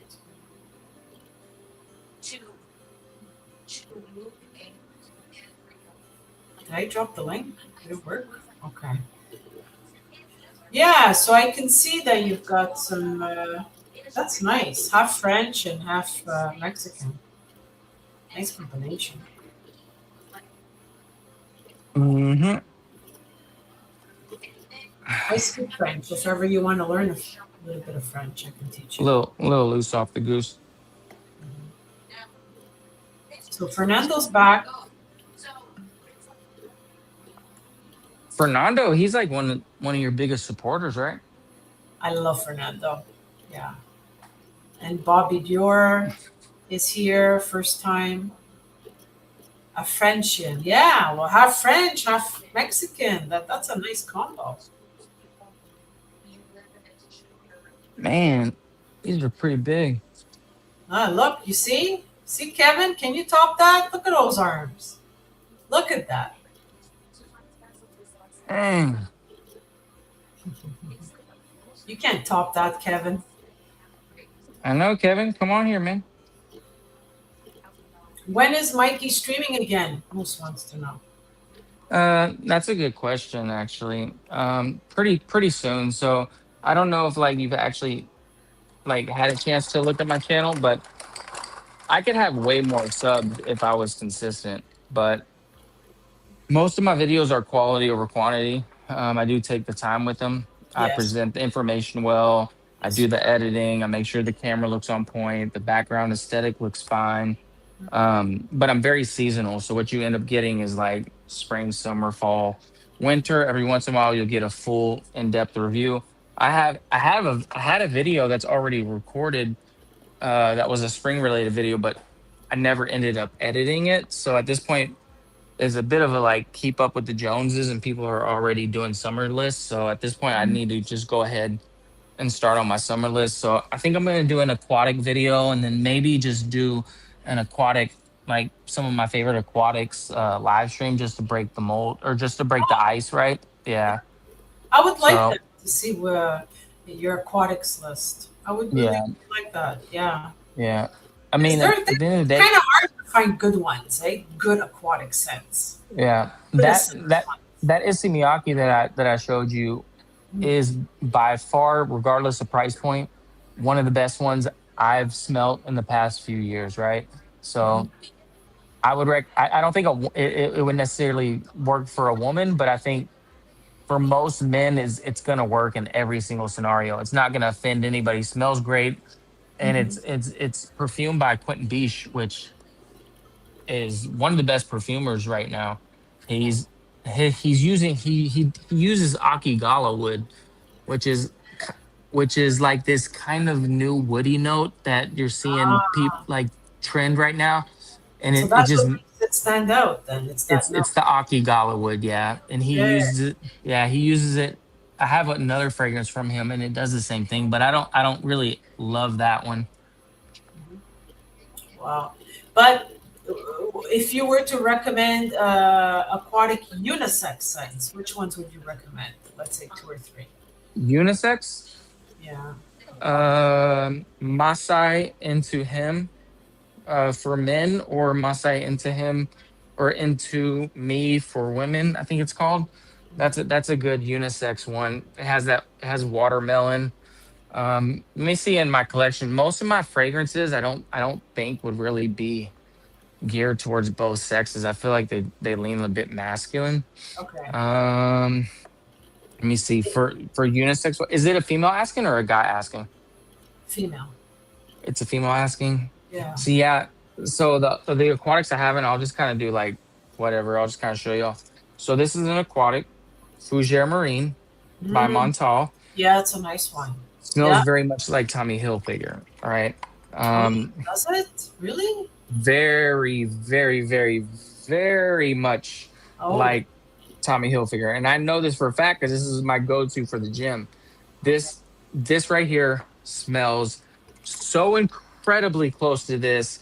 I would absolutely recommend it if you like Tommy Hilfiger. Um, But then, Tommy then, Hilfiger is more affordable, no? but Montal fragrances aren't that bad. You can pick up that one for about $80, I'd imagine.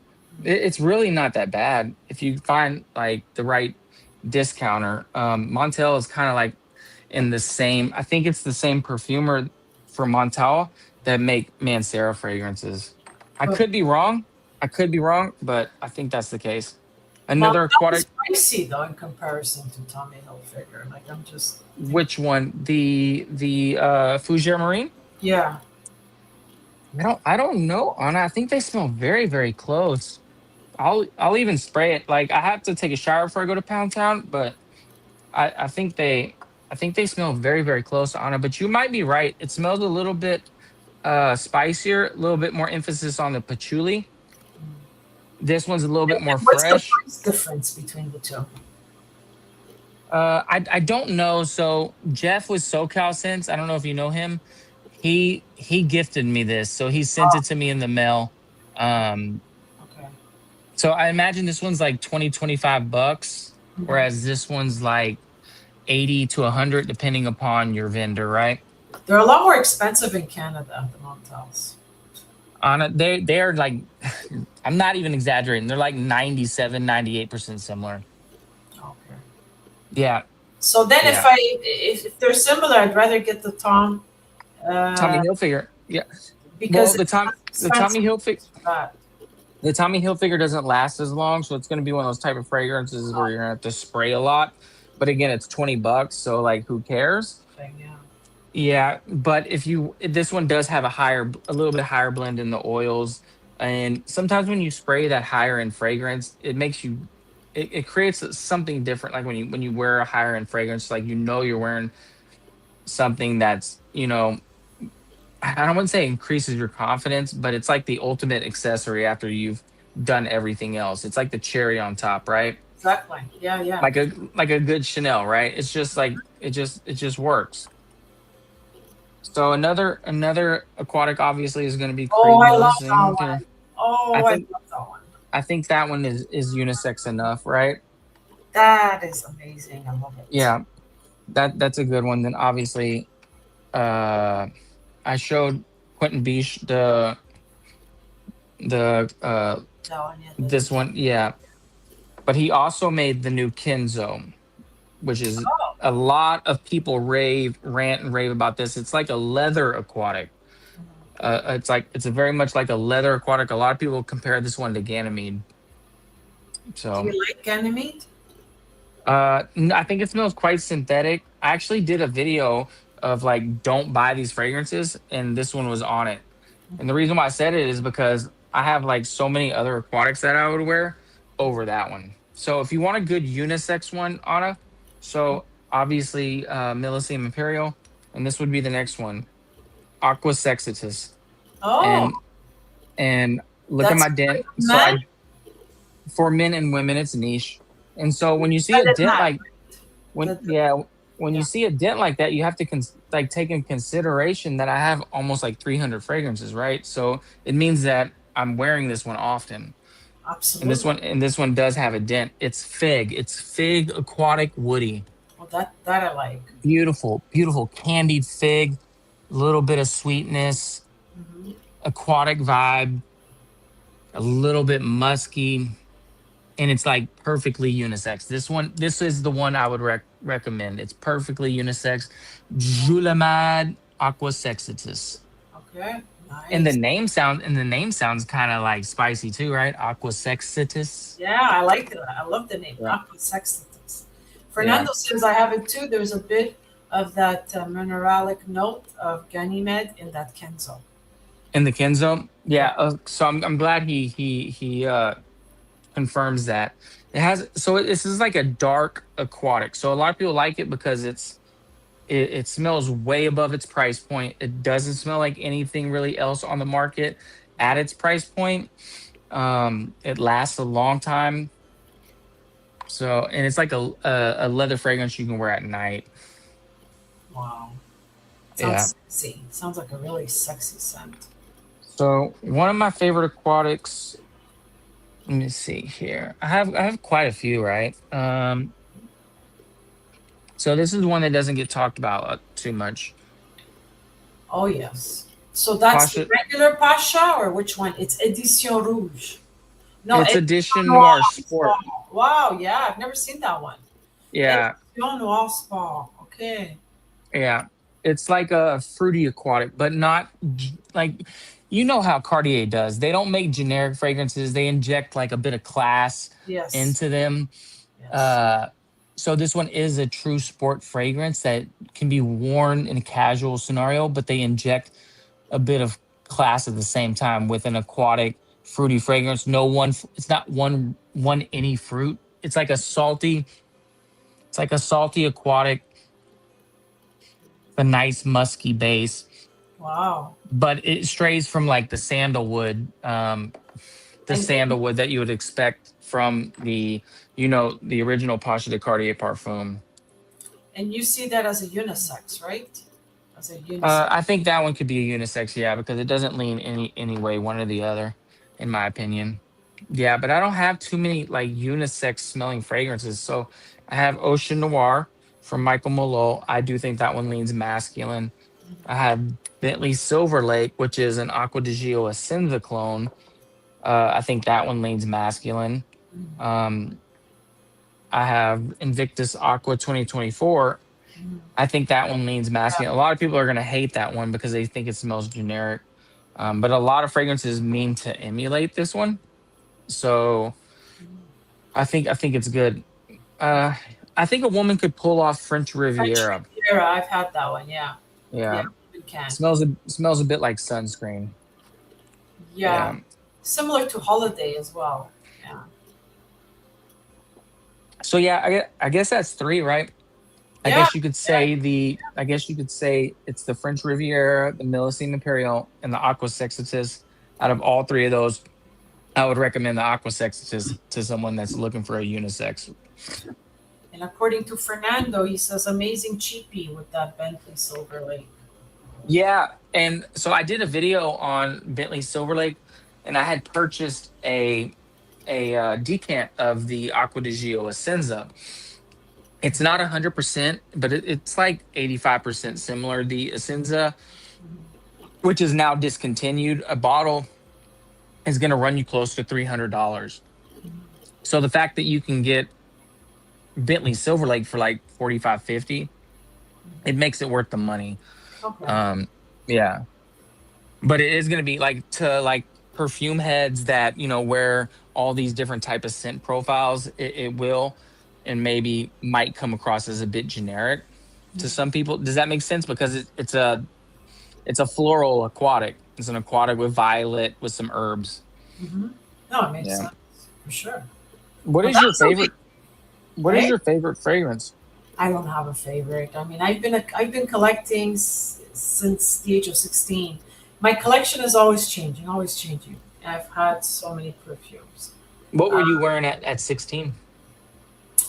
what was trendy at the time because we didn't really have niche fragrances. So I was wearing Gucci number one, Gucci number three, Poison. I was wearing Karl Lagerfeld KL.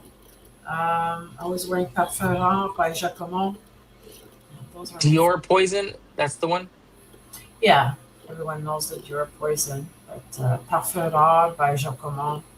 Those So are my wife has a small but growing collection. I purchased most of her fragrances. Um, it's nowhere on the same level as mine in terms of volume, hmm but she has a pretty nice collection. I'll show you some of hers. hmm Um, so I am a fan of Zaharoff, and she does have this one. Nice. George sent this one to her. So, Wow. yeah. So I think George is an amazing guy. So she purchased on my birthday the tobacco big boy bottle, right? Let's like hmm just in comparison. So you have two sizes here. You have the smaller one hmm and the larger one, right? And Yeah. so she accidentally got me the wrong fragrance. And so she had reached out to George and said, dang, I ordered the wrong one for him. He wanted tobacco, not leather tobacco. And hmm so he's like, all right, just go ahead and send it back, whatever. And then Wow. I'll send him whatever. But he ended up sending the new fragrance at a larger size and then sent this for her free of charge before we had even sent the package back. So if I was a shitty person, I would just took the free fragrances and then not sent anything back to him, Wow. right? Wow. Yeah. Yeah. But I'm not a shitty person. So I ended up, I sent it back. So I think he appreciates that. That was generous of George. I sent him a painting, but there's been a delay in the delivery. Aw, that Yeah. is sweet. Do you know this Killian one? And a lot of the stuff she wears is mass appealing. Yeah. Yeah. I like that one. I Yeah. don't need prints by my side. Yeah, I know that one. Yeah, that's cool. That's a cool one. And then I would say her signature scent, as you'll be able to tell from the dent, is this one, Coco Mademoiselle. Coco myself. Yeah. Yeah. She likes patchouli, I noticed. Is that the eau de toilette or the parfum or the parfum intense? Which one? I think it's a good question. This is the eau de parfum or eau de parfum. Yeah. So I have the eau de parfum intense. It's really good. The intense. Yeah. This was her signature scent before she started collecting. It's Okay. Toka. Yeah. Yeah. Yeah. Juice. Very Yeah. fresh fragrance. hmm And then I ended up buying her this one. It's a Bulgari. It's called hmm Bulgari Coral. Have you hmm smelled this one? Yeah. Yeah. That's a nice one. It's very feminine. But the one I'm gonna have her, put on before we go to Pound Town, I think it's such a sexy fragrance. Absolutely sexy, y'all. Is gonna be this joint right here. Absolutely. Yeah. Oh my god, y'all. Which version of Trésor is that? Oh, I love this one. It's Like Daniel I Trésor. love this one so much. Mhm. I don't know which one it is because there are quite a few of them, right? Yeah. Yeah. It's La And Nuit. That's La my Nuit. my dog sheds so much. It's so embarrassing. Um. All right. So Let's see which one.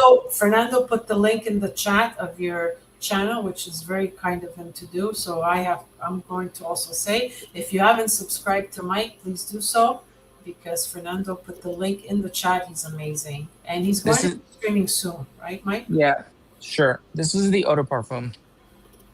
Okay, the eau de parfum. Yeah, Mhm. yeah. So that's the challenge with the streaming because You know, some people they want the drama, they don't want the fragrances. Other people they want the fragrances and not the drama. So And other people like myself just want nice conversation about everything. Oh yeah. yeah, Which version is that? That's the Carolina Ferrera, but which one? It's the gold. I think it was a collector's edition. It's a repackaged version of the Good Girl Eau de Parfum. And again, I don't know as much as about the female. She liked the way it smelled, and so I got her this one. But it was like a collector's all gold, I guess, like a limited like repackage. And then she likes the Gucci Bloom. I don't know if you smelled those, but they don't last that long. Gucci Bloom. It depends. Yeah. Yeah, she has this one. I have the Gardenia one. Uh, is that this one? Yeah. No. No, I think that's the tuberose, I think. It says gorgeous gardenia. Oh, okay. Okay, I Yeah. have gorgeous Gardenia Intense. There you go. Okay. Yeah, and But that's about it. She has a very few more. feminine. Yeah. She likes feminine fragrances. Yeah. I think they smell very good personally. Well, yeah. Well, it Yeah. blends in well with your taste, right? Hmm. But then it also depends on the skin, right? And what it smells like on the skin. So So what's your plan for your channel like in the next like 5 to 6 months? Do you no think you're idea. gonna try to maintain like the the momentum, or do you think like you're gonna get burnt out and then maybe stop streaming? Because that's kind of what happened to me. Like I'll get super like engaged, but then I'll like just get busy, and I just or maybe I'm not as boss say in the perfect headspace to be going online. So I just kind of withdraw from online. for now, I'm just a cafe for people to hang out. You know, Yeah, I want to keep it very calm, casual, comfortable. And I think, maybe some. yeah, Sorry, go ahead. What were you gonna say? I said it. It depends. I mean, maybe I'll keep the momentum. Maybe I won't. But I think either way, people will understand. There's no expectation. Yeah, I think. Yeah. and Yeah. maybe, and again, I can't tell you what to do. It's obviously your channel. I would like a painting stream or something. Like you're an artist, right? So like show us you and your craft like in real time. Like you don't even have to talk. Maybe you're just like in the zone.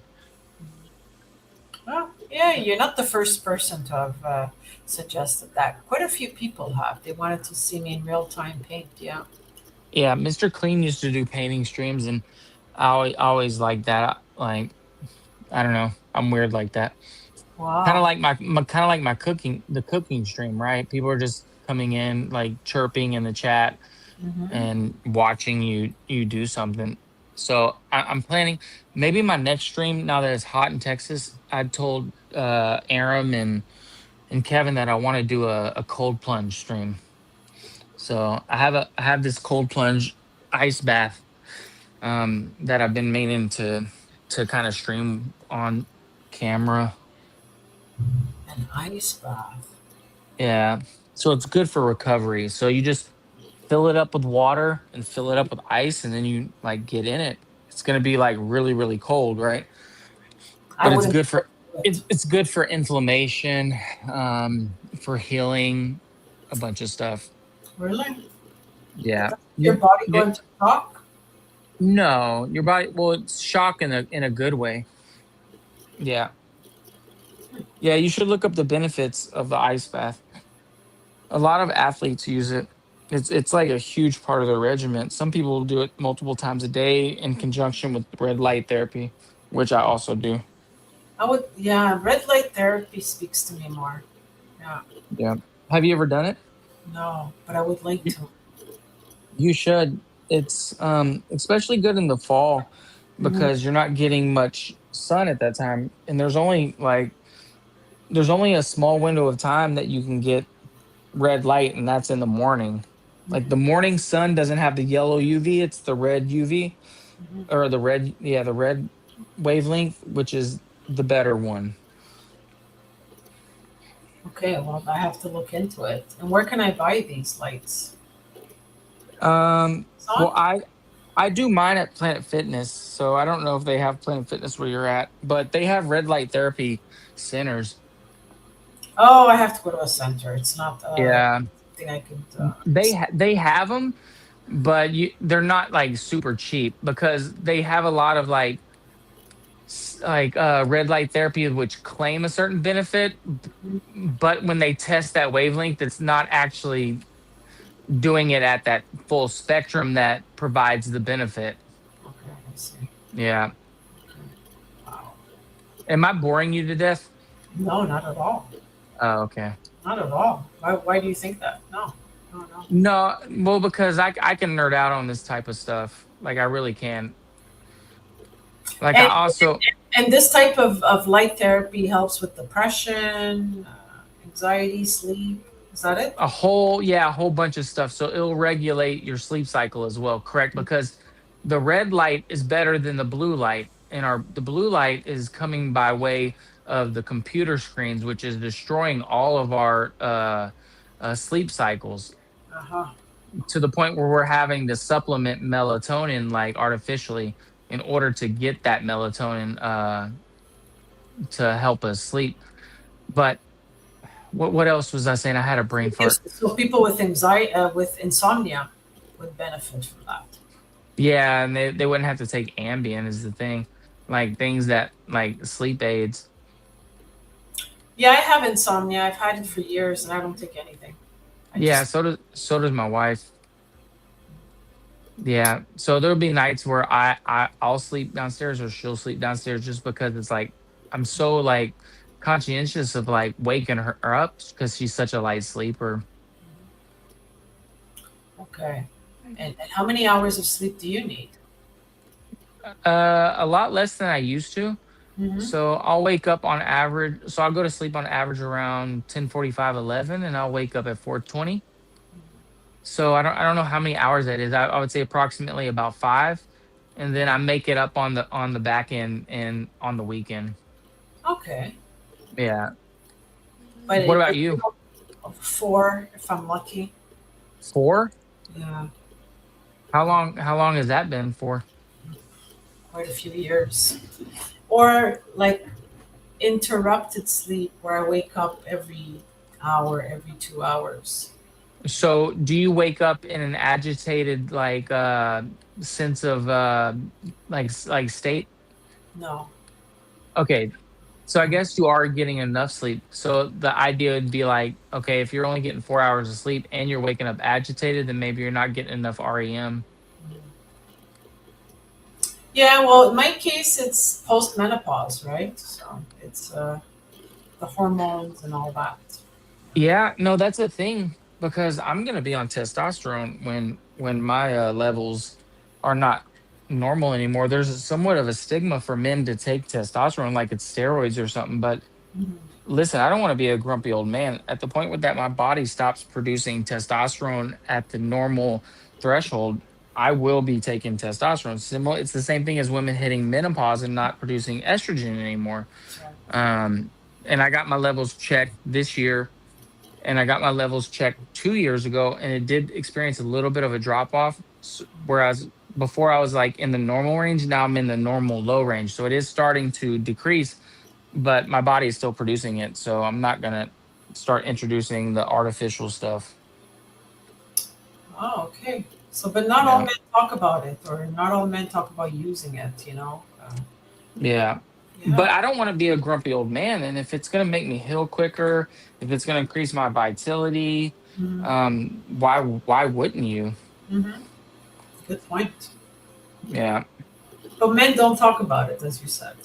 Well, men don't talk about a lot of stuff, including me. There's a lot I don't talk about, but health and biohacking, for sure. I could talk about that stuff all day. It's like the emotional stuff that I don't prefer to talk about, or the stuff, especially because I'm on stream and I know it can be used. You know what I mean? Downstream Yeah, that I would prefer not talk about because my family is off limits. obviously. Yeah. According to Ken, he gets all the tea from the streams. He gets all his testosterone from the streams. So he has us to thank for. Right, Kevin? You need to thank us for that. You need to be grateful. I don't want to hear anything Kevin has to say in the chat. If he has time to chirp in the chat, then he has time to just hop on the stream. So That's what I Fernando's think about that. trick is to play YT videos with black screen, heavy rain thunders. Oh yeah, I love the sound of heavy rain. I also have Oh apps to do similar. Okay, yeah. Cricket sounds, things like that. Yeah. Cricket sounds no, but the sound of rain, yeah. yeah, Fernando said Mike knows his shit. So sometimes I don't know if you've ever feel like this, but I'm definitely not an NPC, right? But at the same time, in order to like fit in the world, sometimes you have to like dumb yourself down for people. I don't know if that resonates with you or not, but I certainly do feel like many times I dumb myself down in order to not Yeah. make other people feel uncomfortable. That's a tourist thing to do, and the tourist mentality is you gotta pick your battles, right? Yeah, Cancers, no. We don't. So pick our yeah. battles and we We're don't. very Tauruses are very grounded, right? And we Mhm. put so much emphasis on security to the point where we're a bit materialistic. My wife has told me that that I'm a materialistic person. But it's because I'm of the earth. Why would I not be? But you're also generous. Tourist people are generous. Yeah. I'm not as generous as I probably should be. Oh, okay. Yeah. I'm really not. So I have like but that has changed over the years. Like I used to be like super into the church doing like mission trips and then it kind of shifted to where like I don't have too much sympathy for a grown ass man that won't work or like make his own path. I'm at that age now where it's like you're supposed to have figured your stuff out. If you haven't, then you took a pretty like steep detour in life and didn't deal with your like emotional Mhm. stuff Look, to the point where it's like I can't like feel bad for you too much. Like it sounds a bit heartless, but it's like I'll show a lot more sympathy for a woman than I would an able working like man. Like Boz, for example, and I love you, Boz, but it really trips me out that he doesn't or refuses to work. Um, but he's across, he's not in the United States, so I don't understand the culture over there. So that might be a little bit different. So that's it. So you wouldn't be generous with boss. Probably not. Yeah, probably not for a grown man. If it was a young man, maybe, right, trying to figure his life out. But at a certain age, you're supposed to have already have it figured So out. a younger boss of 18, you would be generous with him. Yeah, no, 18 for sure. Yeah, no, 18 for sure. Because you need that little stimulus to maybe like push you in the right direction to help you like springboard yourself into like whatever endeavor sponsor you. Yeah, no, for sure. I would have greatly appreciated that when I was 18, 19, 20. Yeah, that's true. So you enjoy helping young adults. Yeah. People that don't have it figured out already. Yeah. And I had every single, and I'm probably the fact that I have had a couple drinks, I probably should not be divulging this, but at some point in my life, I've had almost everyone on one side of my family live with me, right? I've always been stable. So, and it was my goal to help out all my family members. So you bring them in, but people need to want to, be ready to do it themselves, right? Like you can want something for somebody, but if they don't want it for themselves or they don't have the, intrinsic tools to be able to carry out those plans or the willpower, um, or the knowledge to do it, then they won't be as successful. No, they won't. Um, I learned yeah, that the hard way. yeah, Place and mhm, really worked against me. yeah, and so your goodwill can only be extended so much, and I extended it multiple times to multiple family members, and it's like at some point it's like, all right, I'm done with that because now I'm hindering my growth trying to help out everybody else. So Yeah. that's all I'll say about that. Kevin says, I would join, bro, but I just made a successful transition of the baby from my arms to the crib. And he says, I'm finally in bed. So we've got a Hey, Kevin bro, in bed. get some sleep, bro. Yeah, get some Get some sleep. sleep, man. Like By you the got to way, get it when you got two little kids, man. You got to get the sleep in when you can. Mike said that I could sleep on his beanbag if shit doesn't work out for me. I don't know why he's getting beanbag, bro. I live in a 2,400 square foot house with a backyard, bro. Like I don't know, like I don't know what he's talking about. He's busting balls. He's just busting balls. Yeah, We love yeah. you, Kev. We He love you. doesn't even have a lawn. So I mean, I don't know what he's getting at. Like he has a view, but he doesn't like get to touch grass. I get to like wake up in the morning, take my socks off and touch grass and get grounded and soak up red light. Yeah, so it's a little bit different. I take my methylene blue. You know, I go in. Do you know about methylene blue? No, I don't know about that. That's another thing to look into. Oh, Yeah, look it up. Methylene blue. and what does that do? The methylene. So much, but at the core, it it does wonders for your mitochondria. And the mitochondria is the workhorses of your energy system. Oh, that's important for me. Yeah. Oh, and where can I buy that? And how does it work? So you can buy it in liquid form, and then you put a certain amount in a drink and just like chug it real quick. I put mine in orange juice or grapefruit juice because it's like you won't taste it, right? And then you just keep it moving. It'll give you a good sense of well-being. It'll increase your mitochondria function. Mhm. A whole bunch of stuff. These are things to research, obviously, because some of these things are not FDA approved. Uh, But just because it's not FDA approved does not mean it's. I mean, the COVID vaccine was. Excuse me. Yeah, I don't want to talk about that. oh yeah, we Um, talked about that earlier, and yeah, I totally regret it. yeah. Getting vaccinated twice, but I had no choice. Anyway, Shout out to the people that didn't get the jab. I didn't get that bullshit. yeah. I know many that didn't, and I didn't want to, but I was obligated as a teacher. So I know people that lost limbs from that motherfucker. Lost limbs from their body because of the blood clots it was causing. So and that it again, had that's all I'll it say about that. has had an impact on our nervous system because I do feel a difference. Yeah. Which I caught. I ended up getting, which I wish I wouldn't have done it the way I did.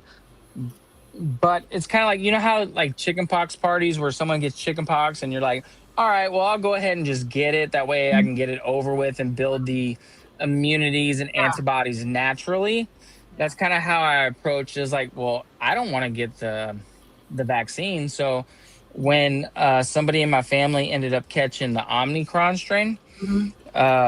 and they caught it out in the wild and brought it home, and it wasn't that bad. Like honestly, um, then my wife ended up getting it, and I was like, well, shit. If it's going in the house, then screw it. Like, start kissing on me, right? And then I'll catch it too, and then we'll just get it on like over with. Exactly. It was a weird one. It was a weird one. It was a weird one. It didn't feel like the regular flu. It would come in waves. I did lose my sense of smell. But my wife, she was like, I don't even remember everything that she was using, but she had like ginger. She was like boiling ginger, oranges, um, like a bunch of like herbs in this Mhm. pot of water, and she made, shout out to the co-witch, but like a witch's brew, a witch's brew of herbs, and she was having us drink that to get our vitamin C and everything up. So Yeah. So there you go, and it worked for her, right? it worked for all of us, yeah. And so it boosted our immune system and it helped us get over it pretty quick. Um, I got some depth on it. I got some depth. Of course you do. Of course you Yeah, do. I mean we all do, but yeah. Yeah. And I'm so happy that you're sharing that with us tonight on my stream. I'm the lucky gal. Yeah. I don't Yeah. even think I've shared some of this on my stream. So, um, Strega tincture. Yeah. Yeah. And that's fantastic. Yeah. yeah, You got it, money burner. Your I, wife I, didn't smell at all, but now she can smell, right? Yeah. yeah, of course, yeah. I can promise y'all, I am one of the more authentic people in this entire space. That is for damn sure. Yeah. And what about Kev? Is he authentic? Kevin's authentic, but he likes to like he's a bit glib in the sense that Hmm. he likes he does it he's on his high horse, so he sees himself as he's a cleric. He's the cleric. So he's like the religious arm of the stream like the fragrance stream side of things, this small niche, right? So Hmm. Aram's like the puppeteer, Kevin's like the clergy, so that's why he's more loud, Hmm. bolsterous, Hmm. uh preachy almost, always talking about the rules, right? He's almost like Moses to a degree, like Yeah, these we should these are call him these Moses. are Yeah, these are the rules, these are the that's rules, right. these are the Kev, rules. Kev is Moses. You've been renamed. Yeah, I like yeah, that. Moses. yeah. So that's kind of Kevin's thing, and then you The have stream apostle. Very good. Boost, which is like he's like not the religious part, but he's more the like philosophical part. He's like the Socrates or He's the the Socrates. Herodotus Boost or is the Socrates. the Plato, like Yeah, whoever. Boost is Yeah, funny. he's one of those type of people. He's articulate. People believe him whether it's true or not, just because he has the British accent, right? He's, excuse my language, he's black, but he doesn't act black. He's very, grounded. And when I say act black, I mean more like act ignorant, like Yeah, to the no degree worries. that, I understand. yeah, yeah, And Fernando's saying AI is working on Money Moses right now. yeah. That's true. There's gonna be a burner. There's gonna be a And then you have Neil. And then you have burner. Neil. Yeah, Then for you have sure. Neil. Yeah, Neil's the Money Moses. muscle. What is Neil's the Neil? muscle. Neil is the muscle. He's the drama farmer. He's the drama merch. He's the slightly autistic guy that goes on there and doesn't have a filter. He's the guy that goes on the stream and says right away, Anna, like you're a hypocrite. You were like, you say you don't like the drama, but you're like, you know what I mean? Like doing Boz's bidding, watching the stream and reporting back type shit. Like Neil will be that guy that does that, Mhm, and he has consistently been that guy that will do stuff like that. mhm. He's the muscle. He's the So muscle. the muscle, but Captain Coke says the flamethrower. The flame Cap Cuddles the flamethrower. and Huh? Cap's a bit like me. Cap's a vagabond. Cap's a vagabond. Yeah, he goes He everywhere. he goes everywhere. He has no borders, right? Like he'll visit any stream. He tries to get along with most everybody. If he has friction, it's not meant to be personal, but he understands at the same time that he's on a stream, so he uh he he he he glitters it up, right? He Figures it glitters it out. up. Yeah, he does. Yeah. He's We're a bit going of a he's a bit pervy sometimes though. He's a bit pervy for my taste sometimes though. It's a bit pervy. Okay. He's a little bit pervy. Not Pervy, not too pervy. bad. Not too bad. You know what I mean? But he is a cop, so I respect that. I support the blue.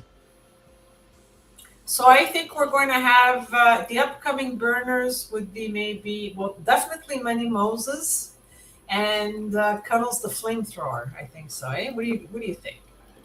Money Moses? Money Moses for sure. Cuddles the flamethrower. Yeah. I like Cuddles the muscle because he's always showing pictures of himself like flexing, like of his old version, like his younger version. I It's true. like He was younger. Eh? yeah. Yeah. I like Cuddles the muscle, and then I like Aram in the background, right? The shadowy like puppeteer, and he has like strings on everybody because I can guarantee you, like he's having conversations, like so much so, like I borderline see like Kevin like cucking to Aram sometimes, like He's like, "Hey, Aram, like, right, Aram, like, respond to me, right, Aram." Yeah. But John is saying bomb thrower is better. Cuddles the bomb thrower? Yeah. Think. So, and we're talking about Cuddles Crew. So I know I get the impression each time like Boz gets brought up, you generally pivot or don't want to speak ill. I feel like kind of like what my rap was towards Kevin, where it's like you've already like beat it into the ground and that is done. I feel like you were making videos about Boz, and at that point, it's like why am I gonna keep beating this guy up? You know what I mean? Like nothing's gonna change. Uh, so what do you think Boz adds or doesn't add to the community? Well, first I want to thank Autumn Clark for being here because she's listening to us as she's driving home from working at the bakery. So she was on my live this morning, and Boost is back, so that's amazing. Um, Now, what do I think of? And shout out to Autumn. She's always been nice to me. You know, Yeah, and she's a lovely woman. Lovely.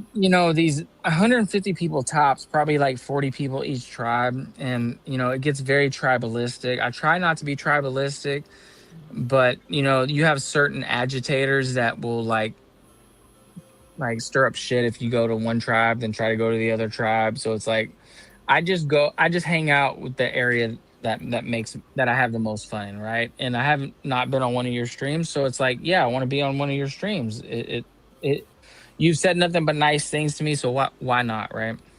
Yeah, but I don't think anyone would ever have a problem with you being on my stream.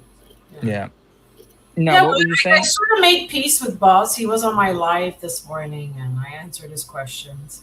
And then he was here earlier this evening, and that's it. So we're just gonna go with the flow, you know? Sounds a bit superficial, and I understand because he tends to say things when he gets all in his feelings, and those things that he says, they're offensive, and they come from a place that's not fully emotionally mature and developed, right? He's like saying things out Yeah. of a place of almost like boredom, like you can tell like he's in his head a lot, and Hmm. it's like if he was like busy, like he wouldn't have time to even think about some of this stuff. Sure. But it's like idle hands are the devil's playground.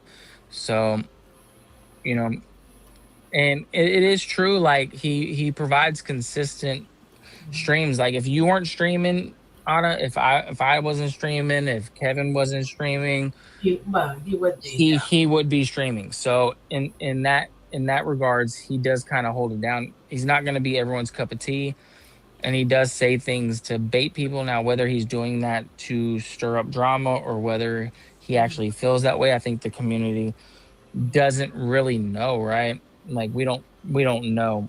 And when you reach out to him and ask him, it's like, all right, well, you can provide Mhm. insight, but then you realize it's not going to be applied. So it's like at some point, kind of like I said, like bringing family members in, if they're like totally oblivious or not wanting to hear it, then what's the point of even communicating that?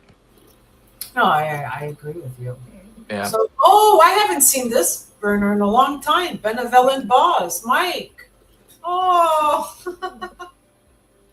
Benevolent boss has to be Mark, right? Noticer. well, I haven't seen this burner in a long time. Boss Sniffles. Yeah.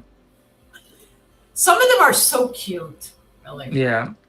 Every time boss is like, "What's up, buddy, buddy?" Yeah. Uh, like when I hop on his stuff. So it's like I like to give him flack. I was like even to the point where I was like, bro, if Dahlia told you to put like a dog collar on and like to get on your hands and knees and make her like, and she told you to like walk, like he might do it. That shit. He might do it. But at the same time, he's a very smart guy, knows multiple languages, plays the guitar, knows history.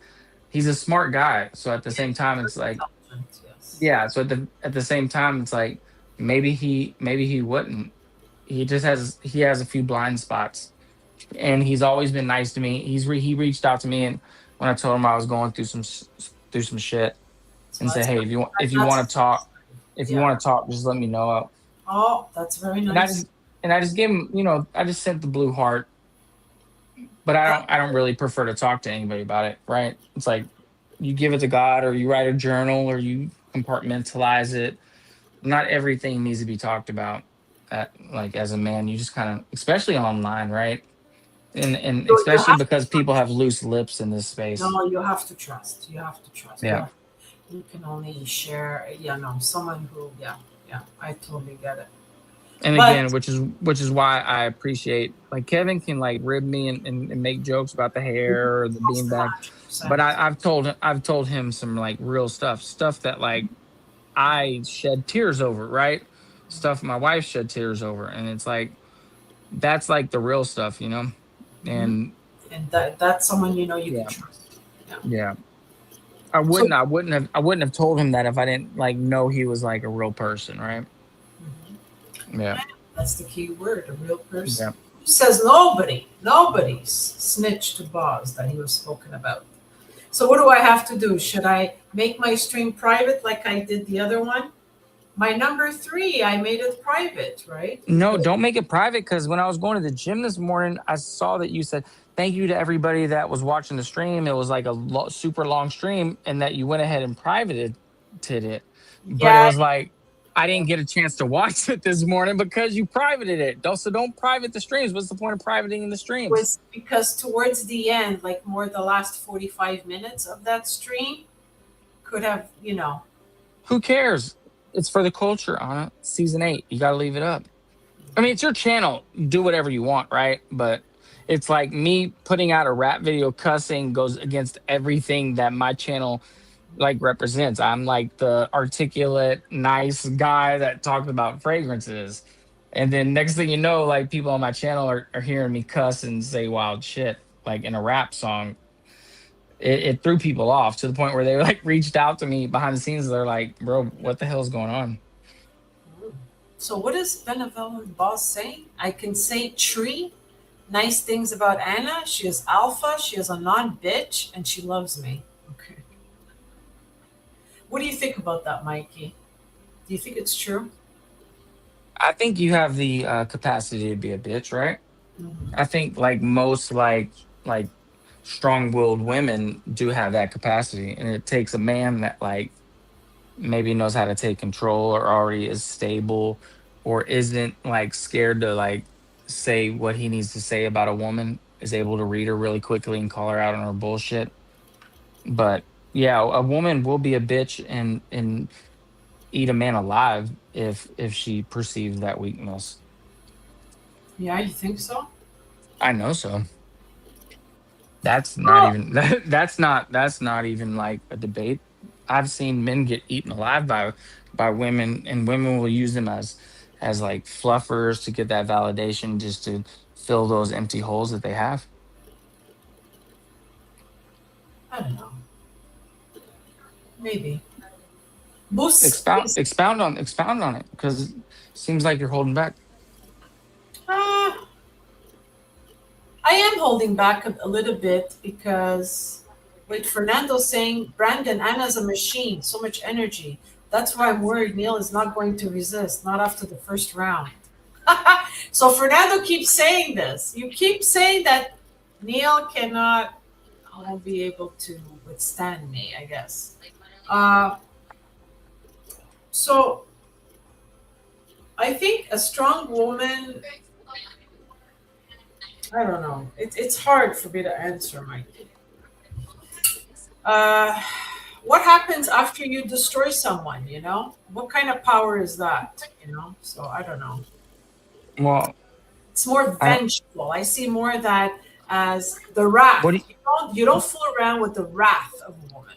what do you mean after you destroy someone? Like a woman destroying a man, or a man destroying a woman? A Because woman there's destroying a man because she's strong, for example. Um, Well, a woman destroying a man is a bit different, because a woman can get validation and attention from almost an unlimited supply of men, and men are stupid, right? We work from like lower chakras in terms of like what drives men for the most part.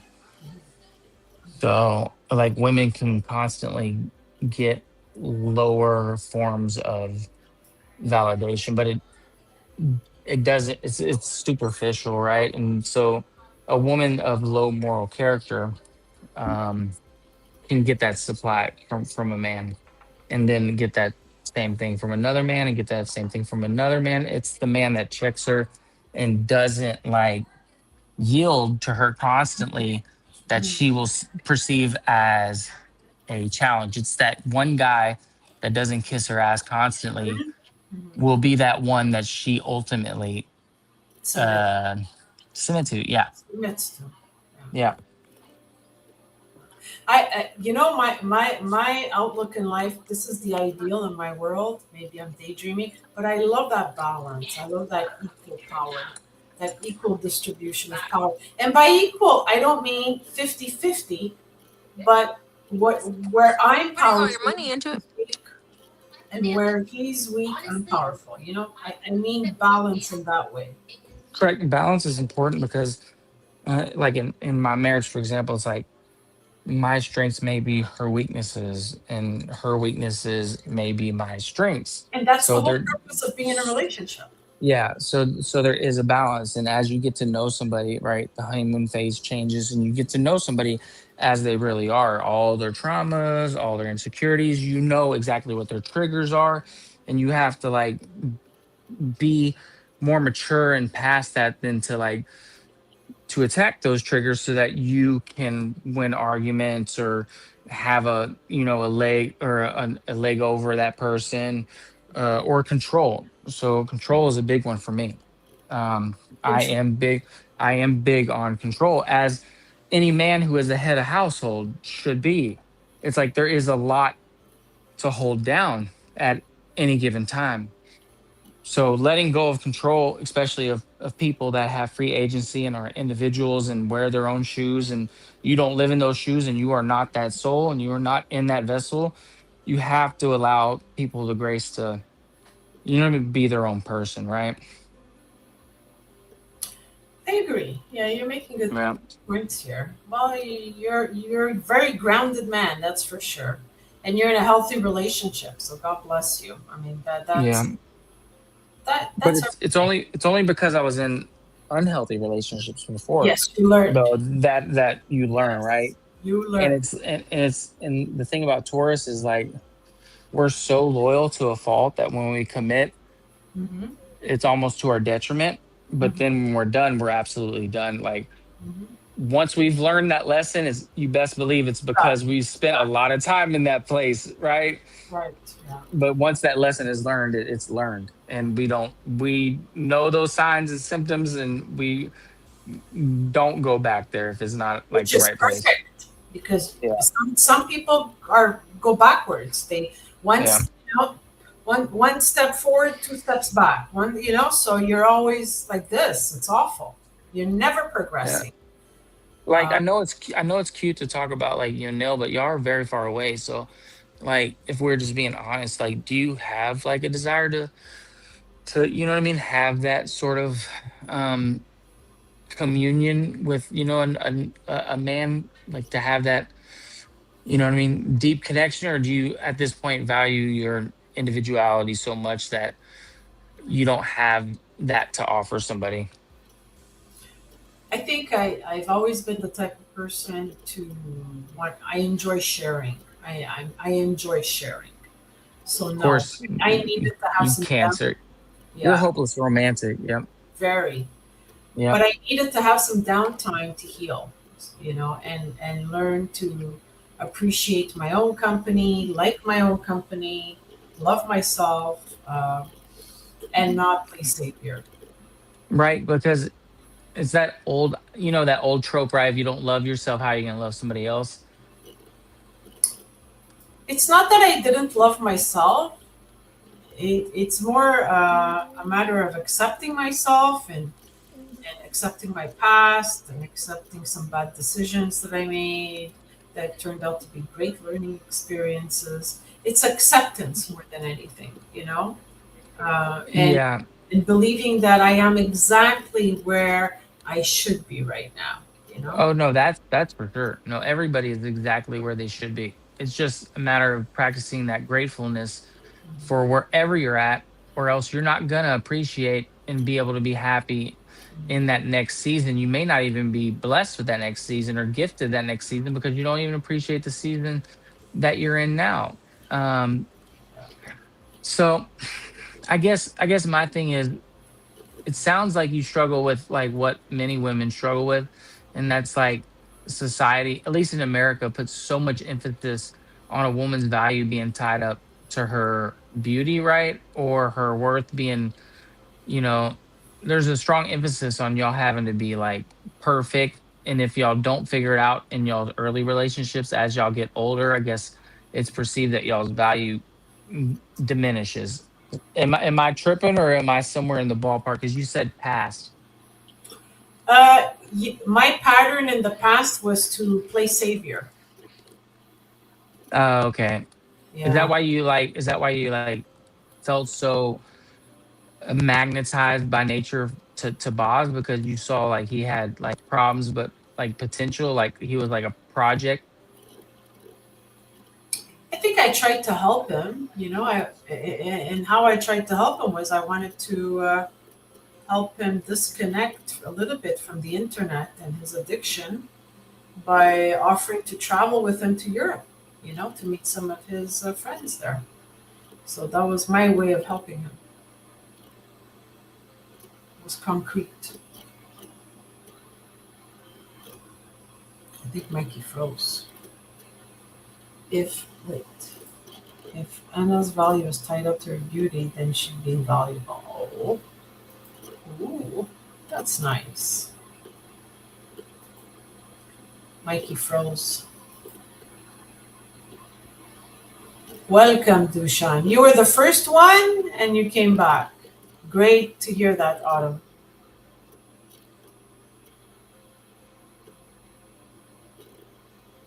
Okay, guys. I'm at the 5 hour mark. So it's 1:12. I need to bid you all farewell and good night. This was lovely. This was beautiful. Successfully completed my 4th stream. So happy to be sharing my time with all of you. And I love you all. And I'm so happy that Autumn was able to pop in, and Boos as well, and Dushan twice, and got to know Mikey, my coach. John, you were great. Kev, you're my twin. Love you. And Fernando and Moose, my mods, love you guys. Thank you so much. Thank you for your time. And I'm going to see you soon, soon, soon. So, buonanotte a tutti and a presto. Ciao, ciao. Bye.